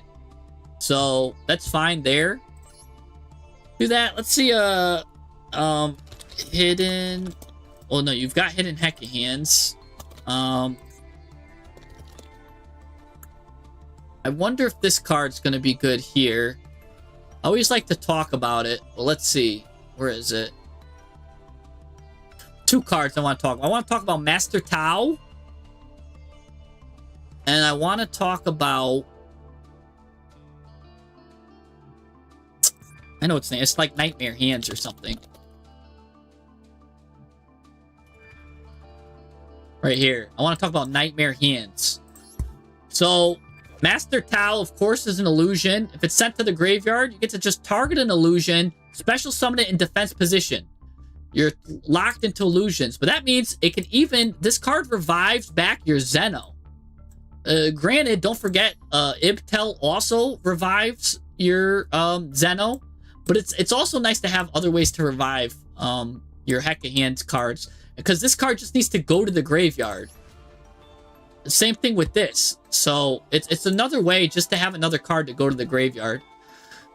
Which is nice. And then also, of course, Nightmare Hands at any point sends an illusion monster from your deck to the graveyard.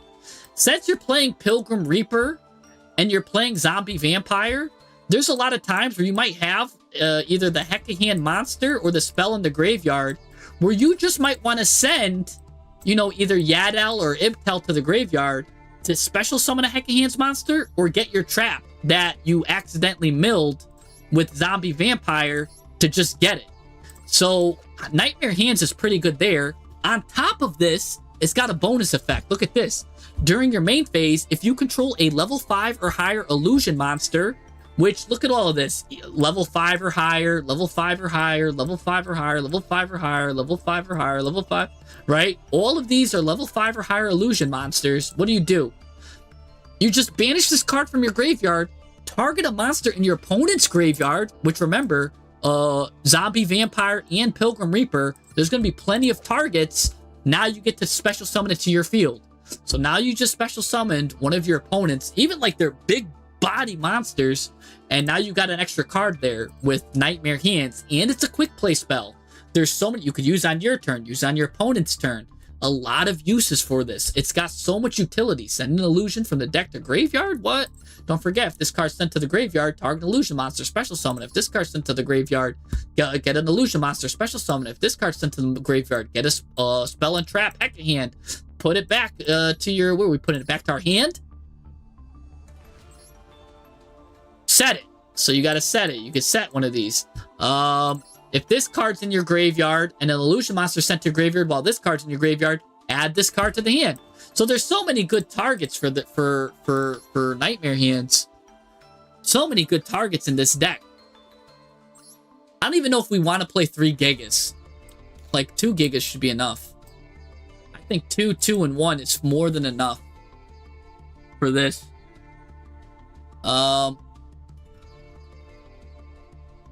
And then, yeah, you got Fiendsmith. Fiendsmith goes, I think Pilgrim Reaper is better going first line than High King Caesar in certain situations, right? If you have the right cards, again, Pilgrim Reaper could be insane because now you're milling your cards. Because imagine you see Engraver and you see some of these like cards and you have Kashtira and Fiendsmith.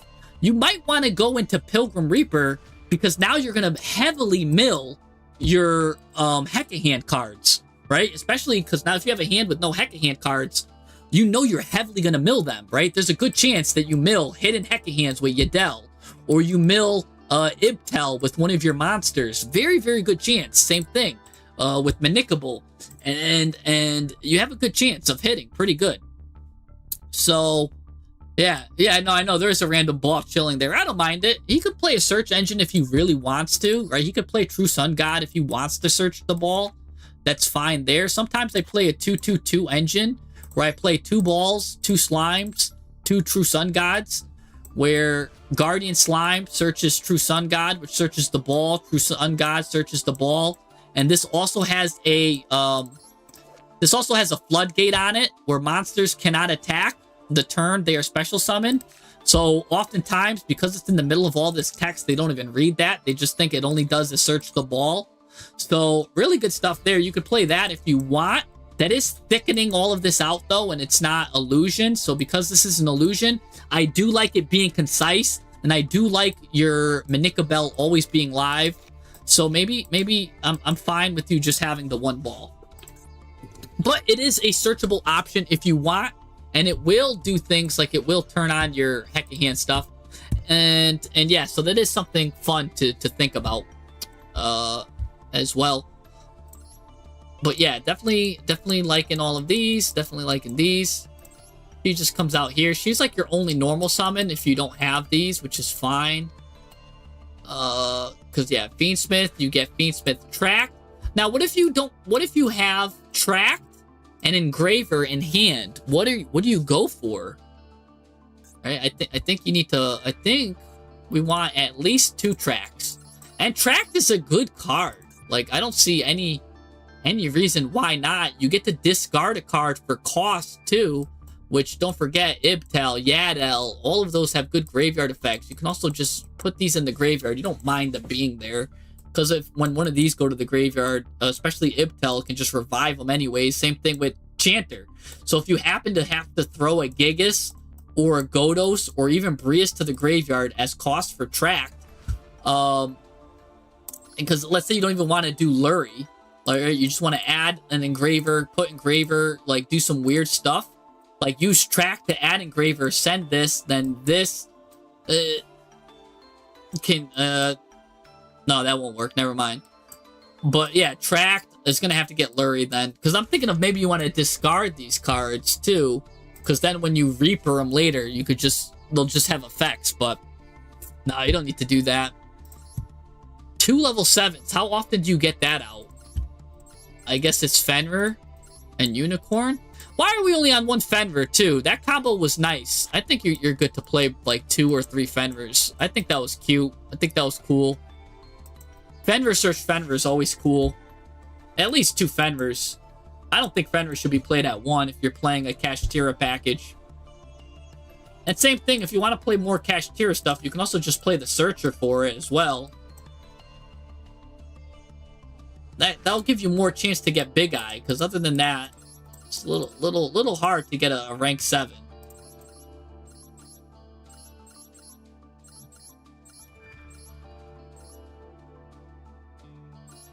I don't know if you need 2 Dandaloses.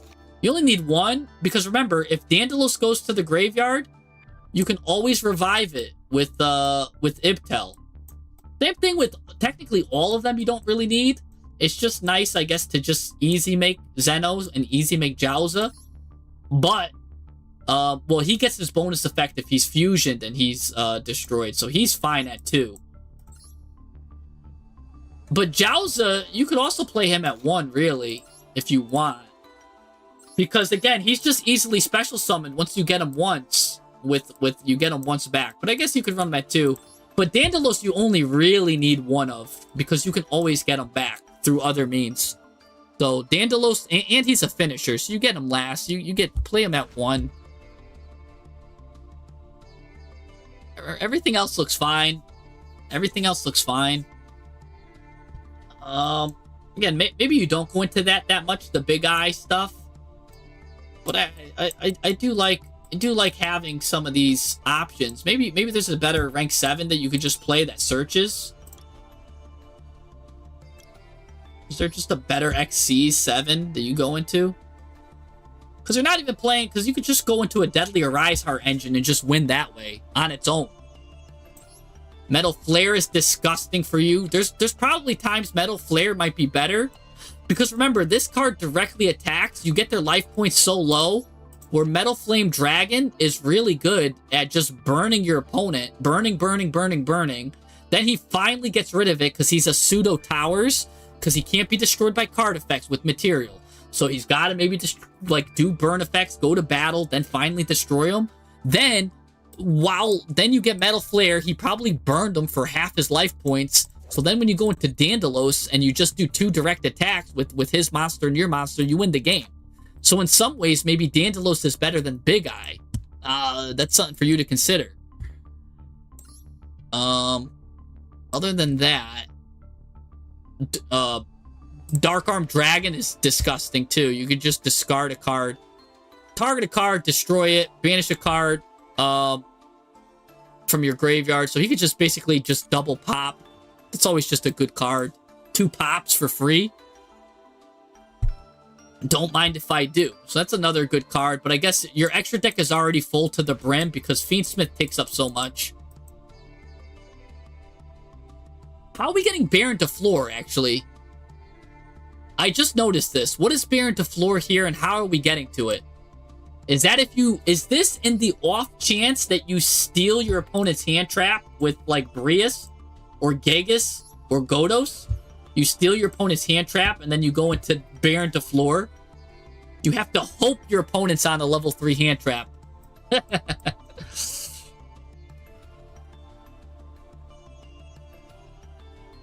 Alright, everyone's telling me heavy polymerization. What is this?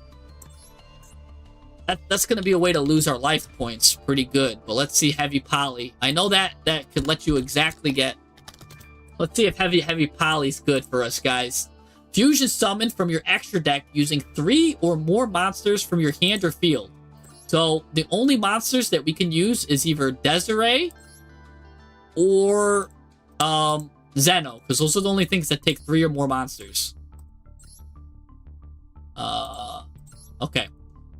So let's see about that. So we're going to either use Desiree or Zeno. Fusion summon using 3 or more monsters from your hand or field. You can also banish monsters from your extra deck as material up to the number of monsters your opponent controls, but you lose life points equal to the total attack of monsters banished this way. You'd have to pay a heavy fine for that. Like, if you want to use... So, if you want to use, like, one of... Like, even 2 of these monsters and one of yours, you're looking at paying, like, about 5,000 life points just for 2 monsters. And then you'd probably want to play a 3rd Jowza then, just because you could sacrifice 2 as cost. That's a heavy cost. That's a heavy cost. Oh, I don't... If anything, when super duper polymerization, I hate that word, Apex polymerization, the original name that TCG was going to give it or whatever, which was a sick name. We went from Apex polymerization to super duper polymerization. When super duper polymerization comes, that could be a good target. And actually, Thermitro is kind of cooking with his idea. Thermitro is from Twitch, has a brilliant idea. Kashtira Mills, right? So I just got a brain blast here. And I think we're thinking the same thing. I think he's thinking this. Let's see this card is gonna get unbanned on the 9th. You could pay 1,000 life points, special summon a fusion from your extra deck that's level 5. You could play Tier. You could play... There's Kit. You could play Kit and play like play one of these cards that you want to play, right? Like a Happiness or something as a hand trap to mill 3. Or you could play a Siren, mill 3. But either way, you could play this card. Where to Instant Fusion? You play Instant Fusion, right? No, you can't use for... Just pretend Instant Fusion's in this deck. You play Instant Fusion when it comes out. Special summon Kit Kalos. You get to mill 8 cards. Because... Or, actually, since you're on cash, you might as well just play Tier Cash. Because he could just search a cash if you want anyways, if you don't have it. Which is a mill 2, or mill 3 when it's special summoned. And also mill another 2. So that's a mill 5 right there, plus a mill 5. That's mill 10. You can mill 10 cards with Instant Fusion. That's a mill 10. If you mill 10 of these cards with Instant Fusion, you're going like full combo times 20. That's like Goku when he discovers Kaioken times 20 for the first time. This is going to be a problem. When this card comes back, people don't realize how deadly mill 10 was. And by the way, Predaplant is coming back with it too, right? And so Predaplant is coming. So that's something to consider too. Milling 10 is good because we were just happy to mill 5. Heck of hands, we were happy to mill 4 with Zombie Vampire. So we're going to have a heck of a good time because that's definitely going to be a good thing. Ken and Gen is interesting too. Oh, Dragon Neo has another good tech for you, and it's Ken and Gen. Let's take a look at Ken and Gen. Ken and Gen are a pair of level 3 warriors. Basically, what you do with Gen, you run like 3 Gen and like 2 or 1 Ken. But really, you want to normal summon one of these, and then what it does is it special summons the one to the other side. But that's cool because that turns on your bot herder, which is good there. And it also you get to draw 2, discard a card because you're the opponent, so you get to draw 2 and discard a card if you start with Gen and give them Ken, Or if you give them Ken, and then, or you start with Ken and give them Gen, they discard a card, right? So they will discard a card. So really good stuff. Ken and Gen is a really good combo also, but that would turn off your lava golems. So you would have to decide between your lava golems and Ken and Gen. So that's just another thing that you can consider, which is nice. Is there any combo with Instant Fusion and Apex? Well, Apex alone is a disgusting card. Apex alone is really good. Let me just pull up what Apex does, because there's not a lot of people that know what Apex does. I'm going to pull it up. If I can, my computer's going slow. But basically, it lets you summon a card from your extra deck and then do like a fusion with it, which is sick. But you have to target a card that's got the same type. I think it's type and attribute, or it might just be type. So if you target an illusion, you get to special summon an illusion and then do a fusion with those two monsters. So, but you have to pay 2,000 life points too. And nobody can respond to it. It's unrespondable.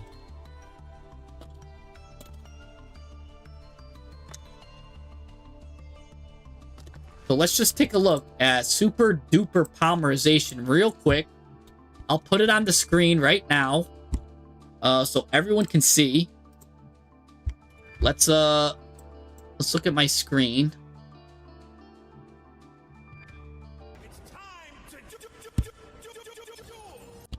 Alright, let's pull this up here. Alright. Let's see. Can everyone see what I'm seeing? I hope you guys can see what I'm seeing.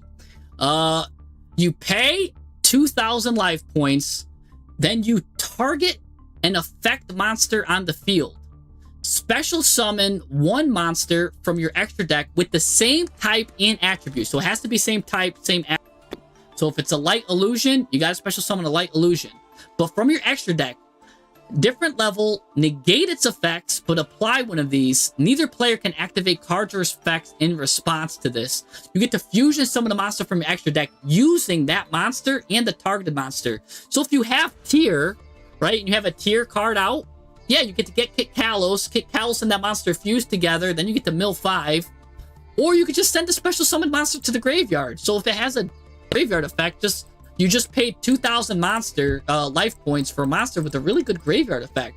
So what are some cards were like that we could do, like if this card is sent, right? If this card is sent, and then you might want to play fusion, right? So what are our options, right? Well, Garura is for Winged Beast. Dark Winged Beast, not really an option. Lacrima for Smith is disgusting because you can go into this, or you could send this guy. This is your, you bring this guy out and fuse into Lacrima, and now because Desiree went to the graveyard, you could target on the field, send it to the graveyard. So now you've got a board breaker with Fiendsmith. Fiendsmith becomes a crazy board breaker.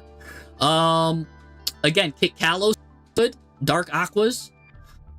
You can also use Rextra Monday. If this card's sent to the graveyard, target a Fiendsmith card in your graveyard or banishment. Add it to your hand. So some good follow-up. Because you're going to go into Lacrima, but you're going to special summon this card.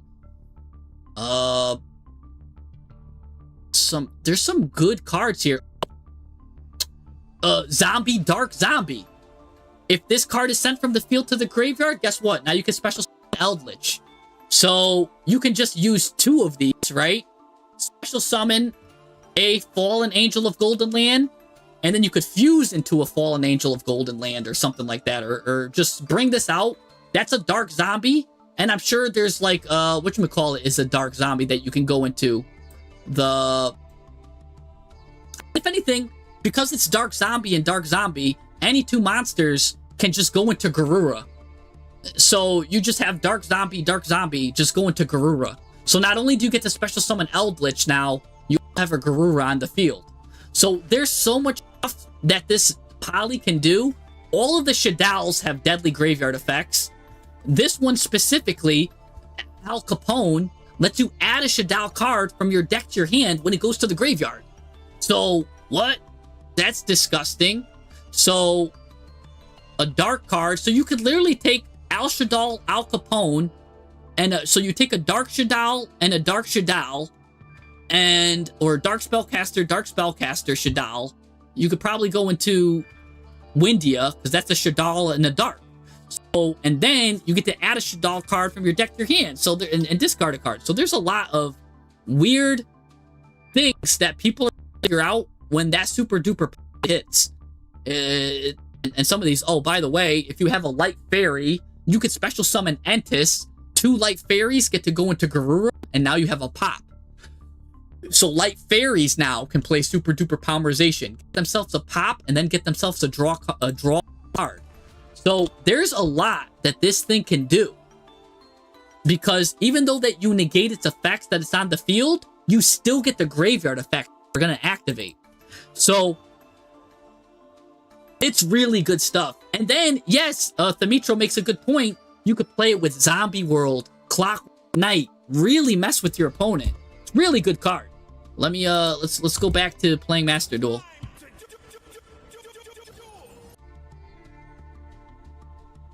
Yeah, yeah, when the new Pumpkin King cards arrive too, yeah, definitely.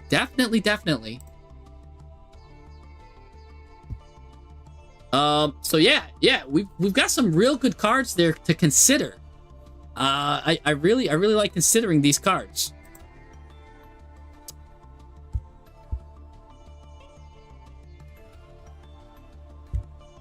All right, but yeah, so we talked about this deck a lot. That's good. Let's move on to the next one. Let's do Zax. Is Zax here?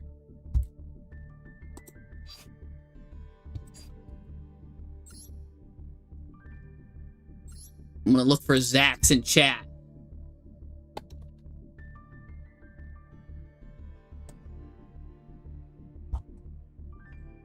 Zax is here, raising his hand. Mr. Rex, actually. Maybe that's how you pronounce it. Let's follow him. Give him a nice little follow.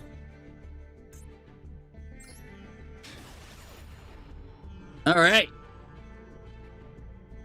But yeah, that's a good deck. I mean, there's so many different ways you can build that deck.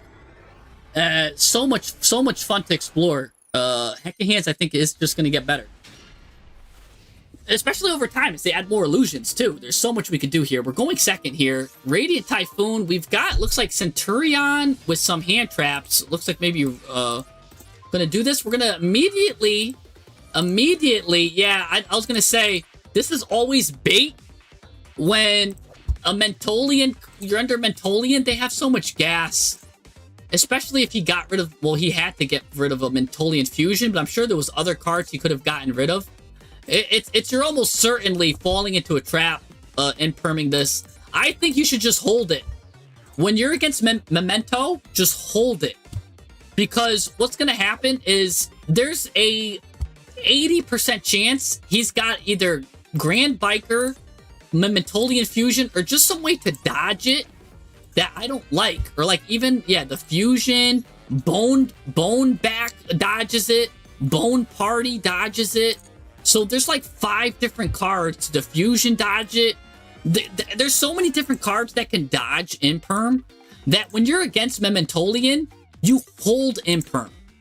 I'm a solid believer that that's the correct play. You hold Imperm on all of their summons, whether it's a normal summoned Agwitch or a Dark Blade. You hold the Imperm because what's going to happen is you're going to want to probably use it going second against this guy that he's going to get Creation King. He's also going to get, there's, where is it? The big guy. Why isn't the big guy popping up? Oh, this dude. You might want to use it on him here. Because that could be deadly too. But no, probably you're going to want to use it on this guy. This guy or this, but then either way, they're going to have to dodge it. It's such a weird thing. It's like a catch-22. Really it is. But they end up dodging it, so it's kind of just a waste for you. So you're down a card for free. There's no it's almost like Imperm is such a bad card to see versus Memento. They could dodge it like Neo in the Matrix. Like, they just pop and destroy everything. It's such a hard card to play with. I do think you just want to save it. Because there's no good spot. There's no good spot to Imperm against this deck. Right? Like, even if you try to Imperm here, then they would still have the Bone Break and still pop it, right? Like, if you try to... It doesn't matter where we Imperm. They just get it. Right? Banishes that, pops that, gets another Mementolian Fusion. Now we know he's got anything to dodge. So right here, there's nothing. Now we know he's got rid of one of his dodges.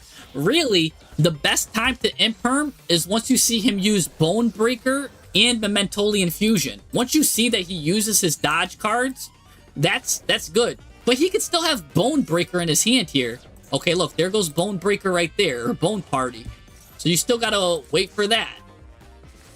So, because he probably has a Bone Party in his hand. Fallen the Virtuous. Nice. He's gonna pop that too. That's a great extension for him too. That's another card they could play now that can dodge too. I didn't even consider that. Now they could play Fallen the Virtuous at 3. So that's Bone Party at 3, Goblin Biker at 3, Fallen in the Virtuous at 3, Mementolian at 3. They have 12 cards in their deck that are quick plays that can dodge your Imperms. Question, why is Memento not used in the meta right now? I don't know why it's not used. It's a great card. It's a great deck, and I'll tell you why. It's a very hard deck to pilot. It's a big brain deck. It's confusing. You need to know all the lines. There's a lot going on here. Like, you need to know, like, if they dodge it, like, all the different diverging lines. It's a advanced deck. It is hard to use, hard to learn. I think that's why it's used less than it should. It's also, you got to think about this too. It revolves around, so this is an uninterrupted turn going first. If it has to play into a board, it probably can play through like 2-3 interruptions before it starts running out of gas. So it does struggle with the gas there. But it is a grindy deck. They lose on time a lot. So Branded versus Memento is probably deadly. Remember, this card can direct attack. There's a lot of back and forths. Anyways, that's a good use of that during the end phase.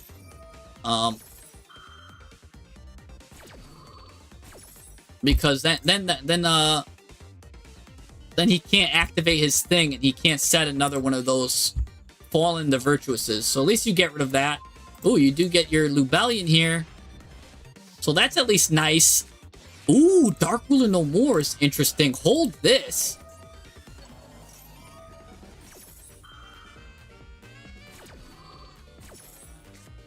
Now, we know one of his cards is Memento Fusion, right?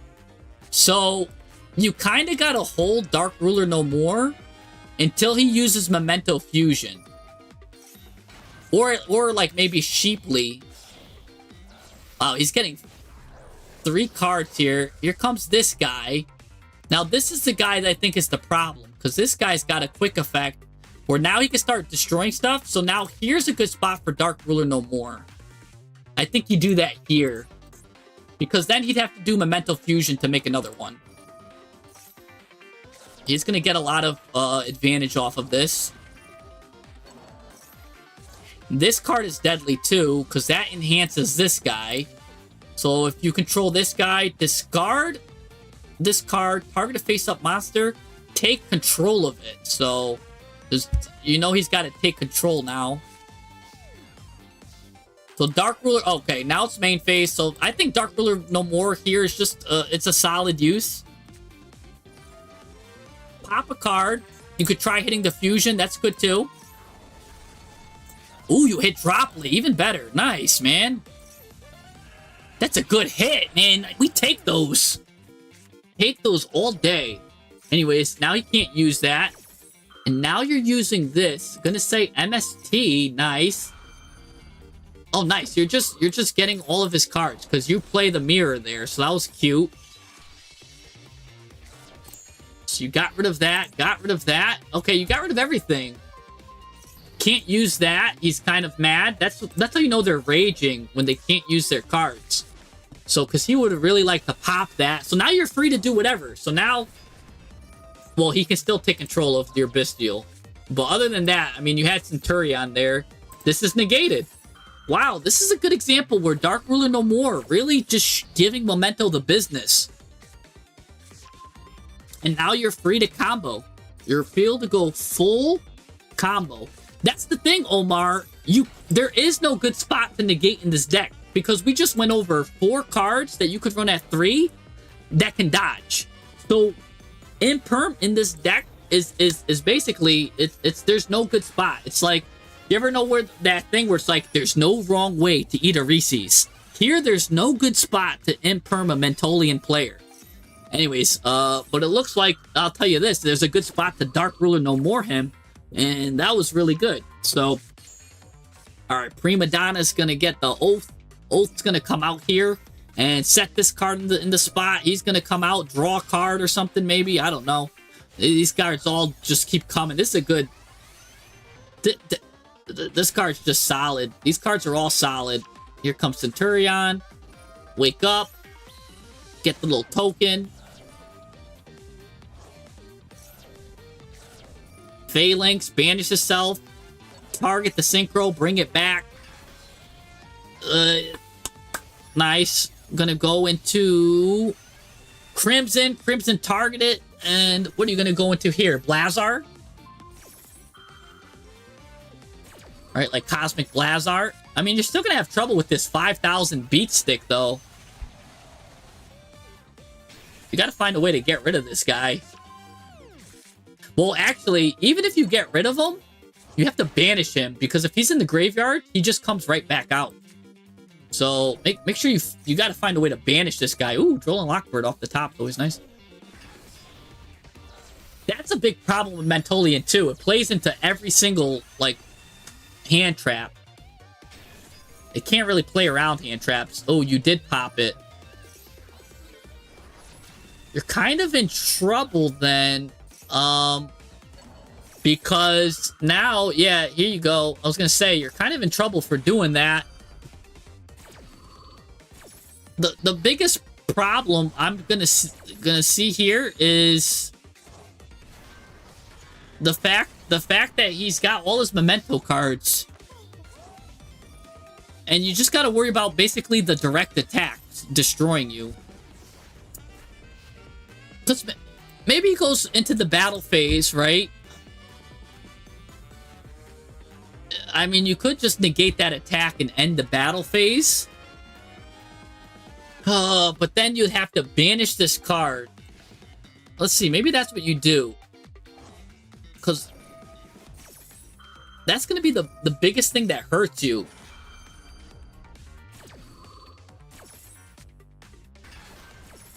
Oh, Blazar can. You're right. Twitch is making a good point. If this guy comes out, this is like an inherent summon when he just comes out like that. He's able to just negate that summon and destroy it because it's not like causing a chain or anything. Yeah, you can just kind of just get rid of it. So he's got to... I guess you just hold. You just hold for that. You hold for him coming out.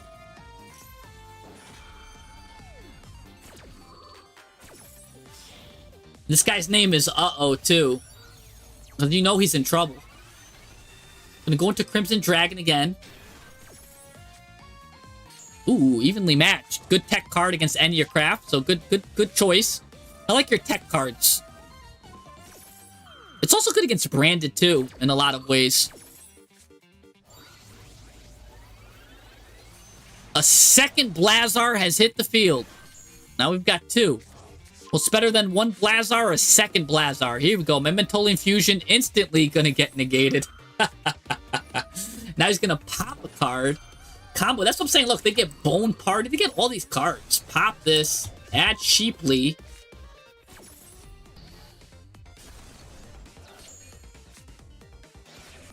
Here comes Droll and Lockbird. Well, why do I say it like that? Blazar? It's like Blazar? Blazar? I don't know. That's just, I like that word. It sounds like a cool word. Here you go. Negating that. He was waiting for that. Pop, blop. Here comes Sheeply now. Branded Regain's gonna get this guy back. That's kind of unfortunate for him. Because now when he fusion summons, you just get rid of that. Oh man, you're cooking this guy.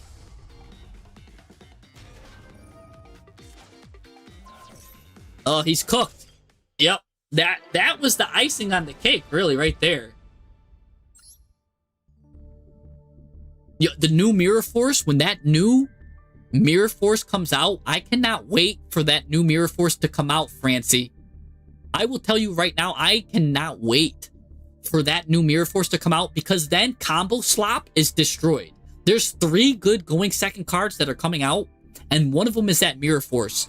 You ever hear the saying, my horse, my kingdom for a horse?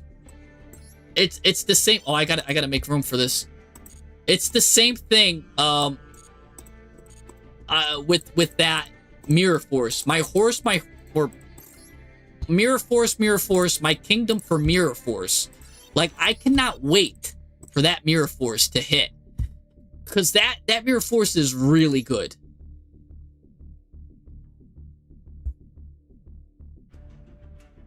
It's disgusting. Combo Slop is gonna disappear overnight.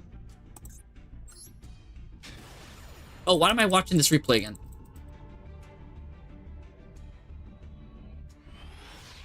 The new Mirror Force is garbage into the current meta. Well, I mean, it's good against Combo Slop, right? Like, any deck that wants to, there's 2 good cards. There's the Mirror Force card and the turn 3 counter trap, which is disgusting too. Both of those cards I think are really good. They're good for grind. They're good for, I mean, people are gonna have to relearn to play Yu-Gi-Oh! That play only counters, like that play go first decks. They're gonna have to relearn how to play Yu-Gi-Oh! Because they weren't playing grind decks. They don't know how to go back and forth. Those cards are gonna because it's a counter trap. You cannot respond to it really unless you've got your own counter trap. So the going first decks are gonna need to evolve to end their boards on cards that are counter traps as well, that are also negate and destroy. So maybe like certain. So maybe some Combo Slop will still exist to a point, but you gotta think, because like, what are the only other cards that can do Combo Slop then? They're gonna have to play counter traps, which Combo Slop doesn't want to play. And they're gonna have to play archetypal ones that negate, right? So they're gonna have to do like Gladiator Beast is fine, but what's the other one? Like the Synchro one is fine. So some of them are fine, but some of them are gonna be not good. Like the 9 pillars, these guys are gonna be good. Golden Land's not Combo Slop, so you don't have to worry about that.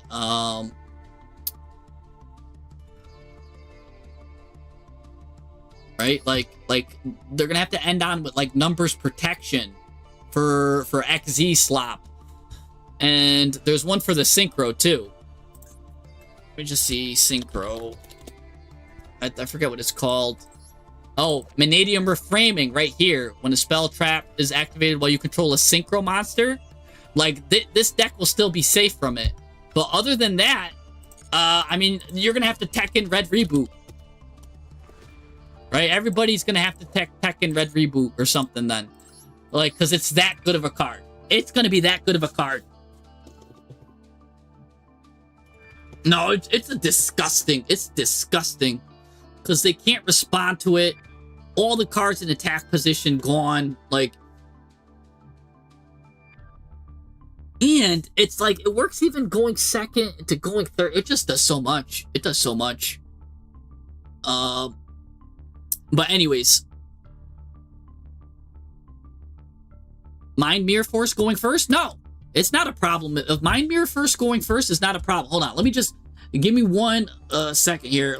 I'm going to pull it up. Let's discuss it and why it's not a problem going first. And why it's good for the going second player and not... the going first player has nothing to worry about. Let's see. Let me show you my screen here.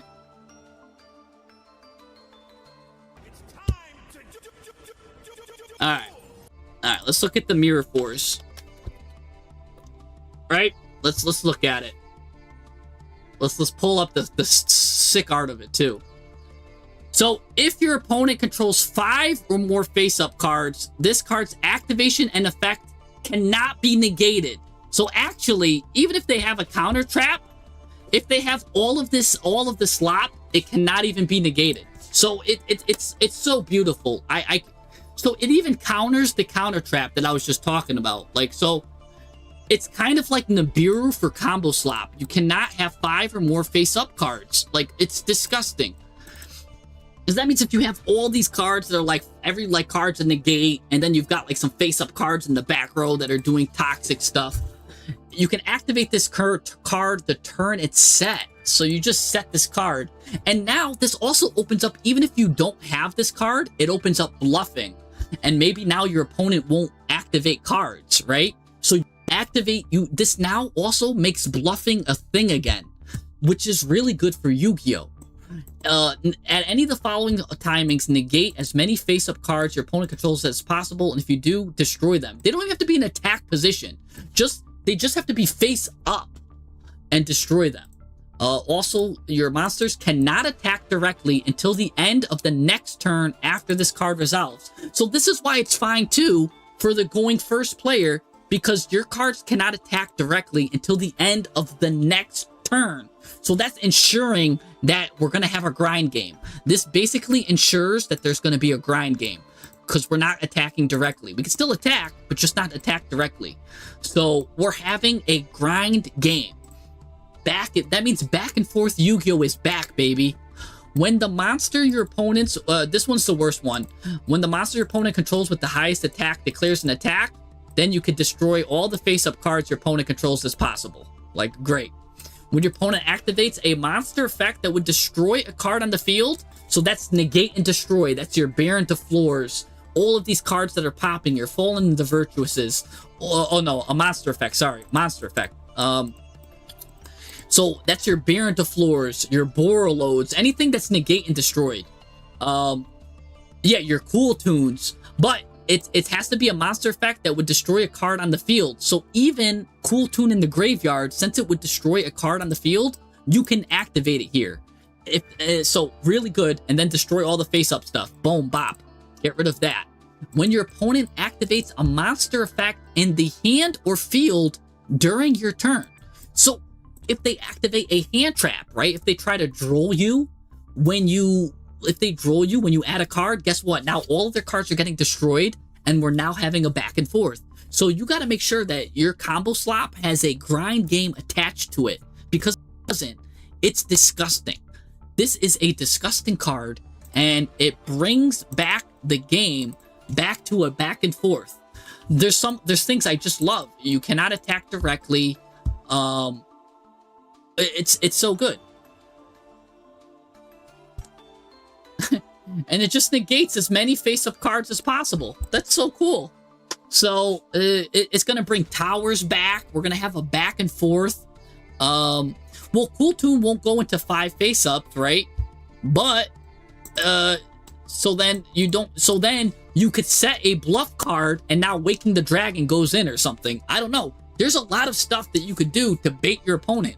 You could put down now a face down Metal Foes Fusion. Like, there's a lot of cards now you could start baiting. Mind Mirror Force becomes a insane bait card. Like, any face down card is really scary now, and that also gives stocks up to like Waking the Dragon and stuff like that. Really good stuff. It will be a meta check. It's gonna warp the game completely, just like Nibiru did. I cannot wait for this card. And the chess cards that are coming out are gonna change stuff, because then you can't do more than 5 effects. The chess cards are good. The Mind Mirror Force is good. There's also the other counter trap card that's coming out too. I forgot what it's called.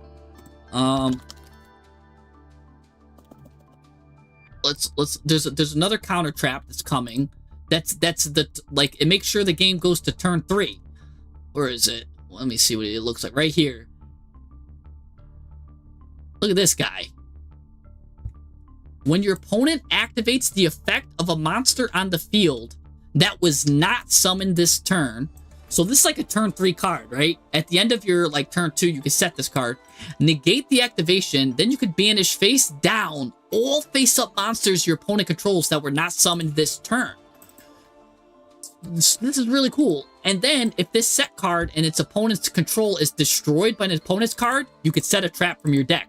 So you could use this card to set itself. So even if you end your end phase hoping to go into turn 3 and your opponent pops it with something, you could just have this card set another copy of it. And it's not once per turn, so if they destroy that one, it could set another copy of it. So you just set a trap from your deck. So, or you could set the Mirror Force, which is crazy. Like, so this card is nuts too. The grind game is back, and I cannot wait for it. I am here for it. But this is it. These cards are insane. And then I think there's one more Archfiend card that's coming out too. That's kind of crazy. That's a trap also. Archfiend's Chain. This is continuous though. But you can activate this card the turn it's set by revealing a Red Dragon Archfiend in your extra deck. So that's fine.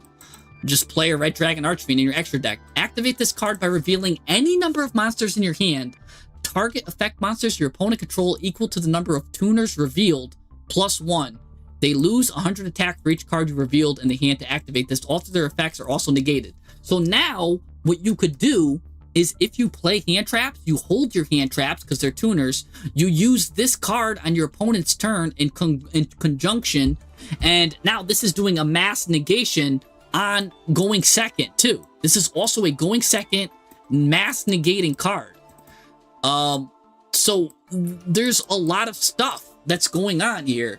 And again, maybe they won't pop this. Maybe they will. Maybe you set down 2 cards and this is working with Mirror Force. These trap cards are insane. And when you put them together, they're disgusting. So yeah, I love the design of the way these traps are coming. And then let's just look at the chest cards while we're at it, right? And they're called like angelic keys. Like angelic key or something like that. Look at this. This card, where are the other ones? There's like the Rook or something like that. We're missing the Rook. That's like the big point.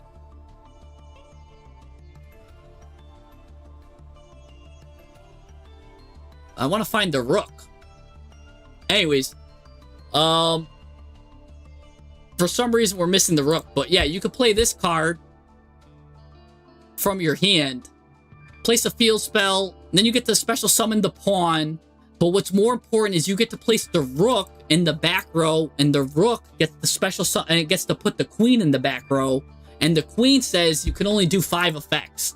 So this basically says, hey, if I'm going second, you can only do 5 effects, and you could do this during the standby phase. So your opponent can only do 5 effects, and you get this pawn too, by the way, which can do some weird stuff, which can get like a knight or something. Like some really good stuff. So this card is saying, like, it's like preempting Nibiru. Like, guess what? You can only do 5 effects. So there's a lot of good going second cards coming out, and I'm here for it. But let's go back to the duel. All right, let's take a look at Zaz's deck here. You hate chess Heisenberg being depicted in any media. Oh, no problem for the RB Masterclass, by the way, Charles. Yeah, chat is tripping. The new chaps are the future of trap design. Yeah, I think they are. I think they are, and I'm so excited for it. So, anyways, let's look at Rex's deck here. He's got the 3 Premieras, 1 Trudia, 1 Atril, 3 of the field spells, only 1 Oath, which is kind of crazy to me. I feel like Oath's like one of the best cards that you could play. Oath also boosts this card too, right? If you have both an Embla card and a Centuria card in your graveyard, you could draw 1 card when this card's normal special summoned. So I do think maybe you want to get more, like what is it? You have an Emblema? I feel like you want to run this at 3 Because then you could draw a card off of this. It's an emblem card. I really like this. But yeah, Bonfire is also another good search here. Because, what is it? Aren't one of these a Pyro? Yeah, Trudia is a Pyro. You could play Bonfire in this deck. But he's only running one Trudia, so maybe you don't need Bonfire. Because he's going with the 3 Primeras instead. He's not playing, like, if he was playing 3 Trudia, maybe.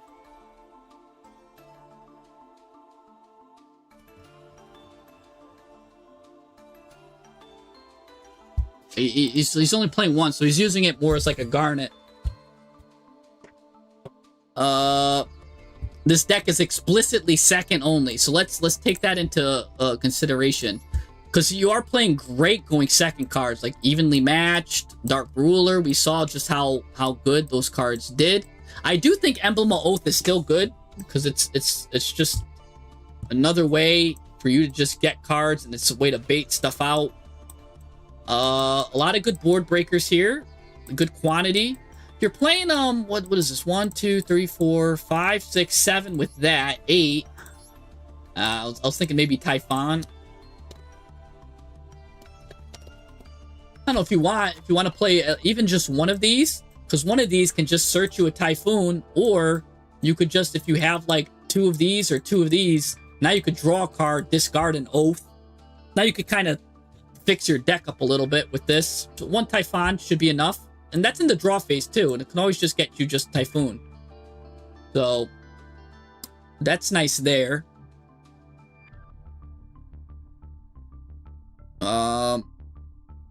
Yeah, it's a good tech. Yeah, Radiant Typhoon Vision. Vision's a great tech. Technically, if you don't have the if you don't have the UR dust, you could play this, but Vision's always just good because it gets rid of your extras. This can only get you this. But this can get rid of, like, your extras. Or if you don't need a cross out or something, like, you know your opponent's on Enneacraft, and, like, you're like, oh, I'm not going to need cross out. You could just Typhoon Vision, get rid of cross out. This is good. I mean, I like it. I like it. Like what I see. Really good. You're playing Branded. And you've got Regained. But if this is a go second deck, do we want to play Branded? Let's look at Continuous. Continuous Traps, Continuous Spells. Is there a better target? Because he places it face up.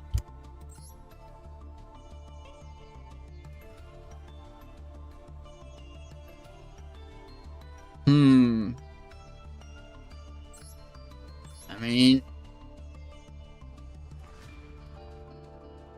nah.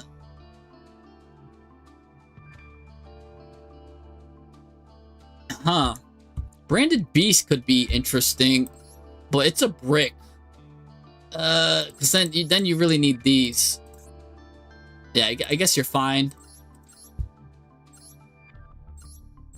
You do have some hand traps here. I wonder if there's, since we're playing these cards, and these are good board breakers too in their own right, because Druid Swarm's a good board breaker. Chaos. Do we want to play Chaos here? Send a light or dark monster from your hand to the graveyard. So, light, dark, dark. Send a light or dark. Then you add Lubellion with a different level from 4 to 8 with a different attribute. So this is light. So no, you don't have good darks. Okay, so we have dark, dark, dark, dark. Okay, no, you don't have enough. The math doesn't work there for chaos. Don't worry about it. I was thinking something else. Math does not work there. I was just wondering if there's another way I could find you this card, because this card can find you this card, which just helps you break boards. Yeah, don't worry. I considered chaos, but I completely just changed my mind on it because the math's not there. So, Illusion is better than Regeki, which is always a good It's always a good upgrade. Illusion Gate, better than Regeki. The one thing that you do got to worry about, Illusion Gate does lose if your opponent has Ghost Bell. Because this special summons a monster from your opponent's graveyard, this will lose to Ghost Bell. But, like, 85% of the time, Illusion Gate is better, especially if you're trying to go second. Because they both destroy as many monsters, but this lets you steal a card. So if you Dark Ruler no more of them, and then hit him with Illusion Gate, now you have a Baron to Floor on your side, which is kind of crazy. So it works good in combo with this. And then you kind of strangle your opponent after anyways with your Blazar lock. So all you really need to do is just get your Blazar combo set up and you're good.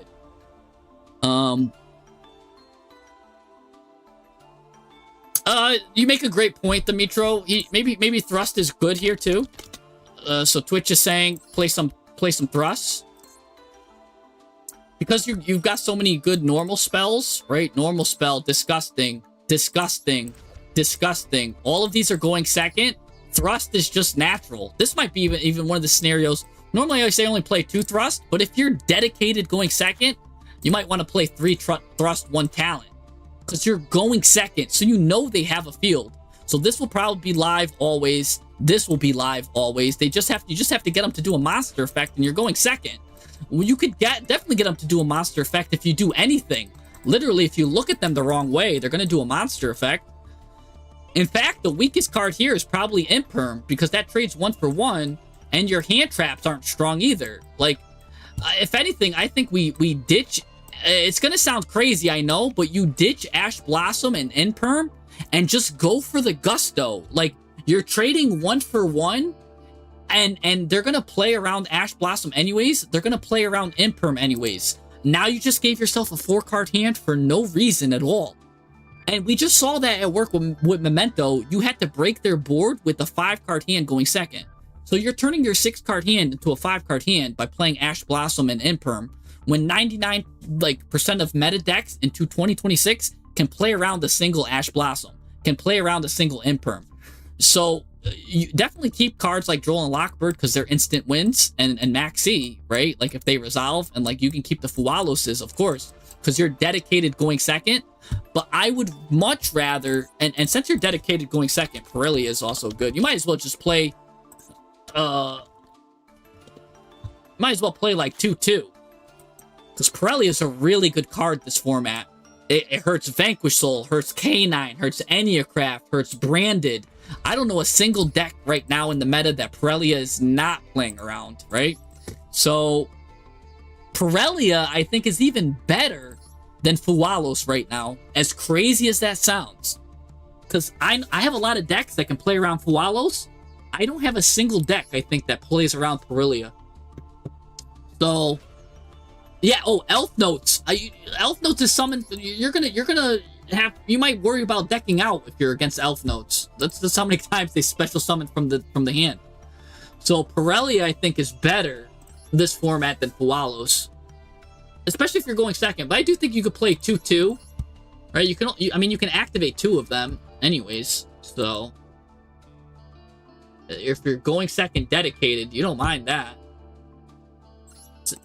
Same thing, though, you don't want them to just end their turn and load up. So you don't want to have too many of these, because you actually, even though you could use 2, you don't want to see more than 2, right? You kind of just want to chill. You want just 1 to go off, and that's it. So that's why I think 1, 2, 3, 4, 5 of the Maxi family is good. Technically, the math says you could run up to 8, and that's how much you'll see. The best odds to see 1 and only 1. So you really could, if you really wanted to, play 3, 3, and 1. Because the math still says that's the best odds, where you'll see 1 and only 1. But the odds is something like a 40% chance. So there's still a good chance that you could see 2 of these. But it is a 50-card deck right now that I did increase it. So you probably won't mind that. It's one of the few times I can recommend Fualos and Pirelli, because I'm not... you know me, in my decks, I'll show you all my decks, they rarely have Fualos or Pirelli in them. But in certain decks, especially dedicated go second decks, these gain stocks. So these cards gain stocks completely. Oh, Brian, yeah, I'll do yours next. Let me write down your thing.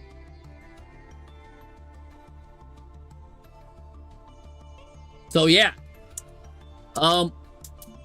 What do you set with Triple Tactics talent? He's going second. He said he's blind second. So he's just gonna add to the hand. He's gonna either add talents, or he's gonna add Lightning Storm, he's gonna add Dark Ruler no more, or he's gonna add evenly.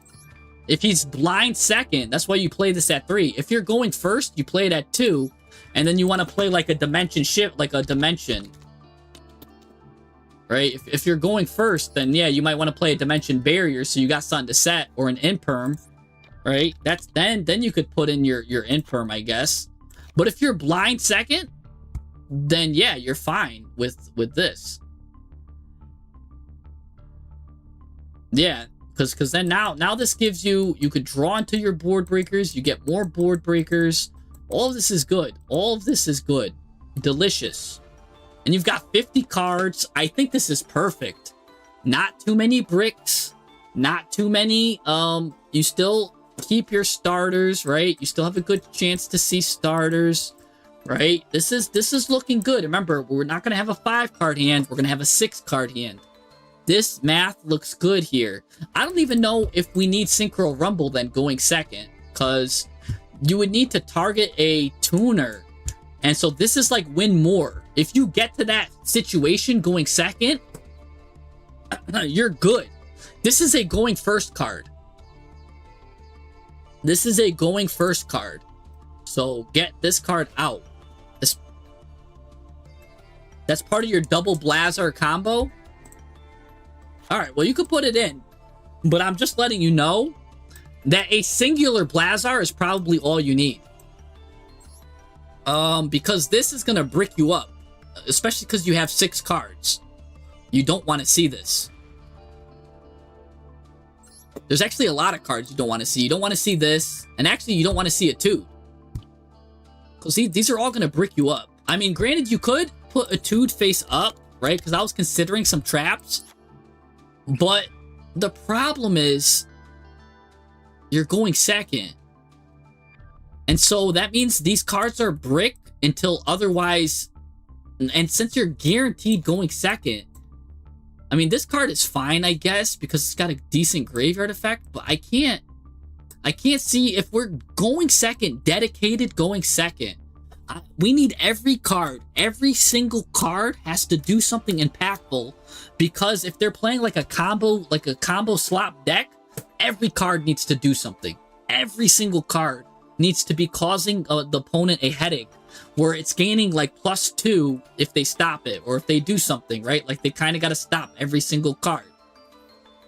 And that's the thing here. So a lot of these cards, if they stop it, yeah, they're going 1 for 1. I also want to see cards like when they do an effect and they get stopped, they still go positive. And what do I mean by that? Well, this is just an example of a card I'm talking about, like, right? Like white, or just look at Albaz, for example, right? Let's say they have a board of 4 Omni Negates, right? Which is possible. Just say they have like 4 Baron to Floors that aren't hard once per turn. If you do this card and they negate and destroy this, well, you still got to send a monster that mentions Fallen of Albaz from your extra deck to the graveyard. So you still got advantage even if they negated you, right? Sometimes, like, all right, let's look at Dragon Rulers, right? Dragon Ruler, where, right, you could banish 2 cards from your hand or graveyard except this card, right? But you could go positive if you banish the other Dragon Rulers, because then they end up being both searches. So if they negate and destroy this card, you still get 2 searches, right? To make up for it. On top of that, right? You know what I'm saying? Like things like that. Or cards like the 7-star, this.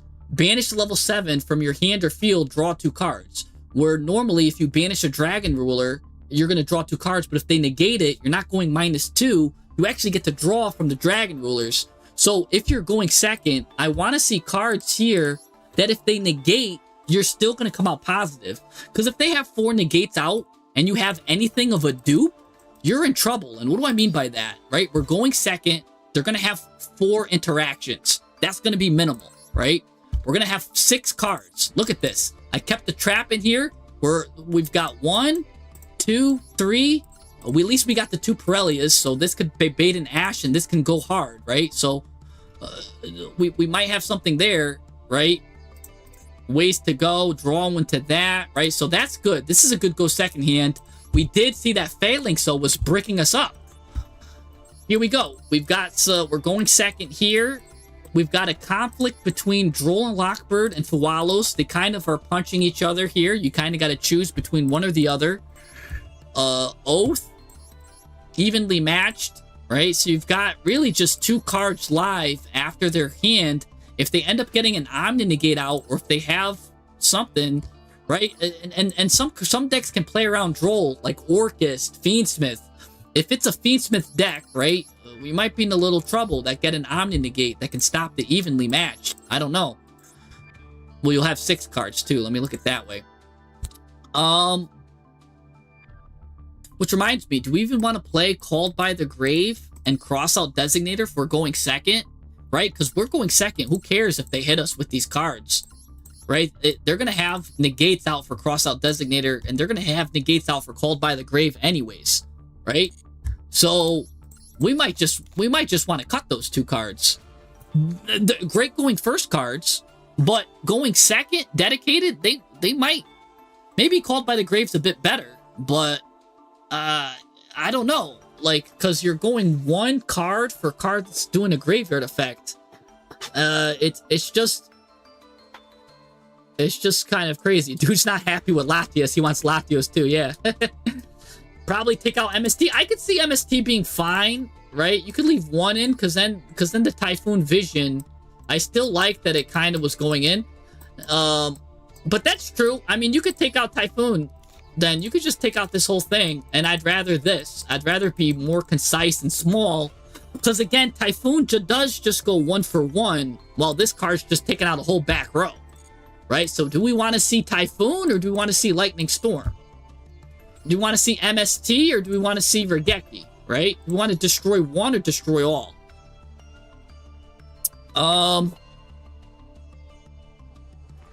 Yeah, Shining Sark, and that's another thing too. You could play engines that have a lot of gas. The people are talking about Gold Sark engines, right? Like, this is a good engine that has gas, but it's kind of like, you know how Tenpai has to, like, get rid of their field, and then Tenpai goes in?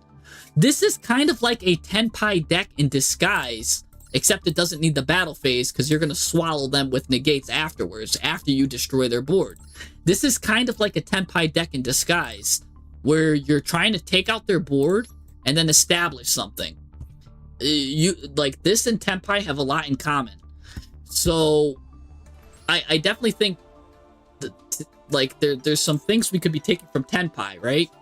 What does that mean then? Right? Droplet could be good. You could also play cards that, I don't know. See, like, and this is like really good if you do things like this, because then when you get those like conflicts, at least your Droplet can do something and solve a conflict. Droplet at 2 could be good. You can't even sometimes hurt them in the battle phase anyway, so it's Droplet's fine. You played it with Centurion, it didn't mess well. Okay. Oh, you were basing from the ideology from Tenpai. Okay.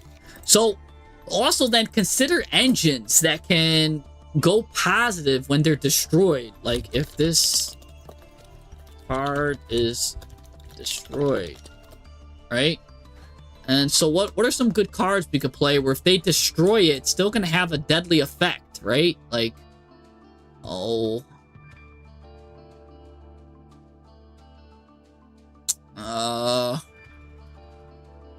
yeah, none of those are crazy.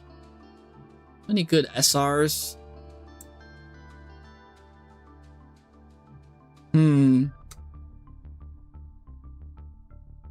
Yeah, I can't think of anything crazy there. But, like, you're on Doom Dragon, right? Like, so there's things you could do, like, but there's not much room. I don't know what engine might help you out here. Well, here's the thing, right? He can get 2 4s out. Pyro, Spellcaster, 12. There's actually an interesting Chaos monster he could get. And it's not Chaos Angel. It's Chaos Archfiend. But he would need a light tuner and a non-tuner dark. This is a light tuner. This is a dark tuner. This is a non-tuner dark. If you ever get the chance to get Primera and Trudia together, you can go into Chaos Archfiend.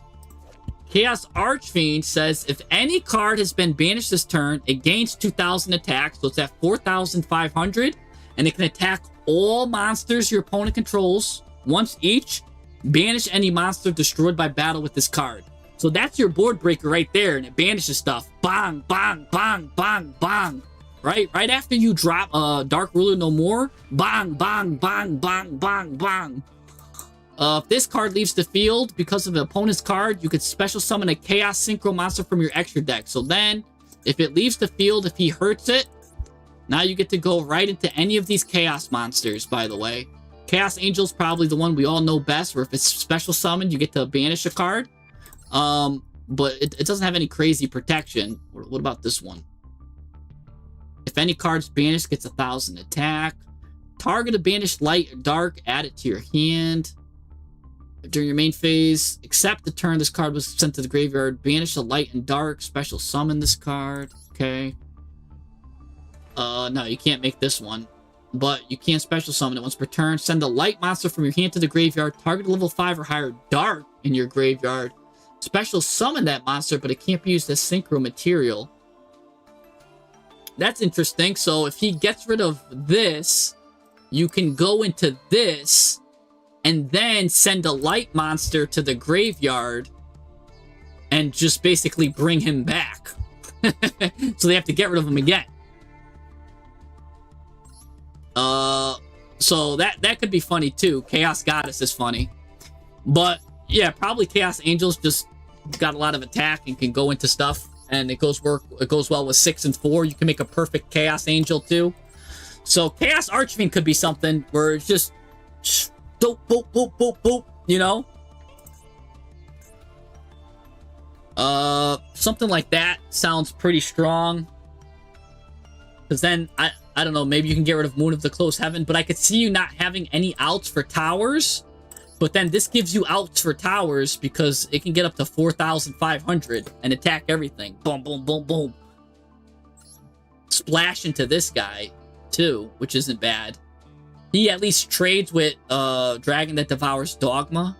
I mean, you've got pretty good cards that could trade with towers anyway, so I don't even know if you need Underworld Goddess and Moon. Do you really need those two? Because I feel like you've got good tower outage anyways.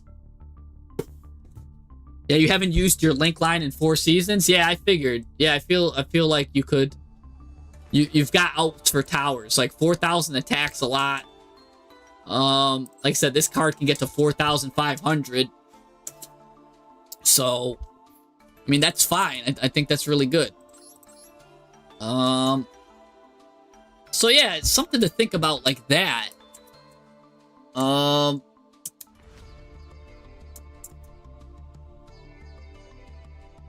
red dragon's 100% of the time 6,500. Oh. So, it gains attack for each tuner. Oh, so yeah, see? So you've got towers outs anyways, so you're good. You don't even need the link line. Underworld Goddess you don't need, because this is your Underworld Goddess right here. Well, Chaos Archfiend could be a possible card. Could be something. Maybe, maybe not. I don't know. I don't know how often you can get these two out together. Or, yeah, I don't know. It only specifically works with Primera and Trudia. That's it. It's a very exclusive light tuner, non-dark tuner. Very exclusive combo that very few decks can make, but the decks that can make it will not regret it because it attacks every monster once each. And then, by the way, the card it destroys it banishes that monster. And since a card's been banished, it now gains 2,000 attack. So you only need to destroy one of your opponent's whack monsters, and then then the rest of his attacks are 4,500. So even if you don't have ways, but you do have ways to banish with your Bestials anyways. All of your Bestials banish, right? Evenly matched banishes, but you won't be in the battle phase for that. A lot of these cards here are fine, and they kind of banish. Don't forget, Blazar himself banishes. So there's a lot of fun stuff. I don't know, maybe try that. That could be something. Some stuff to think about.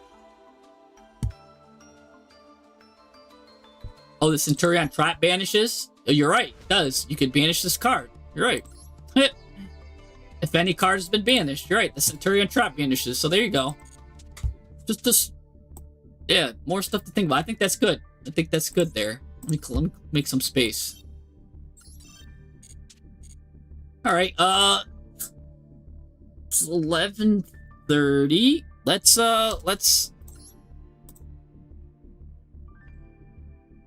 just do a match with Brandon real quick, just to end the night on.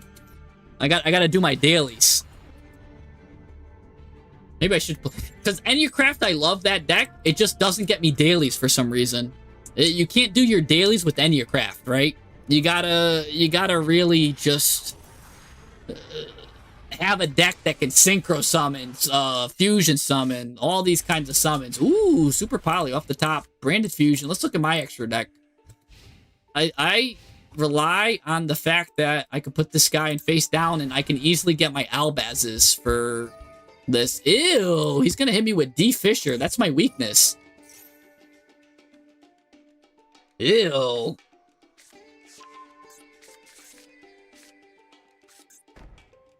Ew. This guy's already making me mad. Well, I could play Branded Fusion into, like, Mercurier. I do have stuff that works if it's banished. Fallen the Virtuous is alright, but I can't do anything until I banish a card. He's gonna play Preparations. Use the effect.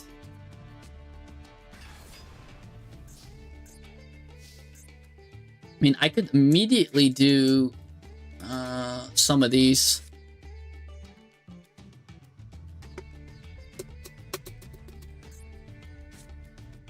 Yeah, I just gotta get Albaz out, and then they can Super Poly him. Let's see here.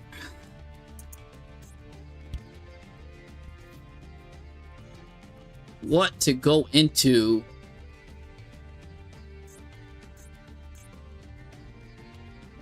Because maybe I just go into this. Because then he can't target me with card effects. So that makes these cards kind of useless. Let's see. Let's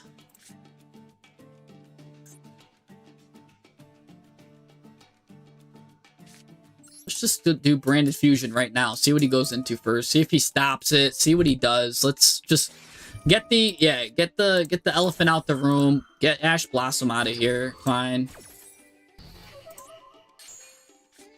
Alright. Bestial Sereneer can always just... Oh, but he's not going to the graveyard. Now, the problem is I can't activate this card because then he'll look at my extra deck and rip me up. So, really, I think I just Super Poly. I would love to go into this, but it's not going to be... Like, I have Ecclesia on the field. So the whole point of that, maybe to go into this guy, now she's immune. Maybe I just go there into Ecclesia, hit this. Because he could just keep getting prep. He just keeps getting his Kashtira cards back. Back. Oh, never mind. Doesn't matter anyways. He's going to negate and destroy that. Okay. Now...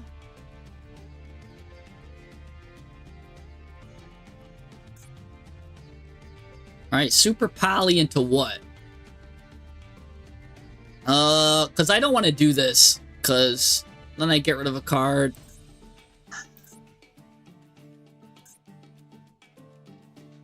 Titanic Clad. This is going to cause a chain reaction where he can respond to it with this. So I don't want to do Albaz's effect.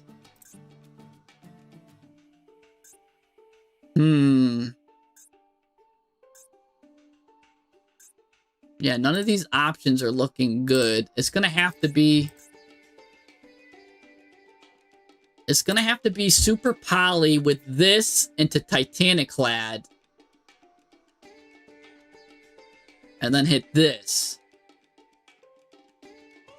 I think I just lose. Because he gets this card gets to just keep coming back. Over and over and over.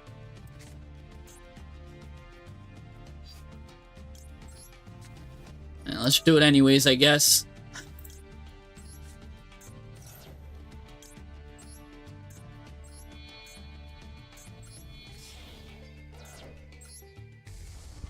Problem is, he gets this card back, and I can't do anything. And then he's got infinite grind on me, and I don't got anything. I really would have wanted that instead. There's nothing. So yeah, he's choosing Unicorn. I guess it doesn't matter because Birth still gets him anyways. And then he just banishes me, and I just lose. Because he goes into the battle phase, banish. Unless he uses all three and goes into the monster with all three. Which would be a foolish move on his part. Right, if he goes into... Okay, no, he's doing the smart way. He's got it then.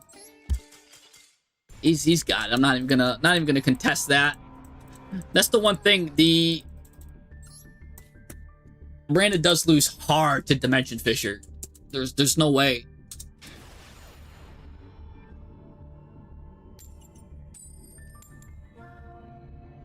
I don't see me.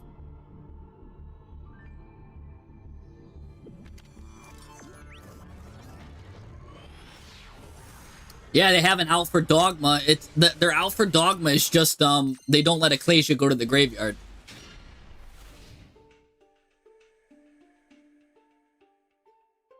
Oh, I did forget Brian's deck, Brian's deck. You're right. I gotta look at his deck. Oh my gosh, are you still here? Mr. Brian? I do have to look at his deck. I'm sorry, I completely forgot about Brian. 591. I do. He did. Yeah. He's right. I got lost in the sauce, Brian. If you're here, I'm sorry. I'll look at you after. All right, this is the draw phase. Let's immediately do branded opening to play around Droll. All right, I got you after this match. After because I got to play around Droll. He just ended his turn for whatever reason. So that means he's got all hand traps. Oops, all hand traps. He's got like 5 different hand traps in his hand. I'm gonna hold on opening because that's a special summon. So I'm gonna hold on opening because I think he's got Molcharmies and stuff like that. So I'm gonna wait on that one because that's a special summon one. So activate this. Send to the grave. I mean, you can never go wrong sending Retribution to the grave. Also send OG Albaz is always good too, but let's just send Retribution. Let's just get you that. Ooh, nice pick up there. Alright, so there's Droll. We knew he had Droll. So there's really no point in using this. Because that's only going to get me a Despia card that adds something. So, that's fine.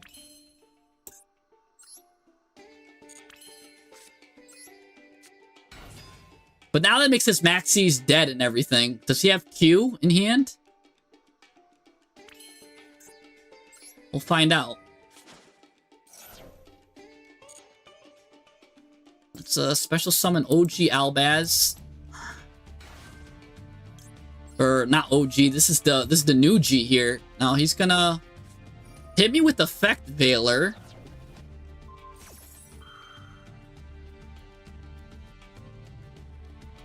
Okay.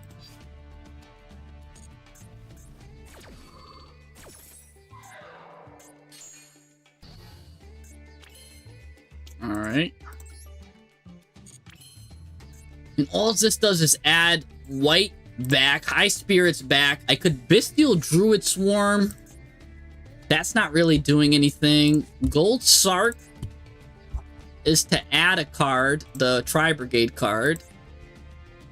Branded Opening just gets me Despia. So really all of these cards can just chill.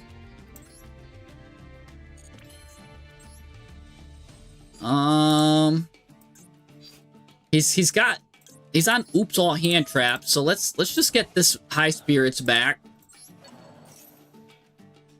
He's still got something too. Oh, good. He's Ghost Spelling too? Yeah, he's Oops All Hand Traps. This is perfect.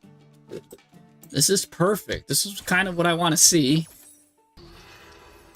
It's now my Droplet's good. Druid Swarm's nice. I don't need to hit him with Druid Swarm. I'm kind of fine with that. I'm really fine with that. There's nothing really I need to go into. Technically, I could go into this. I could go into Albaletnus. Attack twice with Albaletnus? That sounds interesting. I could... Let's look at my Despia cards, right? This card is also treated as Despia. So maybe Quem is the play here. And I'll just get rid of Gold Sark. So let's go into Quem. We do have Quem.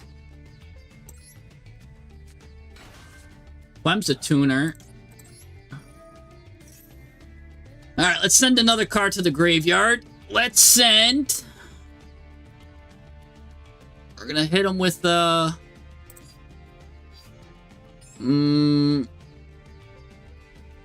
hit him with this Albaz, maybe? Oh, brother. Yeah, hit him with the Albaz.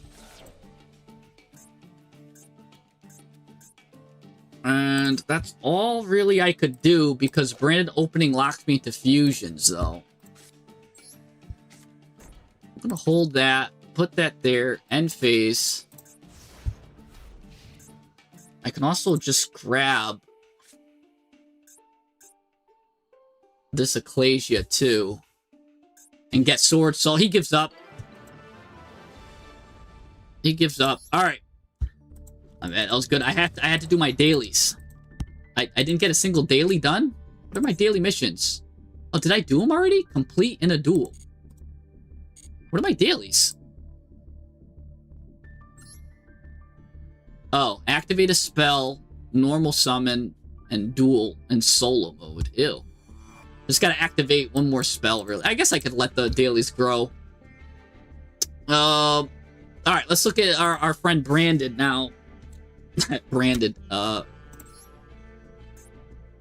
wrote his number down, completely forgot. I hope he forgives me. Egotista. Let's take a look. Let's take a look at what he's on. Thank you 123 for that reminder, by the way. That's a good, you're looking out for your fellow man, and I appreciate that. So we all appreciate that. That's what our community's about. Anyways, he's gonna get hit here with some blue eyes. Yeah, I hate the dual solo mode. That one fills up for me too. Yeah, I never get that one done. Sometimes it even expires and I never even duel in solo mode. That's how much I despise solo mode. It's not competitive. I fall asleep. Anyways, he's gonna get Ultimate Fusion here. Get Kaiba Man the Legend, so you know he's running 3 blue eyes. That's the best way to run Blue Eyes, baby. Play all 3 copies, like Kaiba himself. Alright, gonna go into Spirit of Blue Eyes here. That's the spirit. Play all 3, baby. Gonna send a OG Blue Eyes here. Gonna get an OG Blue Eyes. And now this one's playing Maiden of White, so not only Kaiba's gonna come out, but Maiden of White's gonna come out too. So, or the Blue Eyes from Kaiba here. So look, boom.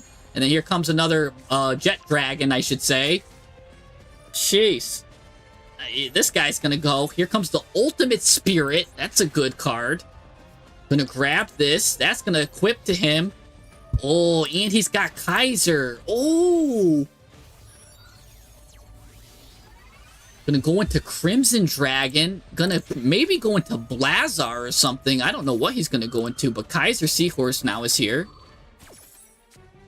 Oh, another Maiden of White. He's really setting up. Getting that Synchro Rumble, that Go First card I was talking about. He's going to go into probably the other Blue Eyes. Yeah, Seafer Divine. Because that protects the 85% win rate he's got right this second. And now he goes into Dragon Master Magia. Oh my gosh. He's got a negate here. Omni negate for a card on the field. Negate the activation and gain 1,000 attack.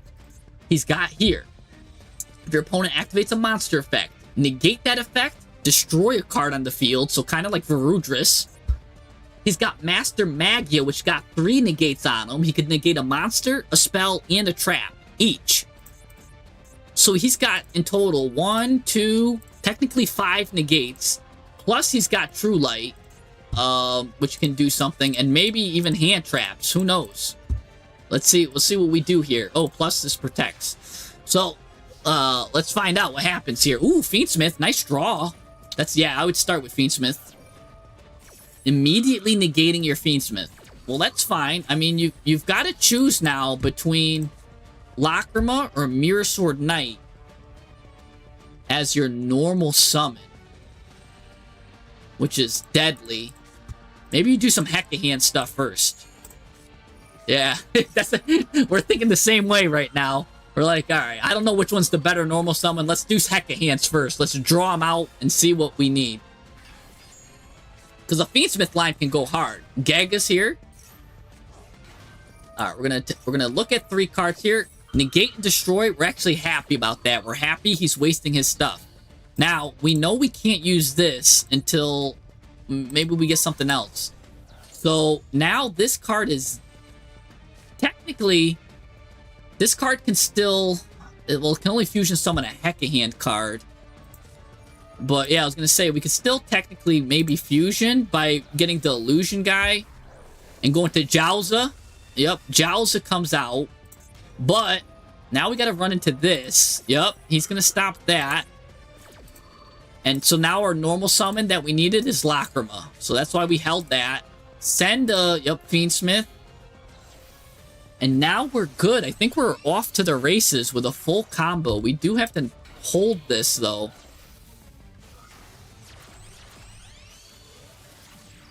See, this is deadly right here. Because if he's got an Effect Veiler in hand, which he might have, he could stop this. Which is why I like to play Kyrie. Because Kyrie can fuse when I equip a monster. But we'll see if he's got... We'll see. Ooh, okay, wait, you're doing something crazy here. You're not using the fusion yet. Oh, this is good. You're checking for Veiler here. Good. He's gonna get this card now. Now you're gonna fuse. Okay. It's gonna go right into the Aerial Eater. That's gonna send a Fiend. We're gonna send Big Winged Bephromit to the grave.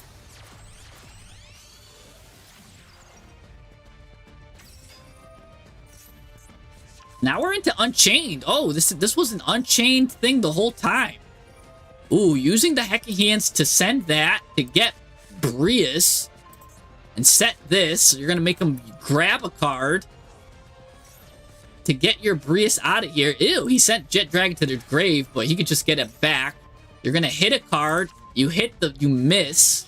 Of course, this guy always misses when you need him. Unchained Rage. Shavara pop that. That's gonna make him get the Rage back. Now you can go into the Link 3 Shavara. Or, hold up. Bring this guy back to the hand. Baphomet comes out instead, which is nice. Grabbing you a card. He's going to grab you 2 cards, actually. He gets you the Fusion, and he gets you a monster, I believe. Alright, he gets you the monster and the Fusion. So, Chimera Fusion now coming out. You've got a good amount of targets here. Right into Phantom Beast. Now these guys are going off. He's going to let you special summon Jowza back. Send a random card from his hand. Jowza. You're going to get Yaddle. Yaddle can set a trap. But you're going to get Tartaros instead. And you've got a lot of stuff to use Tartaros with, so... Ooh!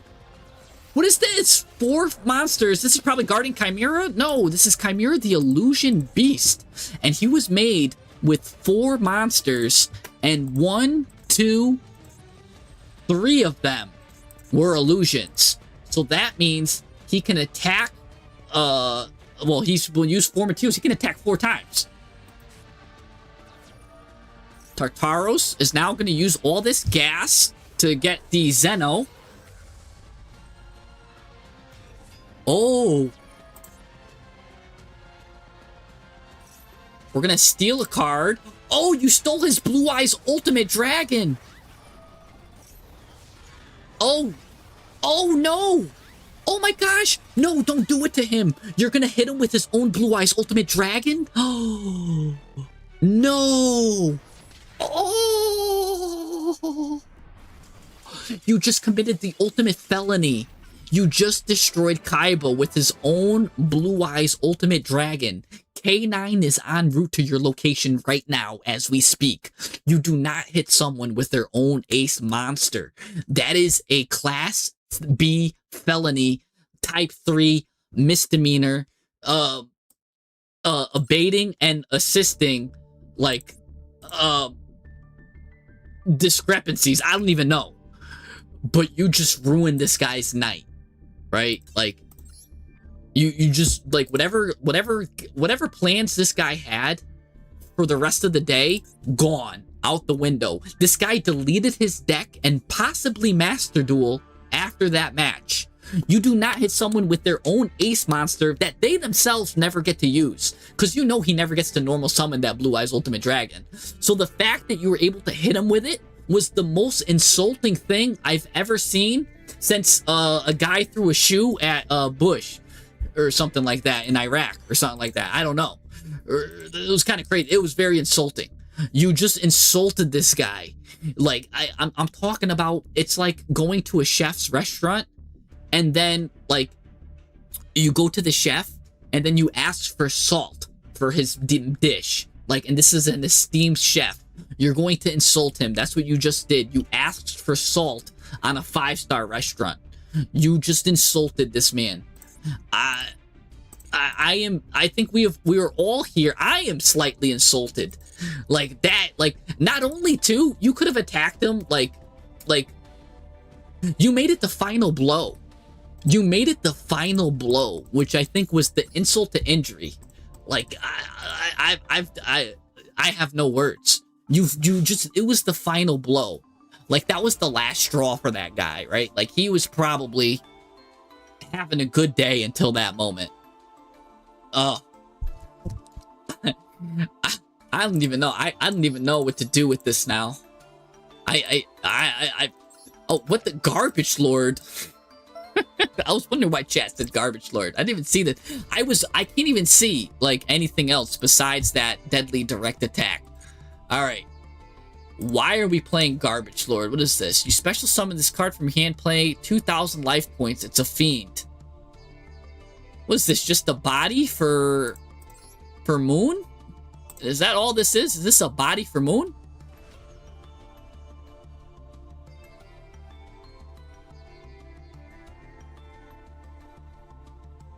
It's not just Americans. Yeah, I don't know. We do say like a lot. I just was having trouble thinking. My mind was just neuralized. That's why I was saying like a lot. So I apologize for that. Because I was just brain shocked. Absolutely baffled and bewildered at what I just witnessed. Crazy. It is a filler word. And I was filled with so many emotions just then. I was filled with despair, with hope, with pride, with anger. Like, there was so much stuff. So that's why I said it. It reminds me of that clip from, what is it? Oh, what's that movie with Adam Sandler where the guy says, "What you just said is one of the most insanely idiotic things I have ever heard. In no part of your rambling, incoherent response did you come close to making anything close to a rational thought." That's what I just did right there.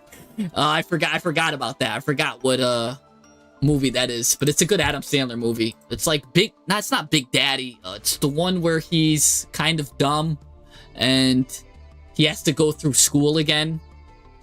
Oh, I forgot what it's called. Someone will probably know. Mention it. Anyways, we're playing Fiendsmith here, so we've got Lurie, Maxi, 3 Ash Blossoms. We've got a Buyo the Dawn's Light, which is able to get Mutiny in the Sky. We could send that to the graveyard with the Aerial Eater. We've got 3 Gazelles, 2 Cornfield Coddles, and 1 Sword Knight.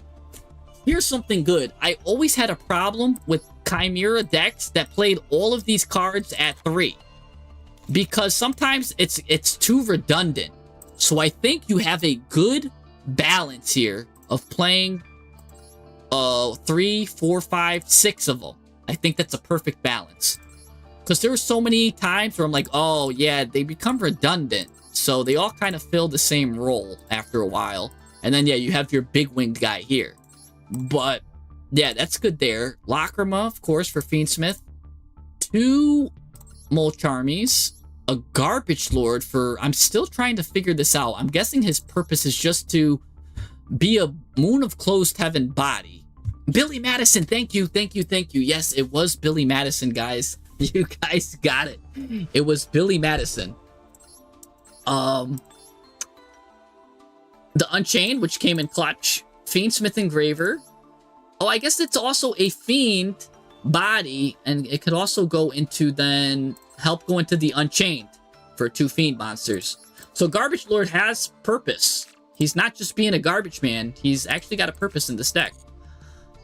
Ibtel, 2 Ibtels, 2 Yadels, 1 Manikabel.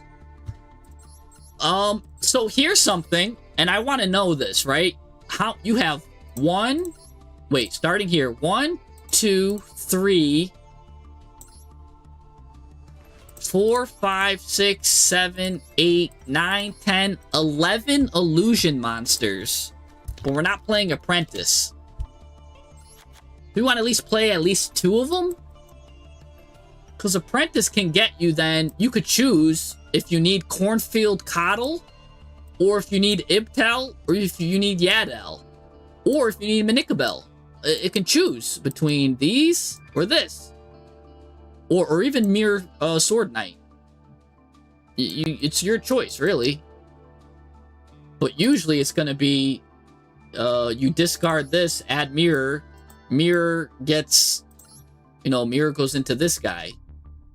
Or if you have this already in hand, then you can go for one of these. I think Nightmare's Apprentice is a good fork in the road that you could decide between, hey, I want to go the Chimera route, or hey, I need to go the Hecahand route. She kind of bridges the gap, and she then becomes both a Hecahand card and a Chimera card in one, because she's both of them. On top of it, she special summons herself, and she's a body. So now she's a body for Fiendsmith. So now she's half Fiendsmith, half Hecahand, half everything. I mean, that sounds so good. I might even put it at 3. This is a good card. This is a good card to run at 3. 1, 2, 3.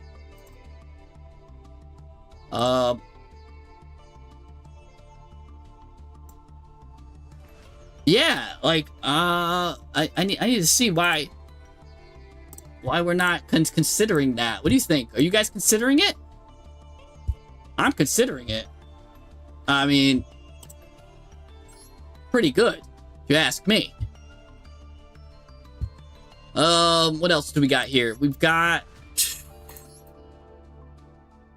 2. Yeah, that's good. I don't know if we need to play 3 Chimera Fusions. Usually 2 gets the job done. You are running a very heavy monster package, so I think 2 is all you need, because you don't need to see 2 of them in the hand. I do think 2 is all you need. Because, remember, they do recur themselves anyways.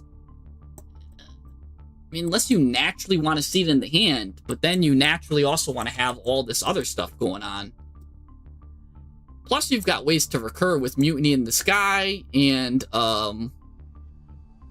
Mutiny in the Sky recurs, and Fiendsmith Sequence recurs, too. They both shuffle stuff back. You could play YUGIOH as well, or Loose, I mean. Because, yeah, you're already on YUGIOH here. Loose can help get you 3 Fiends back into the graveyard. What else? If you use your normal summon on Gazelle, and you need an extra normal for Lacrima or something, not that I think you'll ever need, but Duke of Demise is kind of available too, but probably not.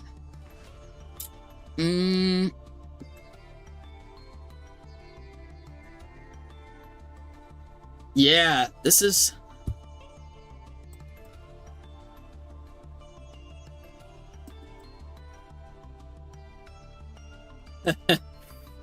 yeah, 2 of these. You've got a Fiendsmith Sanct, a Tartaros, Imperm, and the Yadel and Ibtel counter trap with all this. This looks like a solid deck.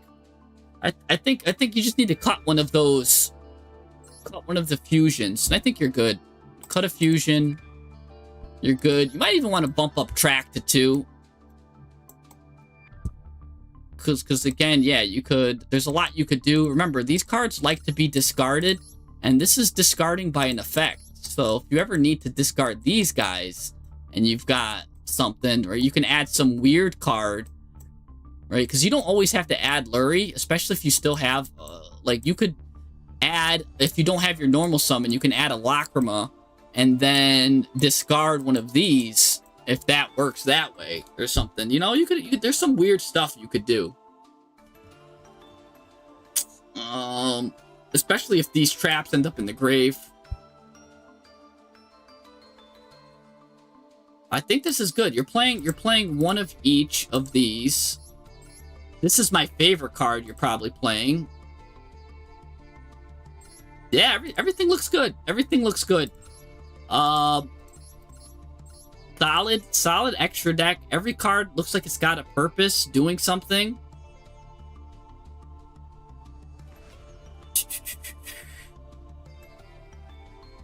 Yeah, I mean, I love it. I love what I see here. There's multiple ways you could win too, right? You've got the way you just won, right? With this, with the Illusion Beast combo, you could win. You could win with Dandalos, and you could burn them with Lacrima, like direct attacking with that and burning with this. So you've got a lot of ways to win too, if they have like these big towers or something.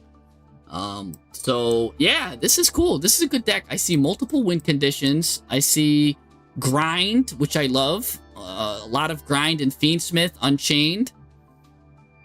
You weren't playing, I thought you were going to play, I thought you had this guy, and I thought you were going to go more into deeper Unchained stuff. But you didn't, and you didn't need to, actually, either. So, I think it works either way. I think that's fine. Because I thought I was going to see Anguish, and then you're going to go into, like, an SP Little Knight, or even the rank 4 Unchained or something like that. I don't know. I mean, this is a solid deck. I think Chimera is very underrated as a deck, underused, but I also think that they play way too many of these cards normally. Like, they always play everything at 3, 3, 3, and then it's like, you don't need all of that. You could just play 1, 2, 3, and I think that is a good ratio. I think you found a good compromise there. I do think you could cut Brius. I always say you could cut Brius. That's always one of my personal opinions. I never like it.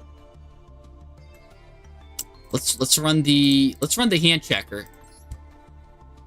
Ooh, good cards here. Going second. And then you got full combo here. Draw an extra card. That's good. All right, decent. See, this is what I mean where you get both of these. They kind of take up each other's spot. But you've got both lines here, so that's good. Going first, this is a great hand. This is a great hand going first. Oh my gosh, I just added these 3, and you got all 3 in the hand. That's crazy.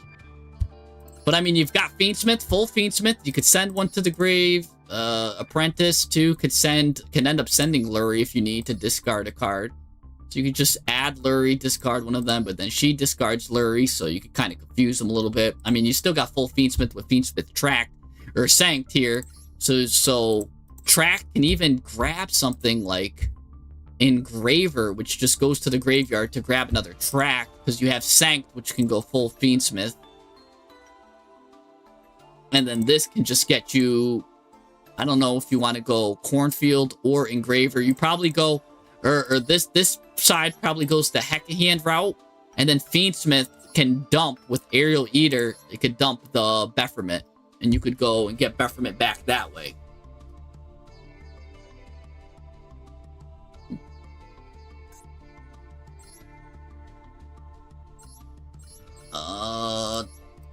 This isn't bad as it looks. This isn't bad. Because Fiendsmith, you discard, get yourself tracked, but then you can discard this. Oh gosh. Double normal summon, competing for the normal summon. This is unfortunate right here. This is probably the worst hand I've seen. But it's still not too bad. Going first, you gotta, you lose on the, you kind of gotta start with Lacrima, because if they imperm you, you at least have a line. If they imperm this, you've got nothing. So you kind of gotta go with the Lacrima line here. Going second, you get a Fiendsmith Tracked, which means you can afford to normal summon this now. This is a good hand. This is a solid hand. This is a good hand too. This is a great hand. Great hand. Great hand. It's a good hand. That's a good hand. Good hand. Yep. You've got good hands. All right. I'm satisfied with what I'm seeing. When I didn't see Garbage Lord once in any of that mischief. Good stuff. I think it's all good stuff here. I gotta hydrate. Thank you, Mr. I only follow bottoms and subbed. Make me hydrate. Good. I gotta always remember to drink my water. All right, let's do one more ranked duel then.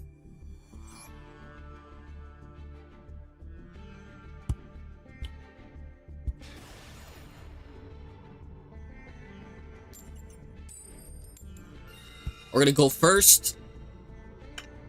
We're gonna win. Not the name, yeah. Alpha Unky 1. Posture check. Oh, yeah. I gotta fix my posture too. Dang.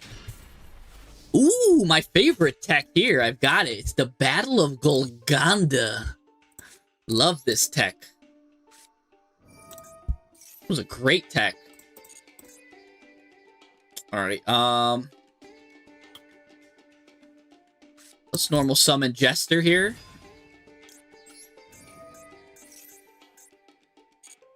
He's gonna let it fly. Okay. He lets it fly. I actually don't even want... This is crazy that Branded Fusion players don't even want Branded Fusion anymore.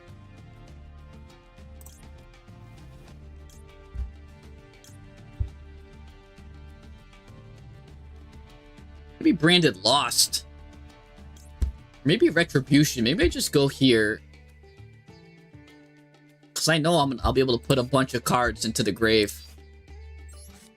Yeah, just give me Retribution. I'm going to put so many cards. I'm going to flood the graveyard so much.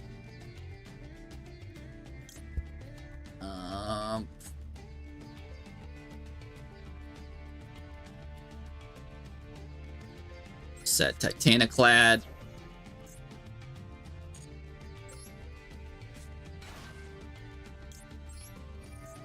Alright.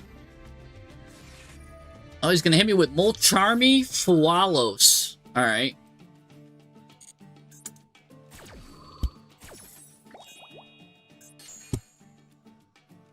Special summon this. We'll hold then. I could just special summon on my opponent's turn that. That Branded Retribution. Activate Fallen the Virtuous. Let's destroy a card. Let's just send this so we can set another. I should play 2 of these, probably.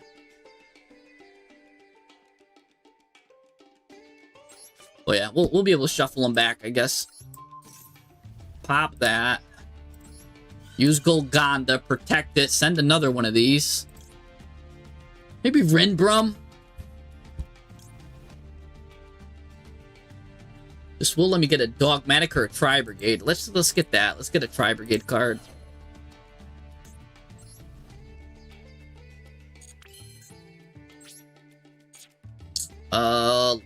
Let's just end that there. We've got a lot of cards to activate here. So Ash here. Add it to my hand. Let's just get follow-up to the hand. Follow-up to the hand. Set a Branded card. Set a Fallen the Virtuous. Set it. Let's get this. Let's get Mercurier to the hand. And let's have this. Special summon from my hand. I can special summon this from my deck. Let's special summon from the hand, because we're kind of in a precarious situation. Just have her come out. I don't like giving any cards more than I need to under Fualos. We've got a decent we've got a decent setup here for all this Fualoses. Look at this. I can even just hit him with Retribution. Oh, brother, let's do Ecclesia first. I think I just want to Retribution his.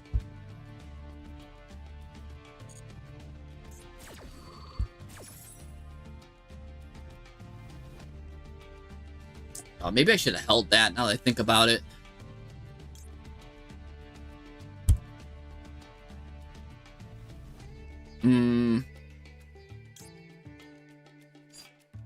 Yeah, I should have held that. Well, actually, no. I'll get OG Albaz out. Because I might want to use Mercurier anyways.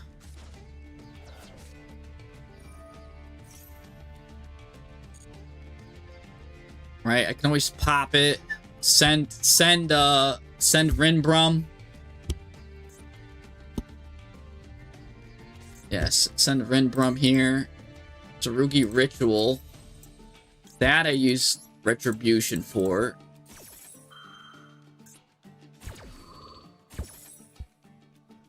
Let's return this for sure.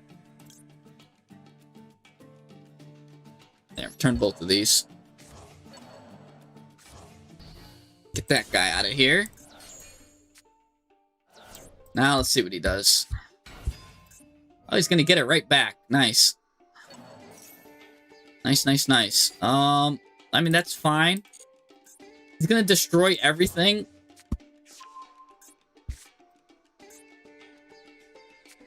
Yeah, he can still use ritual here.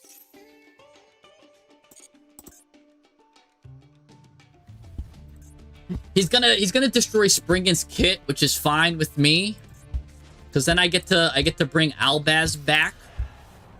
So there's a lot of stuff I could do here. This might not look crazy, but it is. Alright, destroy all my monsters, sure. Let that fly. He's gonna destroy Springan's kit. Oh, I can use Golgonda here too, actually. Let's just Golgonda it. Why even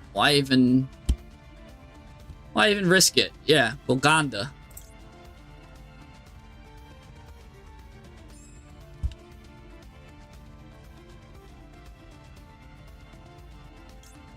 Let's send Rinbrum so we can just use Albaz whenever we wish in case he gets when he gets rid of it, because we know he's gonna get rid of it.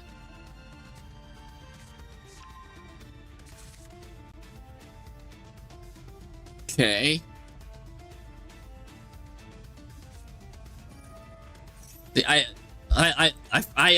Golgonda is so good. My brain just malfunctioned, but I'm like, oh yeah, I can just stop him with Golgonda.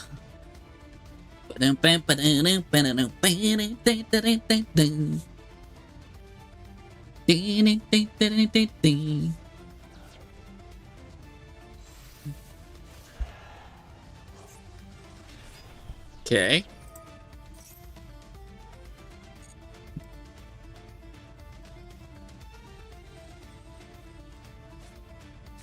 See that this is a really underrated card. Branded players are not playing, which I don't know why. Because you could even use your Fallen the Virtuous on your own Golgonda to send another card. And then now I have Retribution in the grave to get back more cards. I'm gonna get Ecclesia back. I'm gonna get all of these cards back. He's going to the battle phase right now.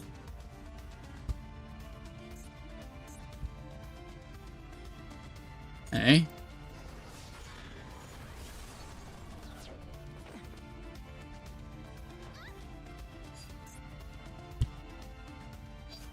Alright.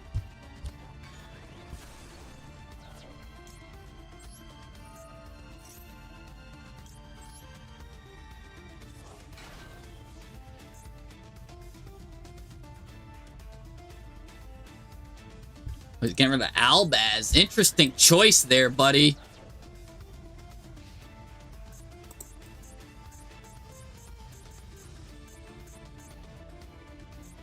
That's a real interesting choice.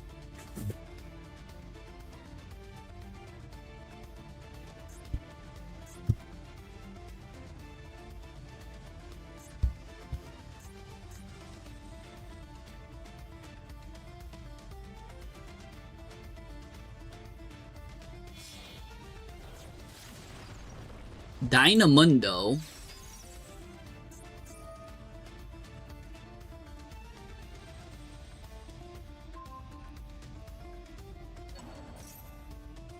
Alright, might as well just use it.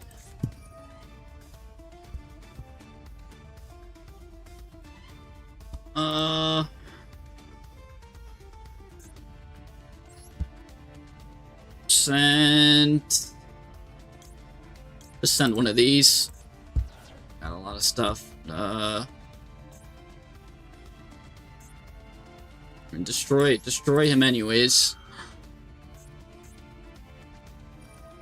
Yeah, make me discard a card. I mean, sure. Probably because Dynamundo's really good to get rid of. Actually, I won't. I'll just fuse with your Dynamundo. I'm fine with that. I want to keep these cards in my hand. I think I just want to fuse with your Dynamundo. I want to see what you're doing here. Yeah, he's got prayers anyways. Do-do.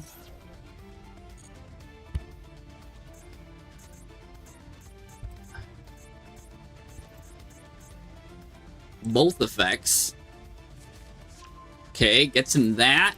Takes damage. Special summons probably this thing back.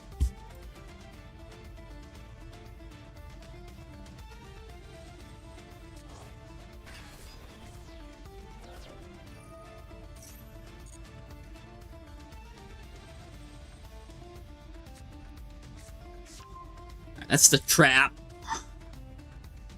Once I see him putting cards face down, that's when I'm gonna do my stuff. Oh, nope. He's not going down yet. SP Little Knight.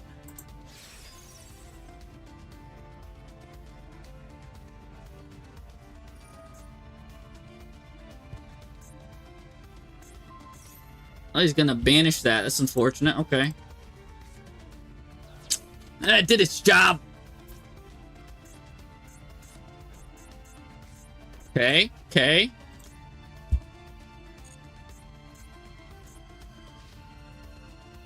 Oh, no, no, no, I had all my stuff off at the last second. Oh, why'd I leave that off? Oh, I got Super Poly, that's why. I was like holding off. All right, well, I think I just win then, huh? Just Super Poly.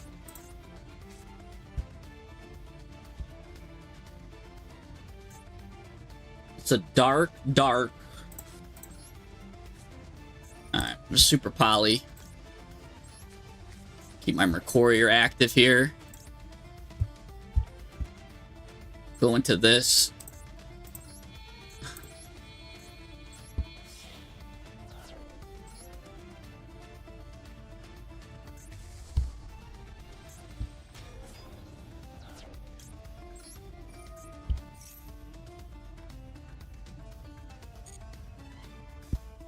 Return to the deck. Return this and this. Return both of them to the deck, please. Alright.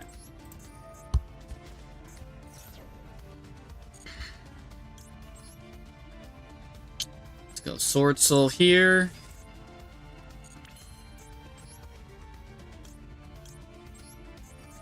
Retribution.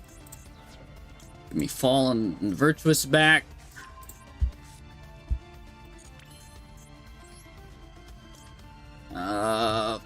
Shuffle both those cards. Sure.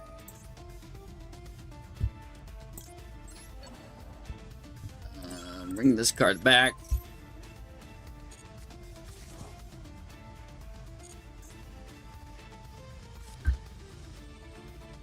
Let's normal summon Mercurier. I know that's not a move you guys see that often.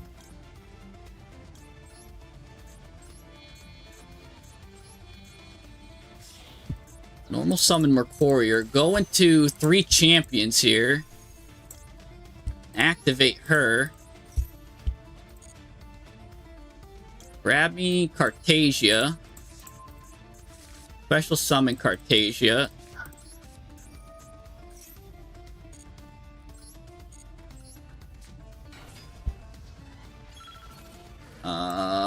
No, we're good. Let's go to the battle phase here. We've got enough. Yeah, get out of here. Get out of here. Get him out of here. The dragon that devours dogma. The dragon that devours your bad hand. Your bad deck. The dragon that devours everything you own. Yeah, I'm playing Branded just to learn it. A little bit more, their weaknesses, strengths. I'm also playing it, again, I'm playing it not vastly different than how other players play Branded, but my Branded style is so unique and so different. So, for example, I'll show you my techs. You got to keep this between us, right? So, not a lot of them play the kit. I don't know why. I play Albaz the Ashened, which is another secret tech of mine. I do play Spriggans, 2 Spriggans, because I do play a Decisive Battle of Golconda, which I think is a secret tech. And I do play the double Despia as well. I go a bit harder on the Despias. My extra deck. This I need to change for a Lulu Lilith, I think. I think that's important to change that for a Lulu Lilith. I've actually never really went into Star Scourge. I could probably take Star Scourge out. I don't go into typical branded lines. I could probably even take out branded Fusion with the way I play mine. Oh, it's a mirror matchup here. The dragon that goes gawk, gawk, gawk. Yeah. So I do play it again a little bit weird. Because, funny enough... Oh, this is great. Having Serenir against a mirror match is good. That's why I really do think the Bystials are really good here.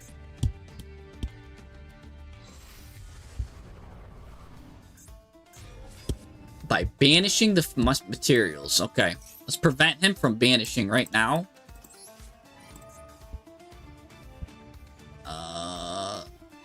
Prevent him from banishing this Albaz. Because he's got Albaz in the grave. That means he might not be able to fuse. He might have to go into something weird.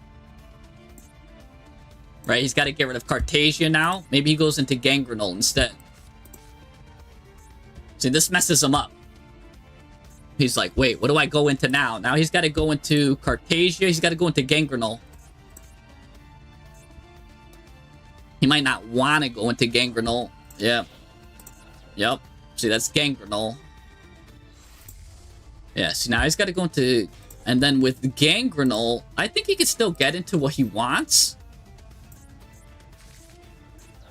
Yeah, Titaniclad end phase. Oh, not really. He kind of had to end right there. So he's not playing it like me. Speaking of which, I do want to run that Dogmatica deck too back. That thing was crazy. So he will get this. Which, I've got all these dragons now out on the field. Or these two in the mirror match. This is looking good for me. Clasia comes out though. She's a little annoying.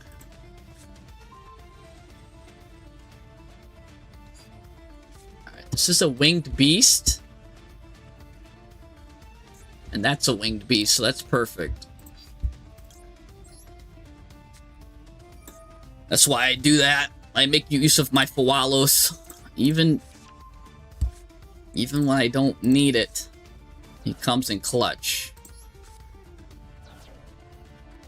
Alright, this will let me get Albaz here. Albaz the OG.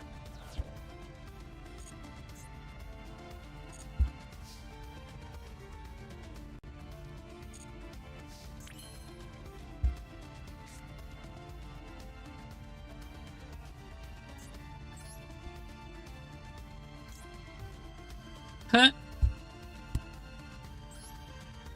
Yeah, I could just get rid of his own guys right now, which is crazy work.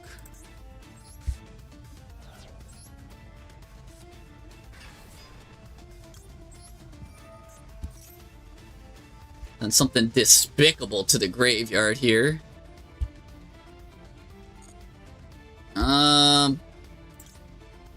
Send Lubellion, Bystial.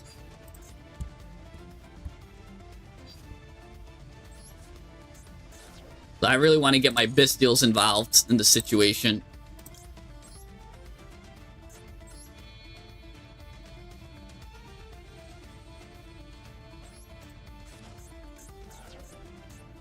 I think that's really good. Just getting Bystials involved in the mirror matchup. Faster I could set branded loss too, probably the better.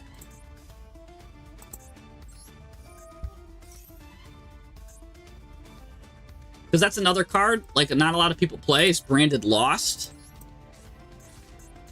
I'll just set Branded Lost.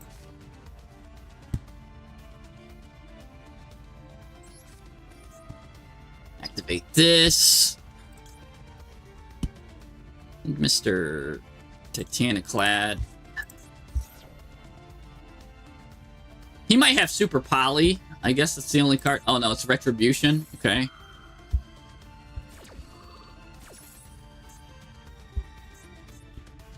So far, I've only went into fusions. This is one of the rare scenarios now where I could just go opening into...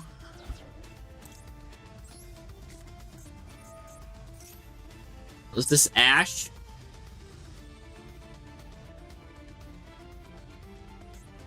Or is he thinking about using Ecclesia? It's not. Let's get Luber out.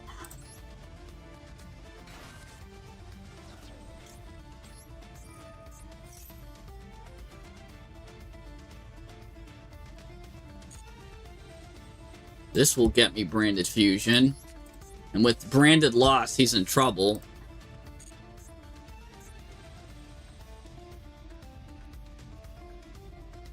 Oh.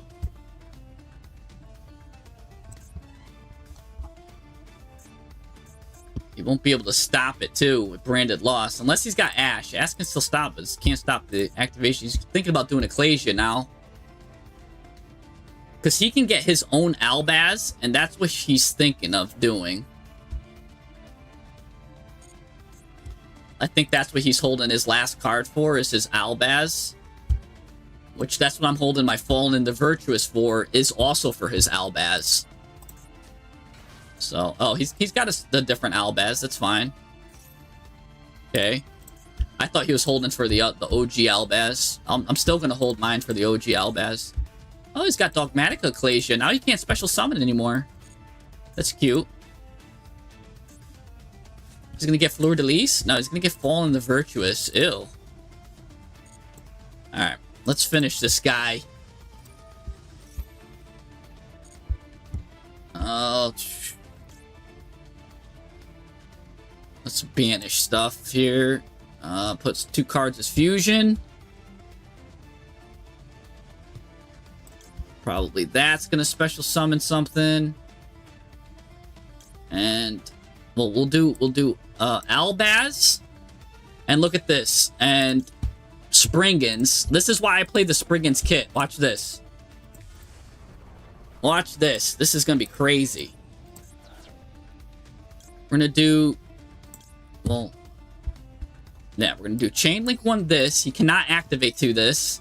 Chain Link 2 this. Chain Link 3 this. Hold. Now this lets me just get,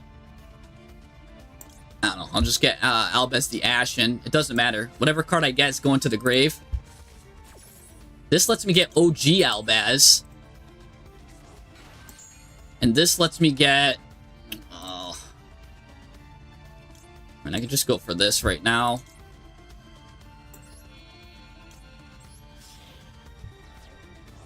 Alright. Now, this OG Albaz sends this Albaz.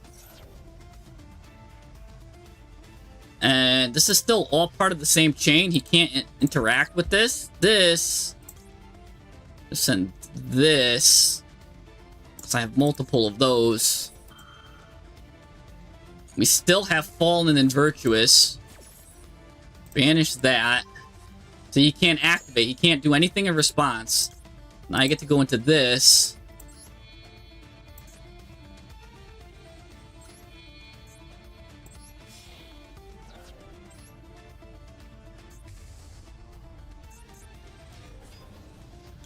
Get to activate this. Shuffle his banished cards back.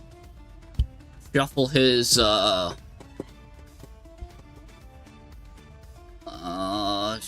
I don't even know what to shuffle back. Shuffle.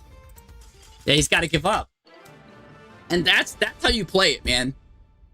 That's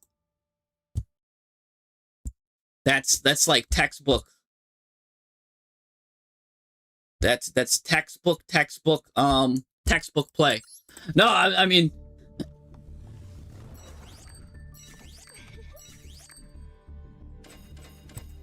so some people want to learn how to play it the right way. I mean, it's a very advanced deck, and you can see I was doing crazy stuff. And if you're not playing this Spriggan's kit, I think it's a mistake, especially going second. It's a huge board breaker.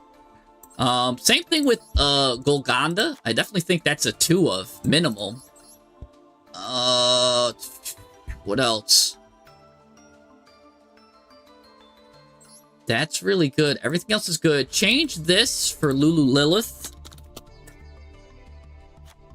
And this is perfect. This is perfect right here. This is how I play my branded decks. 50 cards. Maybe I could play a second Fual. 2 Fualos is fine. 51 cards. I do really like the Bistials with this. Really good stuff. Yeah.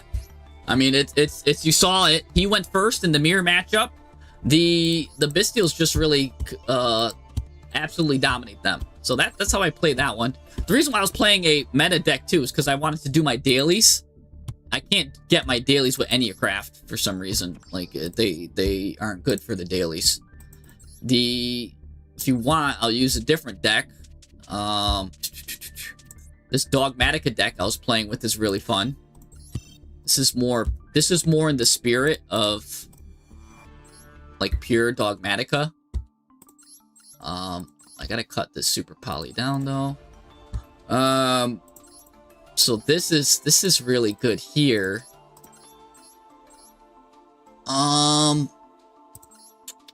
Let's see. I am more inclined to give him a card that's gonna give him a card. But the Toxic Boxfish is the best card in this deck. Oh, let's see.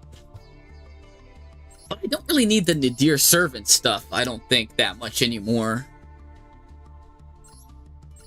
It's just interesting. I don't know, that this is a good one because the white Knight of Dogmatica goes hard with this deck. Got Regenesis. My Regenesis can get cleaned up a little bit because let's see, a lot of stuff here I could do. Yeah, 51 deck is good. Any deck can be good. 50, 60, 40. If you want to play a 50 or 60 card deck, it's because you're trying to bury some bricks or you have a lot of utility, right? So it's just a lot of stuff to manage that way. Let's take a look at this deck right here, right? I'm gonna think about what to play here. Fallen and Virtuous would probably be really good to add here as well.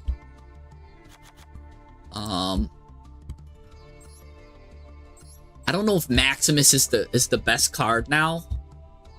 Now that for my Nadir Servants, because I'd much rather just get Fleur de Lis instead. So we'll play that. We'll play 3 of these. I do have a Titaniclad. Probably put one of these in and one of these in. Which means I can get rid of... I don't do the Verudris line that often. I'll just get rid of the Verudris line. It is nice sometimes when I can do it, but... yeah, we'll hold with this. This looks good here. 48 here. This also gets better too when the new Harmonious, like Frudralis comes out or whatever its name is. That it also makes it really good too. Yeah, this Regenesis deck can cook. All right, let's go. Let's do one more match with Regenesis then. Show people what we're made of.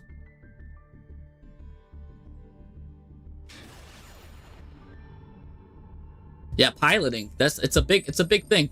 I mean, it's also the start of the season, so I was in Masters, and they bring you to Plat 5, so the competition's not too crazy. I mean, all the diehard people already just was trying to climb back up immediately yesterday, but so here you could see this is the great thing about Regenesis. It's good going second, right? This is an amazing go second hand, horrible go first hand, amazing go second hand. I would have probably beat any deck going second with this, but now I lose. That's what I like about this, because Lava Golem gets rid of 2, then you can special summon both of these guys out. You have a Maxi also on forever they want to do. Like, just really interesting stuff there. Now I'm just gonna lose. He's gonna hit my there can only be one.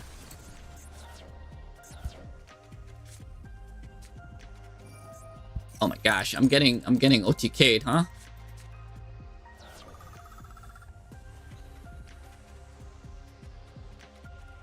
I mean, he just needs to normal summon a Tenpai, and I probably give up.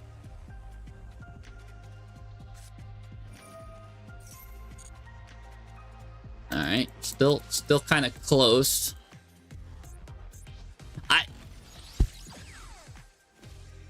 What's crazy here is I don't even know if I activate Maxi, because there's a chance that he plays Thrust. And there's a chance he plays Talents.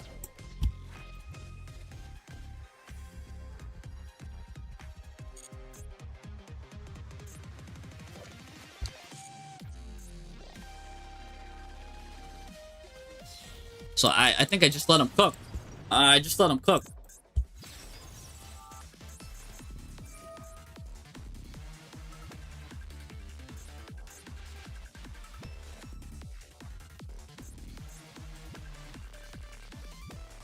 I mean, yeah, I just gotta let him cook. I mean, unless he's on pure striker.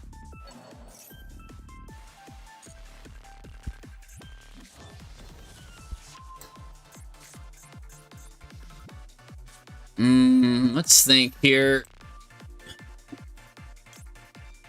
Do I risk it? Because he might just end on one card, and then I don't have anything either. Let's just do it. We'll risk the talent. We'll risk it. We lose either way if he's got full combo. I might have just given him a draw too.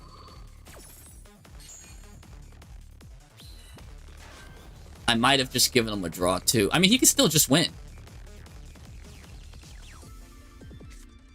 Oh, he's got Tenpai. Why didn't he just normal summon the Tenpai? Wait, hold on. Do I have any outs? I do have outs. I can get a Bestial. That's about it, really. Nah, even if I get a Bestial, I can't do anything.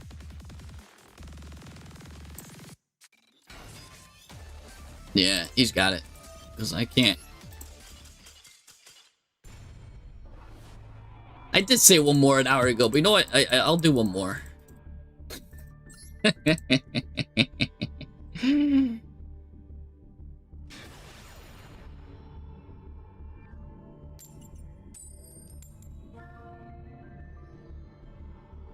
was all a trick, a ruse, to see who would stay loyally. No, I'm just kidding.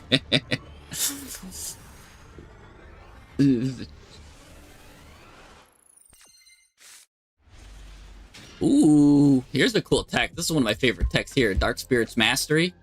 Because this, again, it's kind of like how if some people play Apprentice in some decks, where Apprentice can get you either a Heck-a-Hand card, or it can get you a...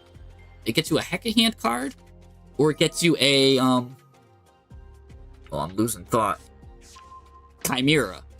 Here, Dark Spirit Mastery does the same thing. It can get me either a Regenesis card, or it can get me Lava Golem.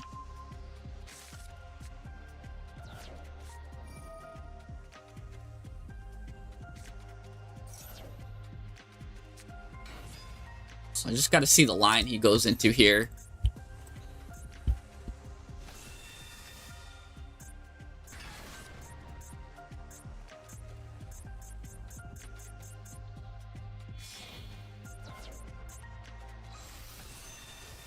Alright. You're playing vicariously through me? Thanks. Yeah, Altair's been here since the start of the stream. We'll pack it up after this one. Cause I gotta let Altair eat too and get some food and stuff. I think we all gotta do that. I'm probably gonna... I don't know if I can win this one too. I think... Cause Dark Spirit's Mastery, I feel like he's gonna pop my Regained. So I put Regained out early. Or maybe I just send Eldritch to the grave with this. Man, there's a lot I could do. That's going to be a battle phase interruption. What's that Sword Soul do? When a monster declares an attack, you get to negate that and then destroy it. So just be careful. He's got a battle phase negate now.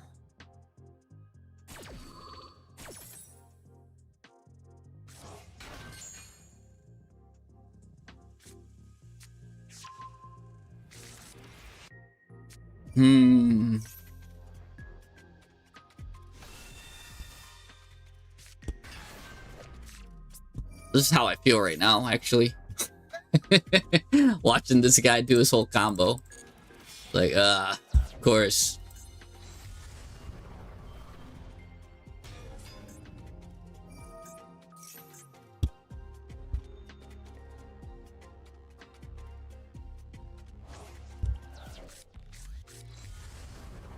Alright.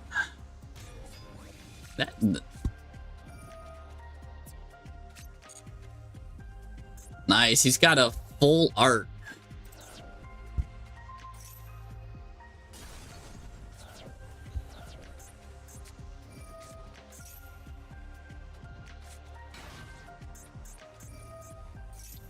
The one thing I got for me, maybe he's wasting too much time.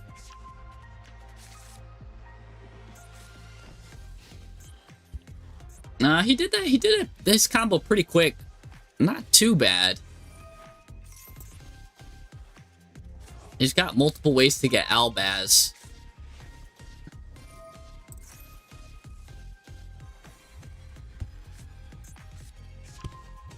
Yeah, this doesn't look good for me. Oh, this is one of those times where if I went first, I'm good. But because he went first, I'm not too good. He's got multiple negates set up. He knew what he was doing. At least, I mean, like,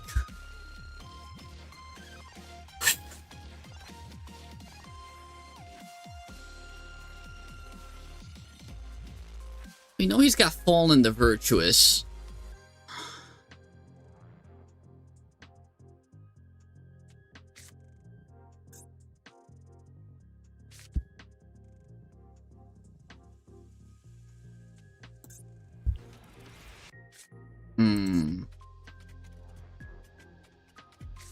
Really don't want to have to negate and destroy this. This isn't looking good.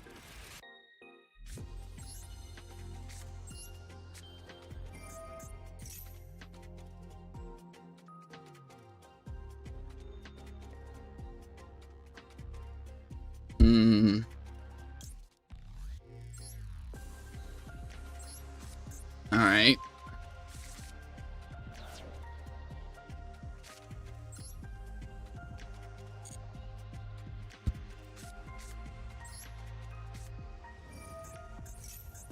Just play Regained. You could pop it. That's fine. Let's discard Eldritch. Oh, he's got Ash too on top of that? Ew, why did he why did he...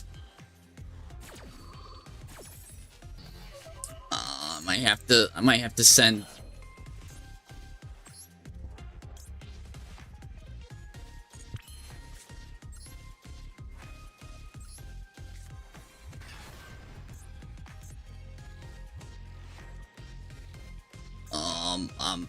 I'm in trouble.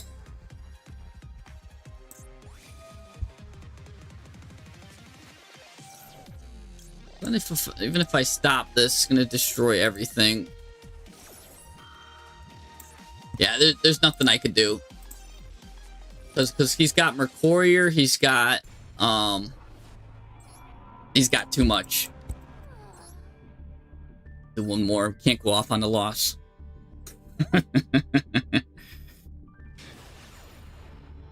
That was whoever goes first wins on that one. Oh my gosh, now I keep going second. But it doesn't matter. I mean, my deck usually can play good going second. It was just that guy knew what he was doing, set up really well. And I didn't get any of my Bisteels. Bisteels are a good counter to that branded. Oh, now we get a combo slop elf note. Gosh. Okay, no, it's okay. It's just Draco Tail. It's fine. We can get their Mulu.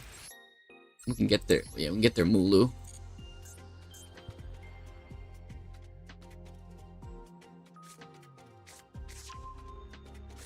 He's got the hand trap in the hand already. If he's adding Urgula already, that's a weird add.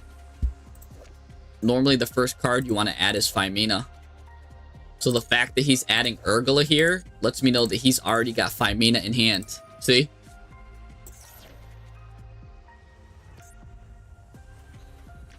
He lets me know what he has without even telling me.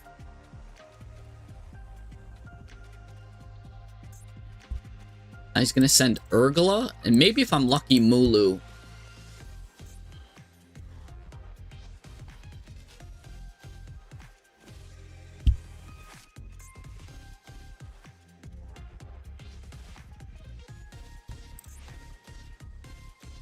Who knows what he's doing now? Actually, he might have some hand traps that he's thinking about sending and just getting them back. Oh. He's adding all of these cards back. He's got Ecclesia here. Interesting. He might leave Ecclesia in the grave.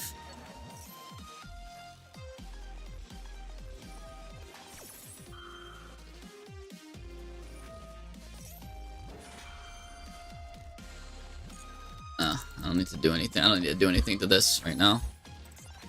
He's gonna leave Ecclesia in the grave. No need to put a card out when the cards that give them cards give bonus when I get a card out.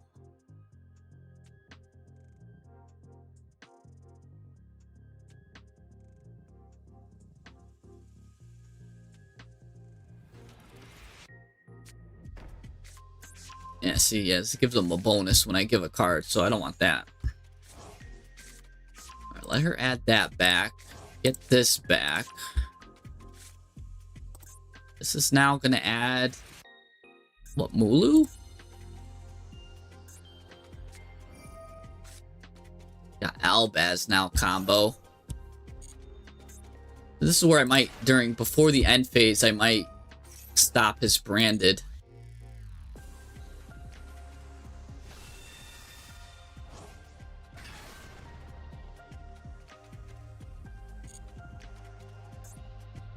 Yeah, I might push this out before he goes to the end phase.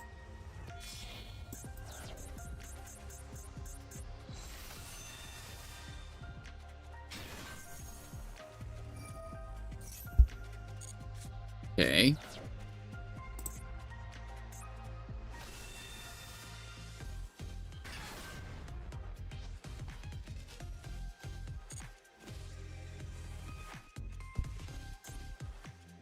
I'll probably push this card out.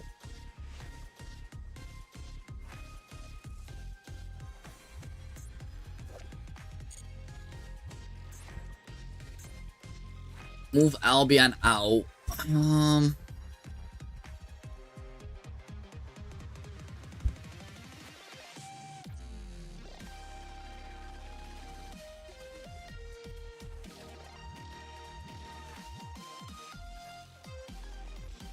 Metaltronus is a great card. It's kind of like why people don't use Winter Cherries though. You have to set up a whole extra deck around it. You know what I'm saying? So it's kind of like that, and it's hard. It's another reason why people don't play Small World. It's very hard to deck build. You have to be like a big brain to use it. You kind of got to know the exact meta, how to use it. It's a very advanced card. Kind of like it's a card for really good players to show their skill. Metaltronus.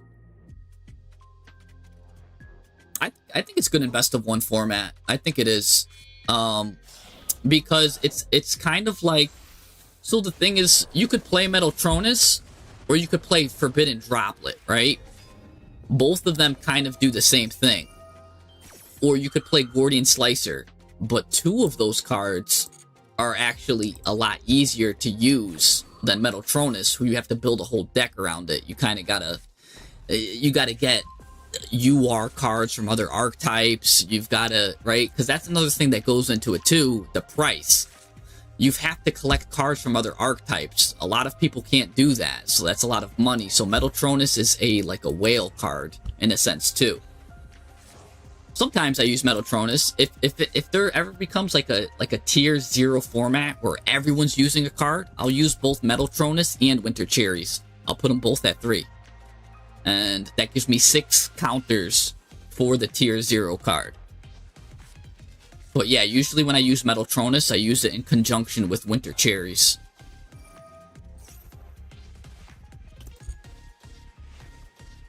Yeah, everyone's using Fall and the Virtuous, but you can't use that with Metaltronus because it's not matching the monsters, right? You need to wait for a good, like, tier 0 format, like when everybody was using Ryzeal, or everybody was using Tyr, something like that, or everybody was using Malice. All 3 of those formats, Metaltronus went in. Oh, this guy's going into Secretarian Dragon. He thinks I'm probably on this as well. I could just Lava Golem that.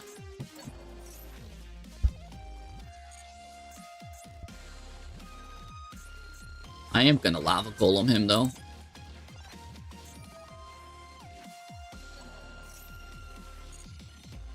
It's doing a lot of summoning.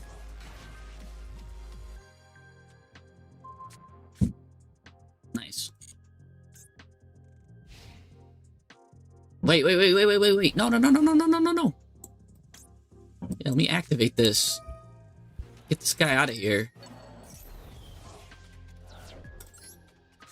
Yeah, I don't want him activating his effect.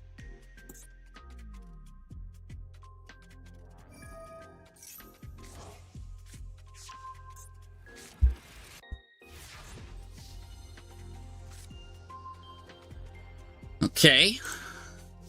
Let's Lava Golem. Get rid of this and get rid of her too. Both of them do whack stuff. Ooh, or because, well, I'm not really going to get a Dragon out or a Spellcaster, right? So I could kind of leave this guy. Maybe I just take care of these two.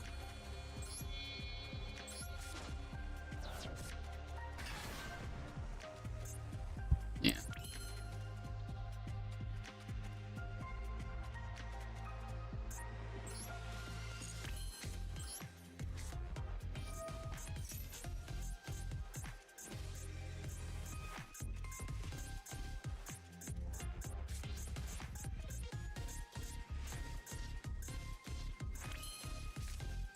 Alright, thank you.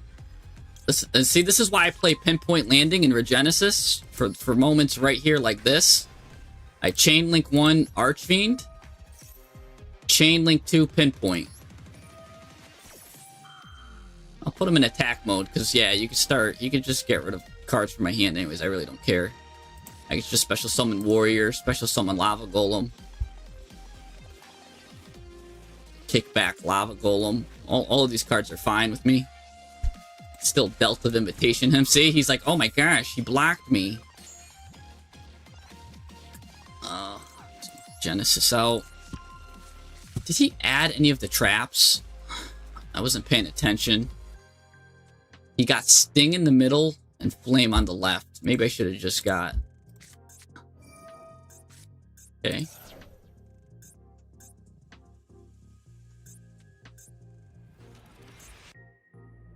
You can go into Gangrenal here.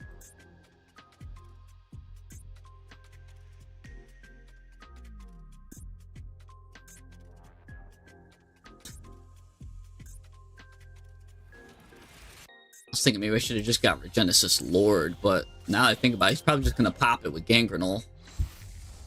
Or Gugamel, I mean. Gugamel pops here. I don't have any quick effect. Gonna pop my landing now.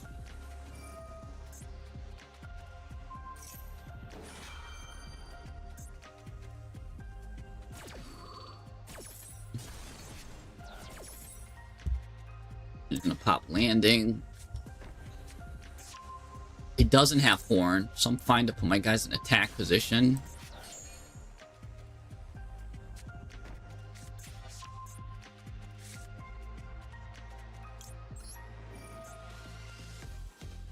The card to the graveyard. I mean,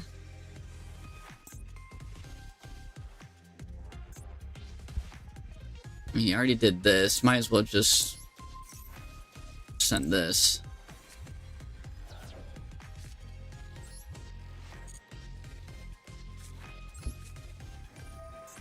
Just do Delta of Invitation stuff. Get Eldritch involved. He's gonna kick Eldritch out here.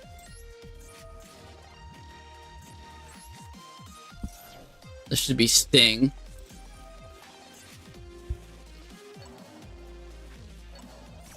Yep.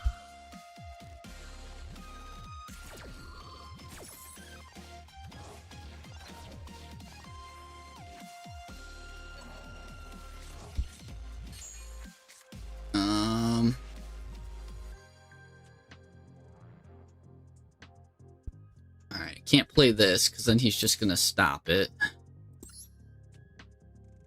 Oh, just play this here. I mean, if I get rid of the cards, it doesn't do much anyways. I mean, I could play these. He stops it. I bring this back. Special summon over these, but then he could just get them back.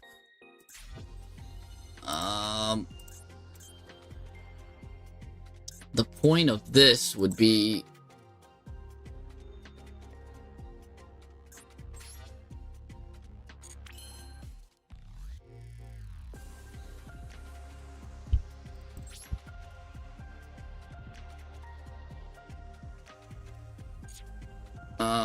I just lose. He's got the damage.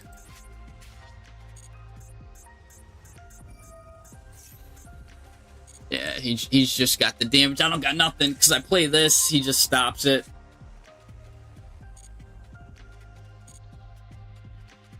Yeah, I play that one. I play all the... You're talking about Overlord? Yeah, I play him.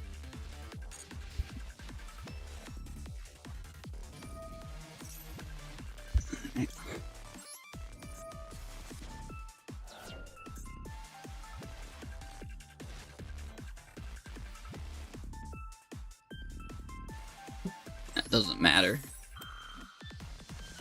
He gets it anyways. I needed like another... He's got too many outs. I'm also too... Yeah, I don't have enough to survive. Oh, whoa! That wakes me up.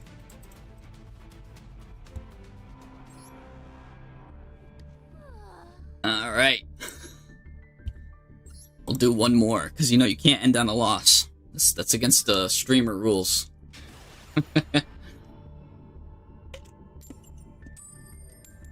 Gosh, I keep going second every time. I'm getting punished for abiding by the streamer rules. I guess it doesn't matter. Give me Dogmatic. Ooh, Lava Golem's nice. All these cards are good. Oh my gosh, this would have been great going first hand. What's he have?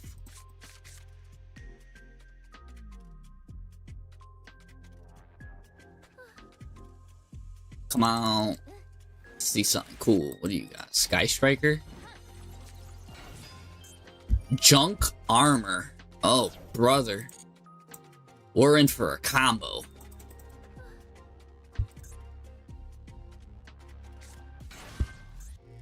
Get the Junk Miser. Junk Miser. I mean, the funny thing is, I have the out to this. I don't even know if I want to watch it though.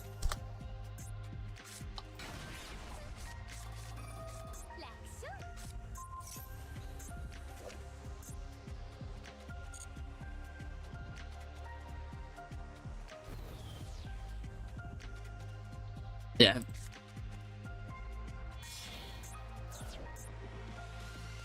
He's gonna go into Junk Speeder. And I have the out to it, but I don't even want to watch this long combo. That's what's crazy. Because there's no, since I'm at Diamond 4 or whatever, there's no penalty for losing. I'm just tired. I can't end on a loss. Or, I actually have the out for this whole combo. So I just Lava Golem is too... Oh my gosh, how many tails am I going to get in a row? I just want to play one game, go first.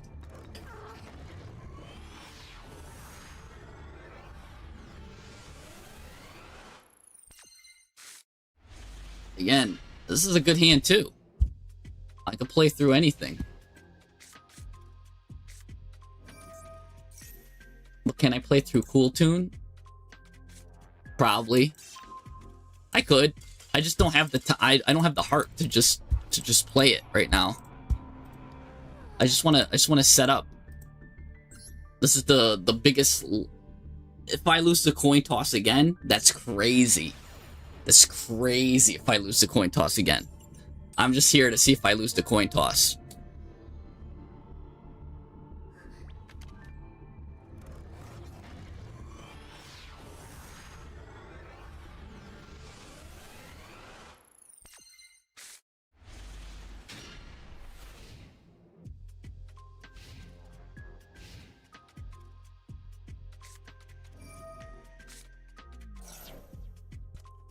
He milled Fiendsmith and a Light Fiend. He's got full combo.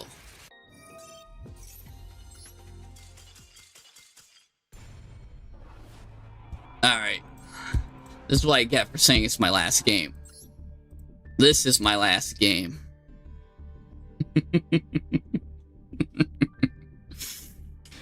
We just need a head. If I get a head, we're good.